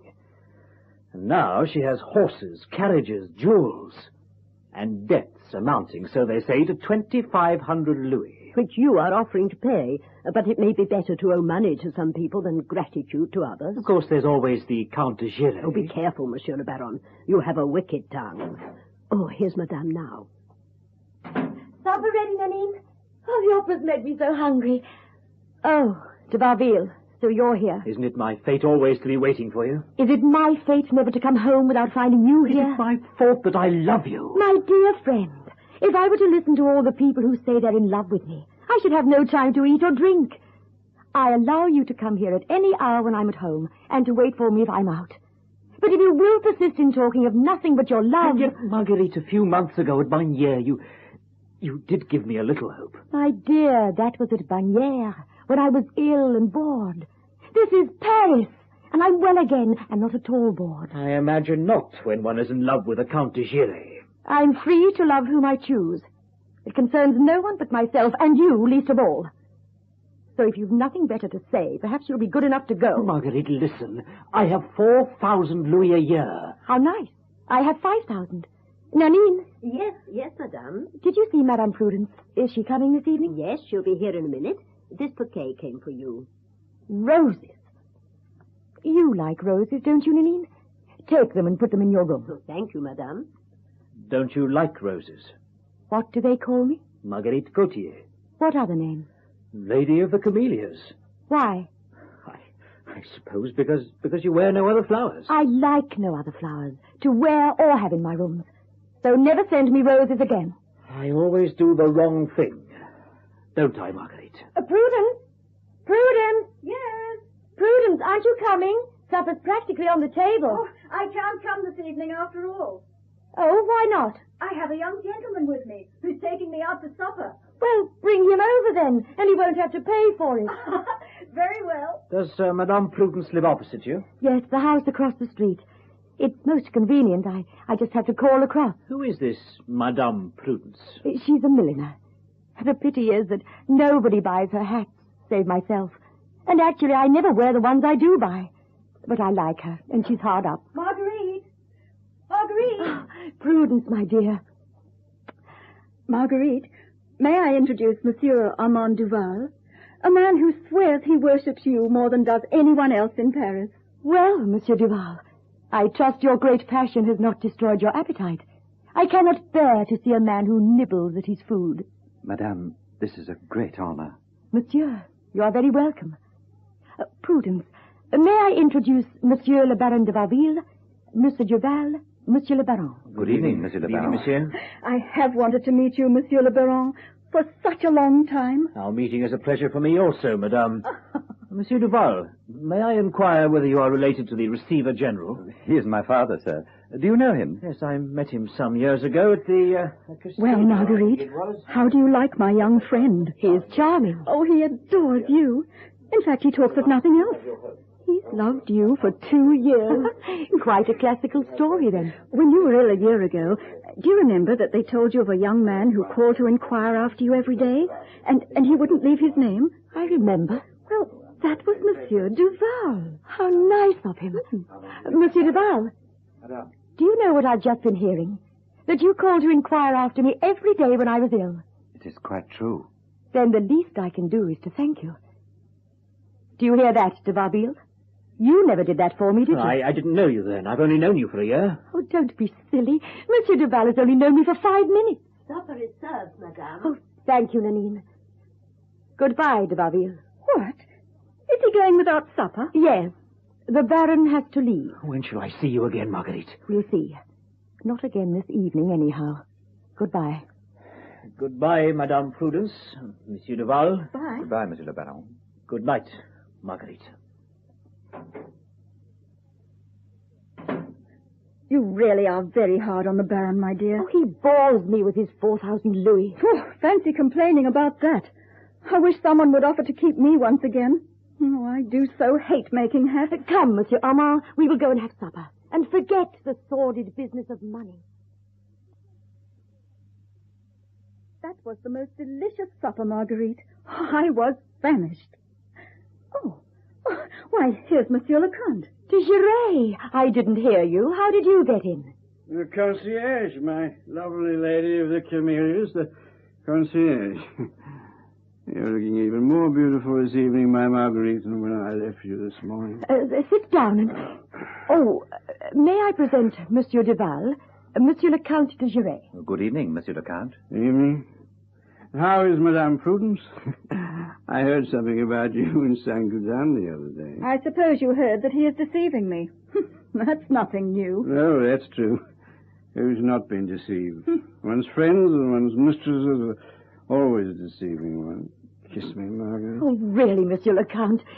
You have no right to force your way in here when you've had too much to drink. Yes, I'm drunk with love for you. Now, Monsieur le Comte, we shall put you in the corner like a naughty boy if you can't behave. I'll go there willingly, on condition that I'm kissed. This is no time for kisses. We're going to dance. Nanine? Yes, madame. Come and play the piano so that we may dance. What shall I play, madame? A polka. Come and dance with me, Monsieur Duval. And you with me, Monsieur le Comte. This is a great and an unexpected pleasure, madame. I love to dance, monsieur. It is one of my greatest pleasures. What's the matter, madame? Nothing. I lost my breath. I'm afraid you are ill. No. Please, stop playing. Oh, madame. I'll get you some water. She is ill. It's nothing really. Just open the window and leave me alone for a moment. Go into the other room and have some more wine. I shall be with you directly. Water, madame. Come, we had better go. But she is... No. She always likes to be alone when she feels like this. Come along, Monsieur le Comte. Thank you. Come on, we must go. May I wait with you, madame? Very well. A little more water. Thank you. There. Are you feeling better now? Much better, thank you. Besides, it's nothing new. Isn't it? Then you are killing yourself. I wish I were your friend to prevent you from destroying yourself like this. You have a kind nature, Monsieur Omar. Look at the others. They don't trouble about me. The others don't love you as I do. Oh, yes. I'd forgotten that great love of yours. You laugh at it? Heaven forbid. Oh, no, I'm not being ungrateful, but I hear the same thing every day. It doesn't make me laugh anymore. Will you promise me something? What? Take care of yourself. If I were to take care of myself, my dear, beautiful young man, I should die. Don't you see it's only the life I lead that keeps me alive?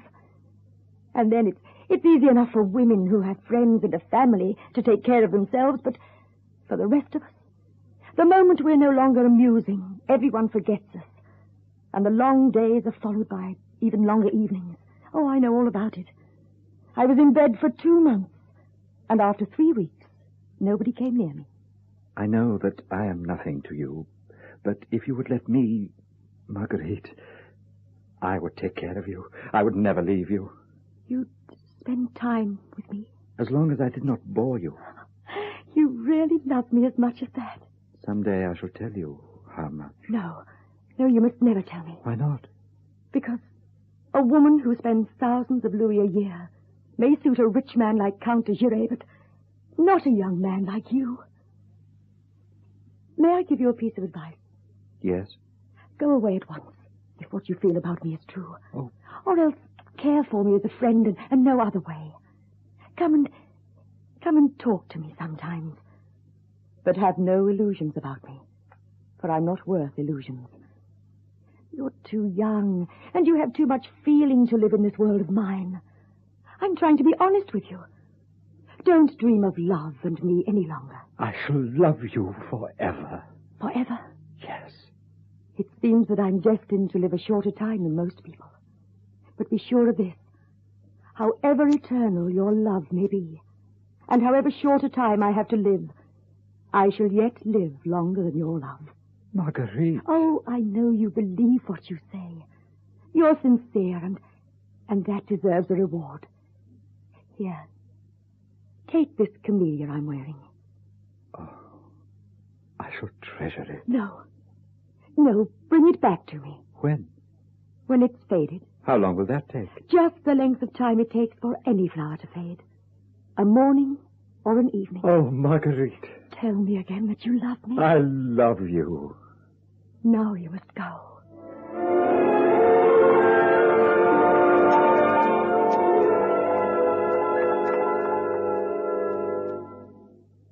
So, you are thinking of leaving Paris, Marguerite? Yes, Prudence, for the summer. Oh, it'll do you good. Where will you go? I've seen a house at Auteuil. Oh, what rent are they asking? 200 louis. 200? Oh, you must be in love.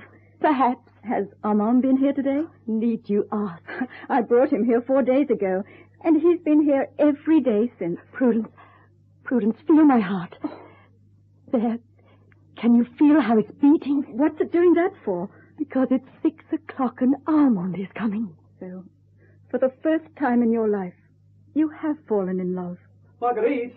Oh, I beg your pardon, Madame Prudence. How are you? In the way, I should imagine. So I'll leave you. Armand? Well? Do you love me as much as ever? No. What? I love you 1,000 times more. Oh.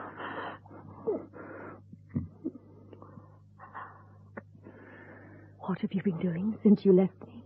Seeing anyone who could talk to me about you. I've had a letter from my father saying he was expecting me to join him at Tours, as the summer was going to be a wonderful one in the vineyards. And I've written to tell him that he needn't wait for me any longer, as if I could go to Tours. Who cares about grapes? But you mustn't quarrel with your father. There is no danger of that.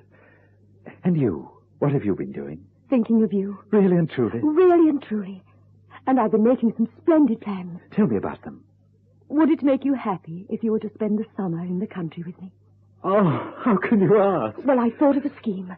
If it's successful, I shall be free in a fortnight from now. My debts will be paid, and we can go and spend the summer together in the country. But how are you going to manage it? You must leave that to me. Oh. Just tell me, do you like the idea? Of course. The very thought makes me wild with joy. But why can't you tell me? Come and see me tomorrow, and we'll talk of it again. Tomorrow? Are you sending me away already? Are you expecting anyone? Armand, please. The thought of any other man near you drives me insane. There've been many men in my life. I know. I love only you. Don't you believe me? Yes, I believe you. Oh, dearest heart, forgive me. I am going now. And I shall expect you tomorrow at 12. Nanine. I can find my own way out. Goodbye, you foolish boy. Until tomorrow. You wanted me, madame, to see Monsieur Armand out, but he's gone. Oh, Nanine, does he really love me, I wonder? And am I even sure that I love him? How can I be sure? I've never loved anyone before, so how can I be sure? There. Put your feet up and rest a while. Oh, Monsieur the Count. Good evening, Marguerite, my dear. How are you? Quite well. And more beautiful, more seductive than ever. Well, you asked me to be here at 6:30. As you see, I'm punctual. Thank you, Desiree. There's something I want to ask you. By the way, did someone leave here a moment ago? No. No one. As I was getting out of the carriage, it seemed to me that someone ran up to see who I was and, having seen me, went away again. Very probably didn't like the look of me. Very possibly. Well, what did you want to see me about? Have you any ready money? Never have any ready money. I need some. How much? 700 louis. The devil you do. Is the matter urgent? It is. Very well, then, I'll raise it for you. Take this ring. It's worth a good deal more than 700 louis. Oh, no. No, I won't accept that. I always thought you had money. I wouldn't have asked you otherwise. I certainly won't allow you to sell or even pawn a family heirloom. That's your famous ruby, isn't it? Marguerite, I shall be in your debt forever. So no family ruby or anything else would stop me paying such a debt of honor. No. This letter has just come for you, madame, and it is to be given to you immediately. A letter from Armand. What does it mean? I do not choose to be made ridiculous. Is there a reply, madame? No. No reply. So ends a dream. I have a piece of news for you, my friend. I no longer need the money I asked for. So, your creditors return their bills to you marked paid, do they? No, my dear. I was in love, that's all. With whom? With someone who didn't love me, as it often happens. And with someone without any money, as it always happens. See what he writes. Armand Duval. He seems very jealous on such short acquaintanceship. Or is it still acquaintance? It's just as well, perhaps, that I've outgrown jealousy. Well, I'd best be going now. Unless perhaps you'd consent to have supper with me? Thank you, my dear, but no, I'm tired. If you'll excuse me. Of course. And if there's anything else I can do for you at any time, I'm at your service. Good night, Marguerite. Marguerite! Marguerite! Prudence, what is it? Armand is here in my house. He wants to speak to you. Well, I don't want to speak to him. What does he want? How do I know? Does he know himself? But he's desperately in love. Marguerite, you cannot keep me away. I'm going to jump across to your balcony. Oh, no, Armand, no. You might have broken your neck leaping across like that. Marguerite. Well? Again, I must beg for forgiveness. Look, I kneel at your feet. You've upset me a great deal. And you, Marguerite? Did you not hurt me? When I saw the Count and realized that it was for him that you sent me away, I lost my head. I went mad, I think, and wrote to you as I did. But when, instead of defending yourself, you told Nanine there was no answer, I began to wonder what would become of me if I were never to see you again. Well, you came to a wise decision. What? To go away. You said in your letter you were going away. How can I? You must. You're right. It would be better for us not to see each other anymore. Not only for your sake, but for mine. Of course. If you don't love me... Oh, you don't know what you're saying. Then why? I've been thinking it over, and I realize that what I'd hoped for is impossible. Armand, I'm attractive, and I pleased you. That was something. Forget the rest. You didn't speak like that about those months we were to spend together. Far away from Paris and from everyone? That's true. I was going to follow a dream. There have been so many days when I've wearied of the life I lead and longed for something different. Women like myself seem happy. We're envied. We have lovers who ruin themselves not for us, as they say, but for their own vanity. We have friends who pander to us. Surely. Yes. These so-called friends care little enough what we do, as long as the world sees them in our box at the opera, in our carriage in the Bois. And then I met you, and I knew the joy of wanting someone for himself alone, not for the material things he could give me. For a moment, I built a whole future on your love. But you did not wish it. Oh, Margaret. So let's say no more about it. After all, it was nothing but a dream. Do you think I could ever leave you after what you just told me? When happiness is so near, are we to run away from it? No, Marguerite, no. Your dream shall come true. I swear it to you. We love each other. Let us follow our happiness. Don't deceive me, Armand. Don't deceive yourself. Think what I am and who I am. Come in. I've been asked to give you this, madame. Who's it from? The Count de Giray. What is it? A ruby ring. There's a card attached. What does it say? This is merely a token, my dear, to buy you such happiness as there is in the world. Send it back to the Count, Nanine. Send it back. I'm lucky. I do not have to buy my happiness.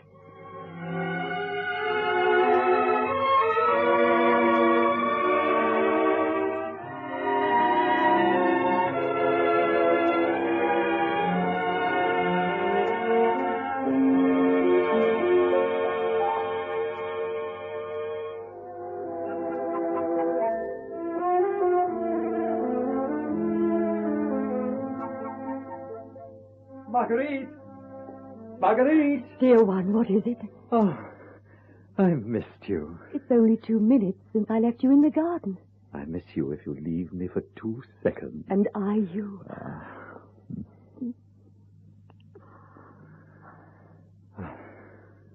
Look, I've just picked this rose for you, and when it has faded, I'll pick you another. A wild rose is easier to pick than a camellia. I never picked a camellia. You hate them, don't you? I like to give you flowers no one else gives you. Yet one day you'll bring me camellias and love me for myself. Not the dreamlike illusion you have of me now. Oh, dearest heart, don't let's destroy such a perfect day. Never has there been such a beautiful summer. Sun, sun, sun. The flowers in the garden can never have been lovelier. It will be a wonderful year for the grapes. Grapes? Yes, the vines. You know, my father owns many vineyards, and they need the sun. Of course. Alma, are you happy? No man has ever been happier. Good. And now, my dearest, I must leave you for a short while and consult with Nanine about our lunch. Monsieur Duval? Prudence, come in. How nice to see you at Auteuil. Have you driven out from Paris? Yes, and walked through your beautiful garden. Where's Marguerite? In the kitchen with Nanine. Oh, I'll go and find her. No, wait, Prudence. There is something I want to ask you. A week ago, Marguerite gave you some diamond bracelets that she said were to be reset. What became of them? Do you really want me to tell you? Yes, I want the truth. Marguerite told me to pawn them. Why? To pay bills, of course. Not forgetting food, wine, and rent. My dear boy, you seem to think that all you need do is fall in love with each other and then glide blissfully out of Paris to some pleasant spot like this and live on air. I've seen the Count de Giray, and he absolutely refuses to give Marguerite anything more unless she leaves you. And we all know she doesn't want to do that. Goodness only knows where all this is going to end. How much money is needed? 2,000 or 3,000 louis at the very least. Ask her creditors for a fortnight's grace. I will pay. Are you going to borrow the money? Yes. Nonsense. You'll only quarrel with your father and ruin your whole future. I suspected something of the kind and have already written to my lawyer. Hush, she's coming. Prudence. Marguerite. Oh. I want you to scold Prudence, dearest. Oh, why? I haven't been to Paris for a fortnight, and I asked her to call at my rooms and bring me any letters that might be there. She forgot all about it. And so I shall have to go myself. Well, go now, dear, but come back quickly. I shall be back before you have time to miss me. Goodbye, Prudence. I'll forgive you later. Prudence, have you arranged everything for me? Yes. Here is the bill of sale. The attorney is coming here to talk things over with you. Thank you, Prudence. I'm grateful for your help. Tell me, Marguerite, are you happy? Very happy. I've often wondered if you would ever really love someone and settle down. Perhaps if you can get the money and pay your debts, you might even get married. If I wanted it, Armand would marry me tomorrow. But I love him far too well to ask such a thing. Oh, well, as long as you are happy. I am happy. There are moments when I forget the past, forget the Marguerite I used to be. I used to spend enough money on camellias to keep a poor family for a year. But now, a flower like this wild rose that Armand gave me just now is enough to fill my day with perfume. Yes, I am happy, but I should like to be happier still. I haven't told Armand yet that I'm forced to sell my house in Paris and all its contents. But after I've paid my debts, I shall get another house here in the country, a smaller one than this, and Armand and I shall live here very simply, forgotten by the world, but knowing the true meaning of happiness. There's a gentleman here who wishes to speak with you, madame. Oh, that'll be the attorney. I was expecting him. Oh, ask him to come in, Nanine. You will excuse me, Prudence. Certainly. I'll wander in your lovely garden. I'll join you there later. Mademoiselle Marguerite Gauthier? Yes, that's my name. I'm afraid Madame Prudence didn't mention yours, but you're the attorney. I am not an attorney. My name is Duval. Duval? Monsieur Duval? Yes, madame. Armand's father. Armand is not here, sir. It is to you that I wish to speak. My son is ruining himself for you. But you're wrong. I accept nothing from Armand. Do you expect me to believe that? Your luxurious ways of living are well known. Or are you telling me that my son helps you to spend what you receive from others? Monsieur Duval, you must excuse me. I am a woman, and in my own house. 2 reasons which should appeal to your courtesy. Your manners are not what I should have expected from a gentleman whom I have... Your indignation is cleverly assumed, madame, but it is nonetheless true that my son is ruining himself for you. As I said before, you're mistaken. Then will you explain to me the meaning of this letter? It is from our family lawyer informing me that my son wishes to make a settlement on you. I assure you that if Armand had done such a thing, it is entirely without my knowledge. He knew that if he'd suggested it to me, I should have refused it. Oh, fine phrases, madame. By all that I hold most dear, by my love of Armand, I swear to you that I knew nothing of this settlement. And yet you are living here. You must have some means. I see that in order to convince you, I shall have to tell you something which I should have preferred to keep secret. Ever since I first knew and loved your son, I've been pawning or selling my carriages, my horses, and my jewels. A moment ago, when I was told that someone wished to speak to me, I concluded that it was in connection with the sale of my house, furniture, pictures, and all the rest of the luxury with which you reproached me. Perhaps you'd care to read this. Yeah. A bill of sale on your furniture. The purchaser to pay your creditors, the balance to be given to you. Is this true?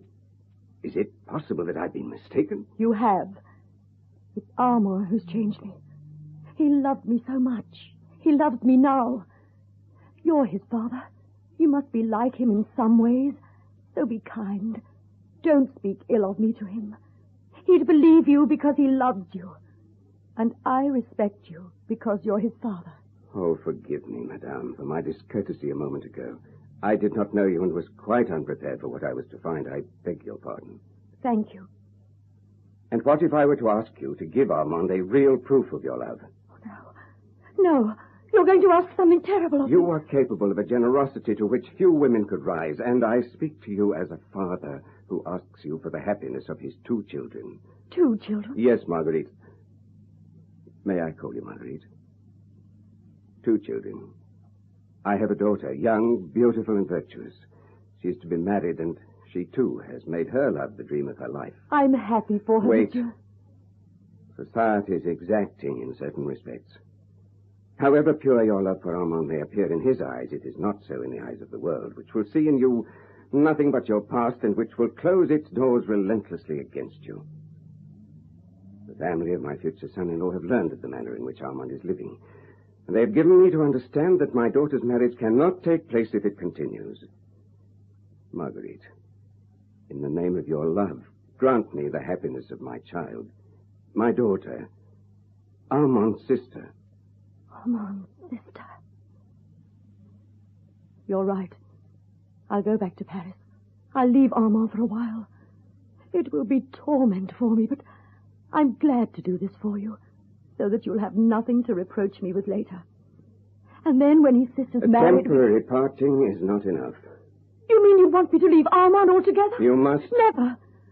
You don't know how we love one another. I have neither friends nor family, nor anyone in the world belonging to me. And you don't know, perhaps, that I suffer from a serious illness and have only a few years to live. To leave Armand would kill me within a few weeks. Oh, come, let us be calm for a moment and not exaggerate. You're young and beautiful. You suffer from no more than the fatigue of a restless life. You're not going to die. I am asking you to make a big sacrifice, I know. But are you sure that this love between you and Armand will last? A marriage would be nothing but disaster. No career would be open to him. And on the other hand, he might leave you. Who can promise you that the passing of your youth will not also mean the passing of his illusion? Oh, no. You have been happy for 3 months. Do not smirch that happiness. Keep the memory of it always in your heart. It is as a man of the world that I'm speaking to you. It is as a father that I'm pleading with you. Marguerite, prove to me that you really love my son. You ask me to leave Armand for his future, for his peace and honor. What must I do? Tell me. I'm ready. You must tell him that you no longer love him. He'll not believe me. In that case... Do you believe that I love Armand with a love that is truly unselfish? Yes, I do, Marguerite. Then, monsieur, you must trust me, for I can keep a promise, and I'm making you one now. Kiss me as though I were a daughter of yours, and I swear that this kiss, perhaps the only pure one I've ever received, will help me in what I must do. Within a week, your son will return home. For a while, he'll be very unhappy, but doubtless he'll recover. Your kiss, Marguerite. He must never know of this conversation. You need have no fear. He shall not know, and he shall hate me. Yes, I shall see that Armand hates me. But in return, I have one favor to ask. Ask it. Within a few hours, Armand will need sympathy and understanding. Will you be near him? Yes, of course. What are you going to do? You must leave that to me. Is there anything I can do for you in acknowledgement of the debt I shall owe you? When I'm dead, and Armand curses my memory, tell him that I loved him, and that I proved it. And for pity's sake, go quickly. Goodbye, Marguerite.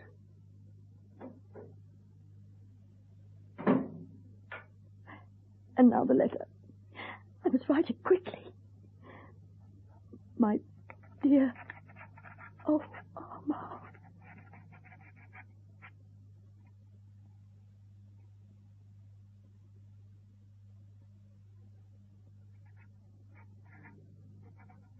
Yours, Marguerite. That'll do it. Prudence! Prudence! You want me, Marguerite? Yes, I'm coming back to Paris with you. We must leave immediately. And when we get there, I want you to deliver this letter personally. To whom? Read the address. Baron de Varville. Oh, you really want me to take it? Yes. Oh, but how Dear Prudence, ask no questions. Just take me to Paris and deliver the letter to the Baron. Marguerite! Marguerite! I didn't get to Paris. I couldn't leave you for so long. I turned back. Where are you, Marguerite? Madame is not here, Monsieur Armand. Not here? She has returned to Paris. I am to go later. She will let me know. But I don't understand, Nanine. She left this letter for you. Oh. I expect she wants me to go back to Paris with you and join her. It must be some sudden whim. But why has she written instead of telling me? It must be some joke. She wants me to meet her somewhere. This is only a letter. What's there to be afraid of? When you receive this, Armand, I shall be... No. Marguerite. How could you do this to me? So you are like the rest after all. Worthless. Your love a thing to be bought and sold.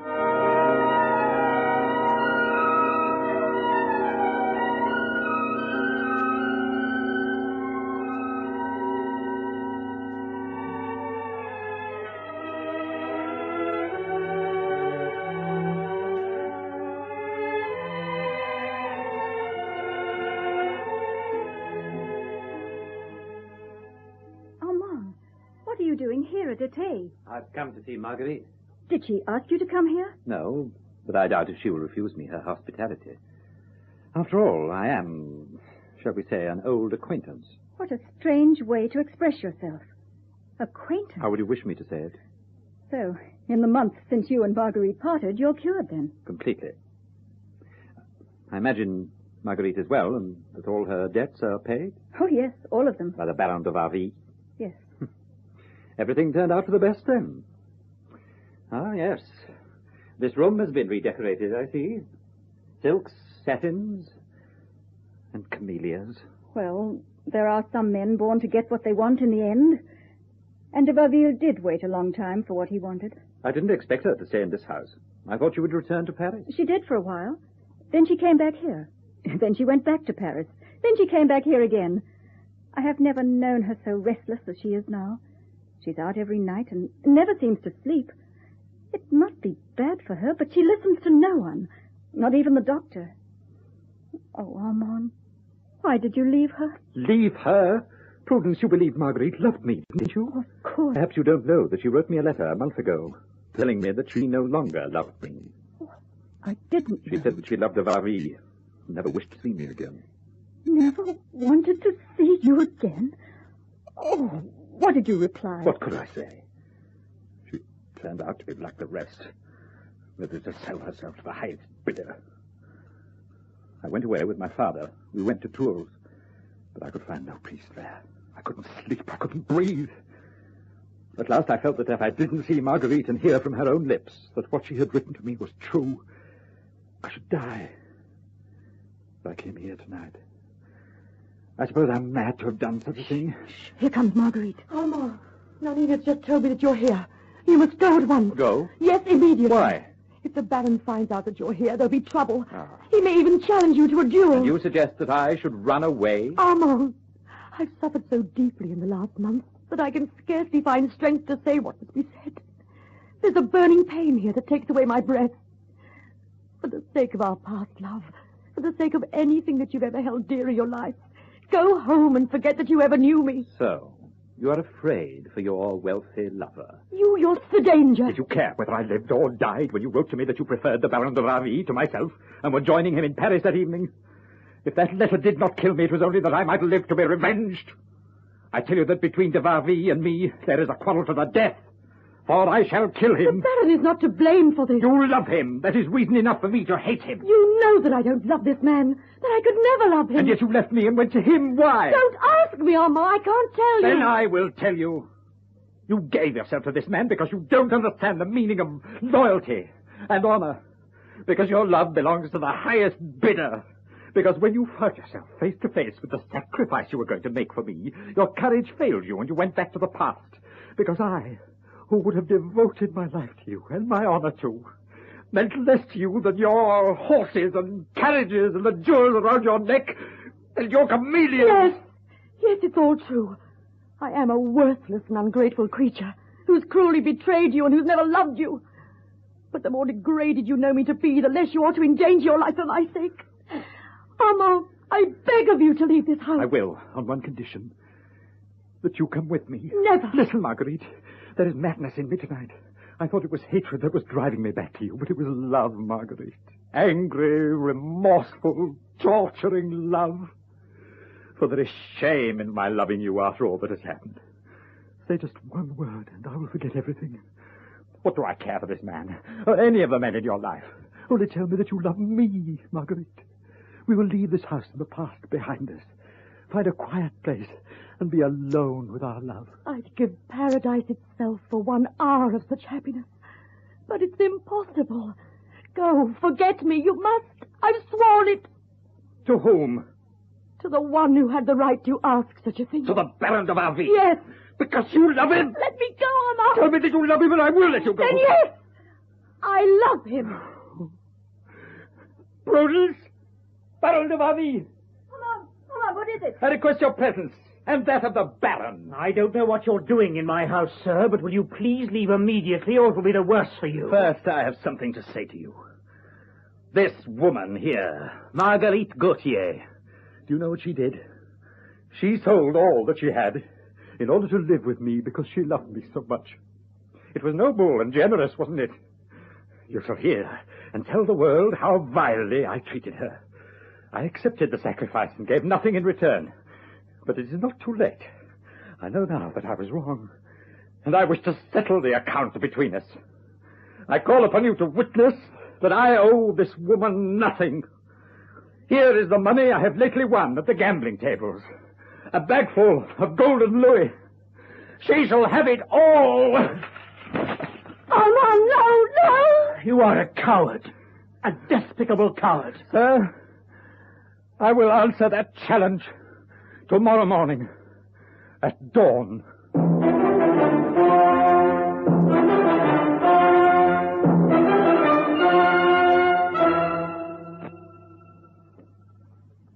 Nanine? Nanine? You're awake, madame. How do you feel this morning? Ill. Yet better. Better because I slept a little last night. Open the window, Nanine, and let in the morning air. You mustn't catch cold. Remember what the doctor said. We shall have you as well as ever in the spring. I suppose it was his duty to tell me. Madam, you mustn't. It's all right, Nanine. Oh, you're so kind. I'm sorry I'm such a trouble to you. But just open that window now, and later you shall help me to get up. What are these parcels, Nanine? Presents for you, madame. Oh, of course. It's New Year's Eve. Oh, I'd forgotten. How much can happen in a year? This time last year, we were all singing and laughing. None of us had been to bed at all.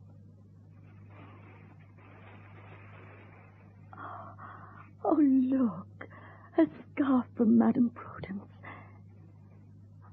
And a bracelet from the Countess Giray. Oh, he's sent in London. No coming in the States. Nanine, I'm sorry, but won't be gone long anyhow. I'll hurry, madame. Oh, wait, Nanine. Before you go, will you please read this letter to me? Handwriting's so small, I can't read it myself. How long is it since you received this letter? 6 weeks. Why didn't you ask me to read it before? I was afraid. I was afraid to know what was in it.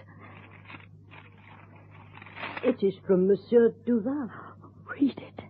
Madame, I have learned of the duel between Armand and the Baron de Varville, but not from my son, who left the country without saying goodbye to me. I'm thankful to say that the Baron is out of danger, and I know now all that happened. You have kept your word, but I fear that the recent events have injured your health, for I hear that you are ill. I have written to Armand telling him the truth. He is far away in Africa, but I hope he will return to ask for your forgiveness, not only for himself, but for me also. I did you a great wrong, and I wish to set it right. You have great courage. Allow me to assure you of my sympathy. And my highest esteem and regard. Georges Duval. I should have asked you to read it sooner. It would have been a great comfort. But why haven't I heard from Armand? 6 weeks and not a word. Nanine, give me a mirror. Thank you. How changed I am. I should hate Armand to see me like this, but where is he? Why haven't I heard from him? Oh, how pale I am. The doctor promised he'd cure me, and I must be patient. But that's not what he said to you, is it, Nanine? I heard him. He said I was very ill. Oh, Madame. But one may be very ill and still live. Oh, if only Armand would come, it would save me. Madame, I know the doctor said you were ill, but you feel better today, don't you? Why do you ask that? I have a surprise for you, Madame. A New Year's surprise, but I wanted to prepare you. A sudden joy might be too much. There's only one joy in my life. Only one thing I look forward to. My Armand. Oh, you don't mean... You can't mean it. Yes, Madame. Armand. He's come to see me. He's here. I tried to send him away, but the doctor said... Armand. Oh, go and fetch him. Yes, Madame. Armand. Oh, I look so pale, so ill. My hair. I have not the strength to comb it. Marguerite. My dearest. Armand, is it possible that you should have come back? Oh.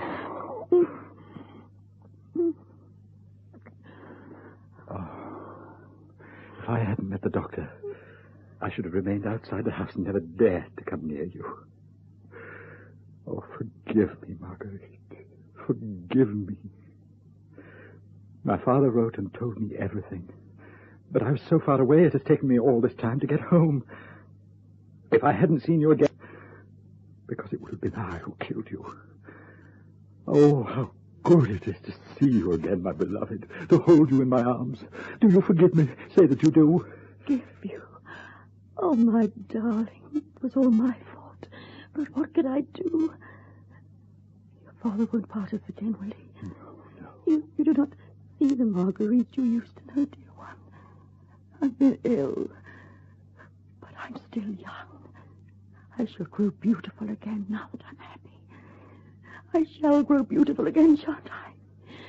You won't leave me, will you? I will never leave you again, Marguerite. Oh, my lady of the camellias. See what I've brought you? Camellias. At last, you give me camellias. Oh, my love. We will go away together to the mountains, where you will get well. I said this morning that only one thing could save me. I'd given up hoping for it. And then you came. We must waste no time, beloved. Life was slipping away from me, but you've come back. And I'm alive. Oh, tell me again that you love me. I love you, Marguerite. All my life is yours. Nanine. Come, Nanine. Bring my clothes. I want to get up. Oh, Madame, you are not well enough. I am. I'm well now that Armand is here. Thank you, Nanine, for the faithful care you have taken of her. We used to speak of you every day. No one else dared mention your name. Come, help me, Nanine. Gently, Madame. You are so weak. You mustn't try to hurry. I don't think I can. Armand. What is it, Marguerite? Lie down again, my darling, please. It's nothing. Happiness hurts a little at first. And I've been unhappy for so long. Marguerite? Marguerite! Don't be afraid, Armand. I always used to have these moments of faintness. Don't you remember? Let me hold your hand. You're trembling. Run for the doctor, Nanine, at once. Yes. Tell him that Armand has come back. And that I want to live. That I must live. I will hurry. If your coming doesn't save Nothing will, my dearest. I've lived for love. Now, I'm dying of it. Hush, Marguerite. You will live. You must. Sit close beside me. As close as you can, Armand. Just for a moment, I was angry with death. But I know now that it had to come. And I'm not angry anymore. Because it has waited long enough for me to see you again. Marguerite, don't talk like that. I can't bear it. Tell me that you're not going to die. That you don't believe it, that you will not die. Even if I did not wish it, Armand, it would have to be. Perhaps if things had been different, if I could have been the good wife you should have had, I might have grieved more at leaving a world where you are, and a future that was, oh, so full of promise. But as it is, anything that is good in me will be yours forever. Believe me, God sees more clearly than we do. Don't, Marguerite. Don't. We've never danced together, you and I, have we? Since the day we met. Oh, put your arms around me, Armand. Just as if we were dancing. Hold me close, my darling. Marguerite, my lady of the courteliers, my beloved. Kiss me, Armand. Kiss me, my love. My only love.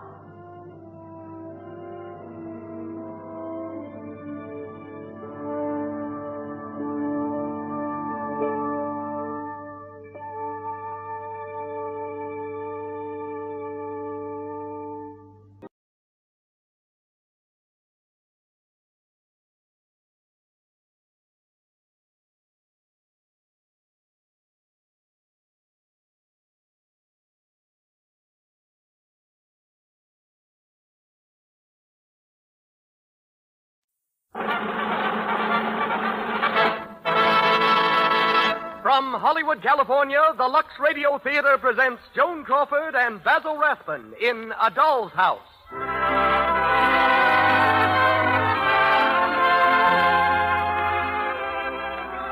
Lux presents Hollywood. It's your purchases of our products, Lux Toilet Soap and Lux Flakes, ladies and gentlemen, that make this program possible. For the splendid loyalty you show us, our sincere gratitude. Last week, we announced an offer of a beautiful compact. So many of the ladies in our audience have taken advantage of this offer, we are making it again tonight at the end of our program. So please listen carefully and have your pencils ready. Starred tonight are Joan Crawford, Basil Rathbun, Sam Jaffe, Netta Harrigan, and Vernon Steele in A Doll's House. As special guest, Miss Frances Manson, head of the story department of Samuel Golden Productions. Our orchestra is conducted by Louis Silvers. And now, the producer of the Lux Radio Theater. Ladies and gentlemen, Mr. Cecil B. DeMille.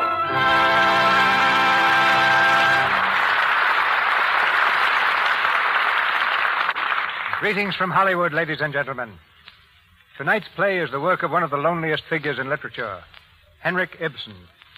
Poverty-stricken as a boy, Ibsen exiled himself for many years from his native Norway because of the lukewarm reception that country gave his plays.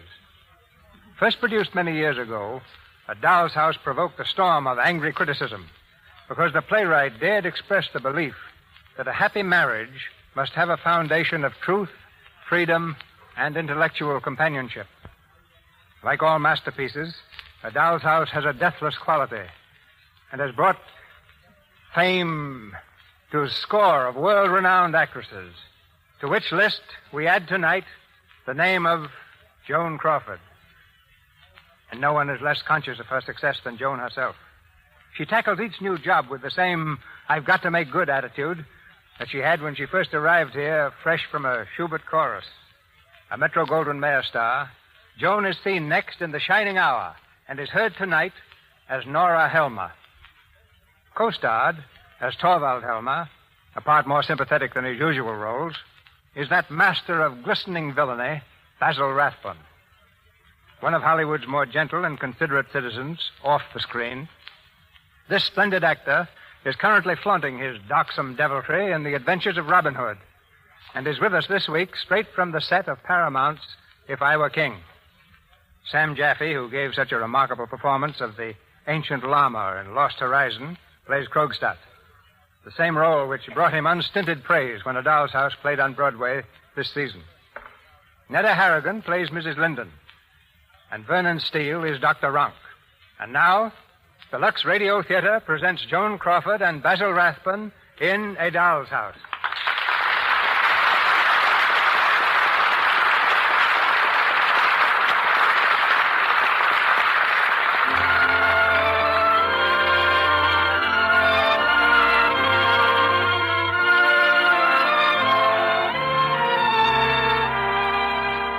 The year is 1890. We're in a little town in Norway on a gray September afternoon. Along the windy street in a quiet section of the city, a young woman walks hurriedly, her long dress whipping out behind her, her face half buried in an old-fashioned muff. She glances frequently over her shoulder, as if to assure herself that she's not been noticed.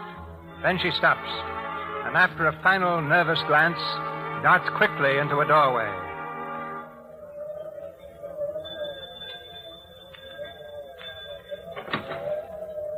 Well? It's I, Mrs. Helmer. Oh. Come in, please. Sit down, Mrs. Helmer. Thank you. Wasn't it a little indiscreet of you?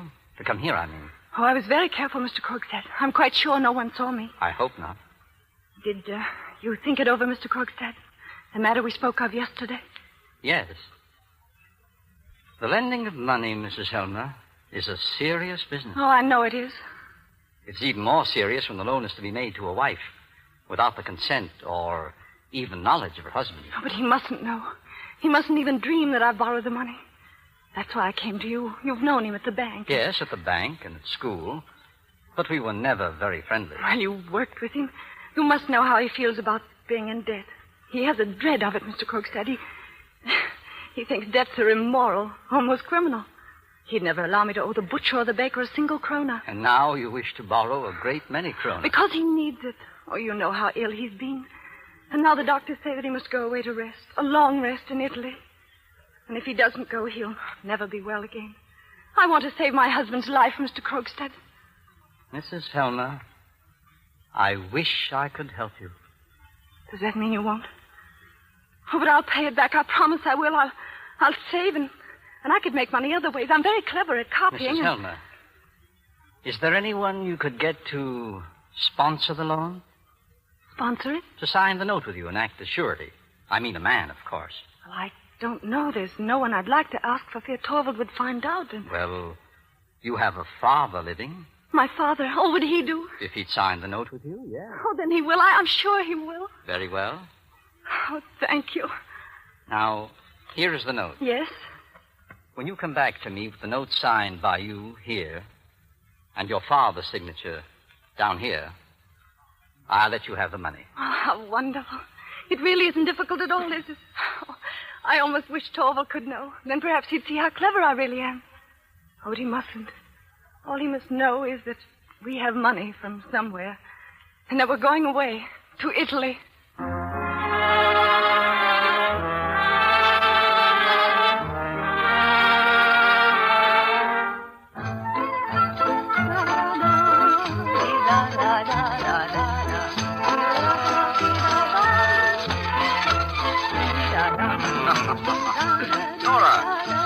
Nora, come and sit down. Don't tire yourself out dancing like that.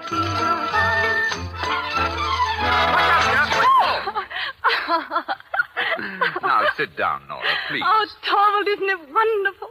I feel as if I belonged here, as if I'd lived in Italy all my life. Oh, and now I've learned to dance the tarantella. Yes, and you dance it beautifully, Nora. Oh, it's so easy to dance here, where your heart is life. Aren't you glad I teased you until you brought me? Very glad. Oh, and the rest has been good for you, Torvald. So good. Oh, nonsense. I never needed a rest. Oh, no, of course you didn't. It was just for me. And I love you for it. Well, you can hardly thank me. I could never afford a trip like this. It was strange, your father leaving you that money. Strange, Torvald? I always thought he was rather improvident. I was sure that he'd die quite penniless. Well, he must have had some put away. Yes. Yeah, nevertheless, it's almost gone, my dear. We'll have to be leaving for home soon. Oh, I know. But I'm so anxious to see the children again.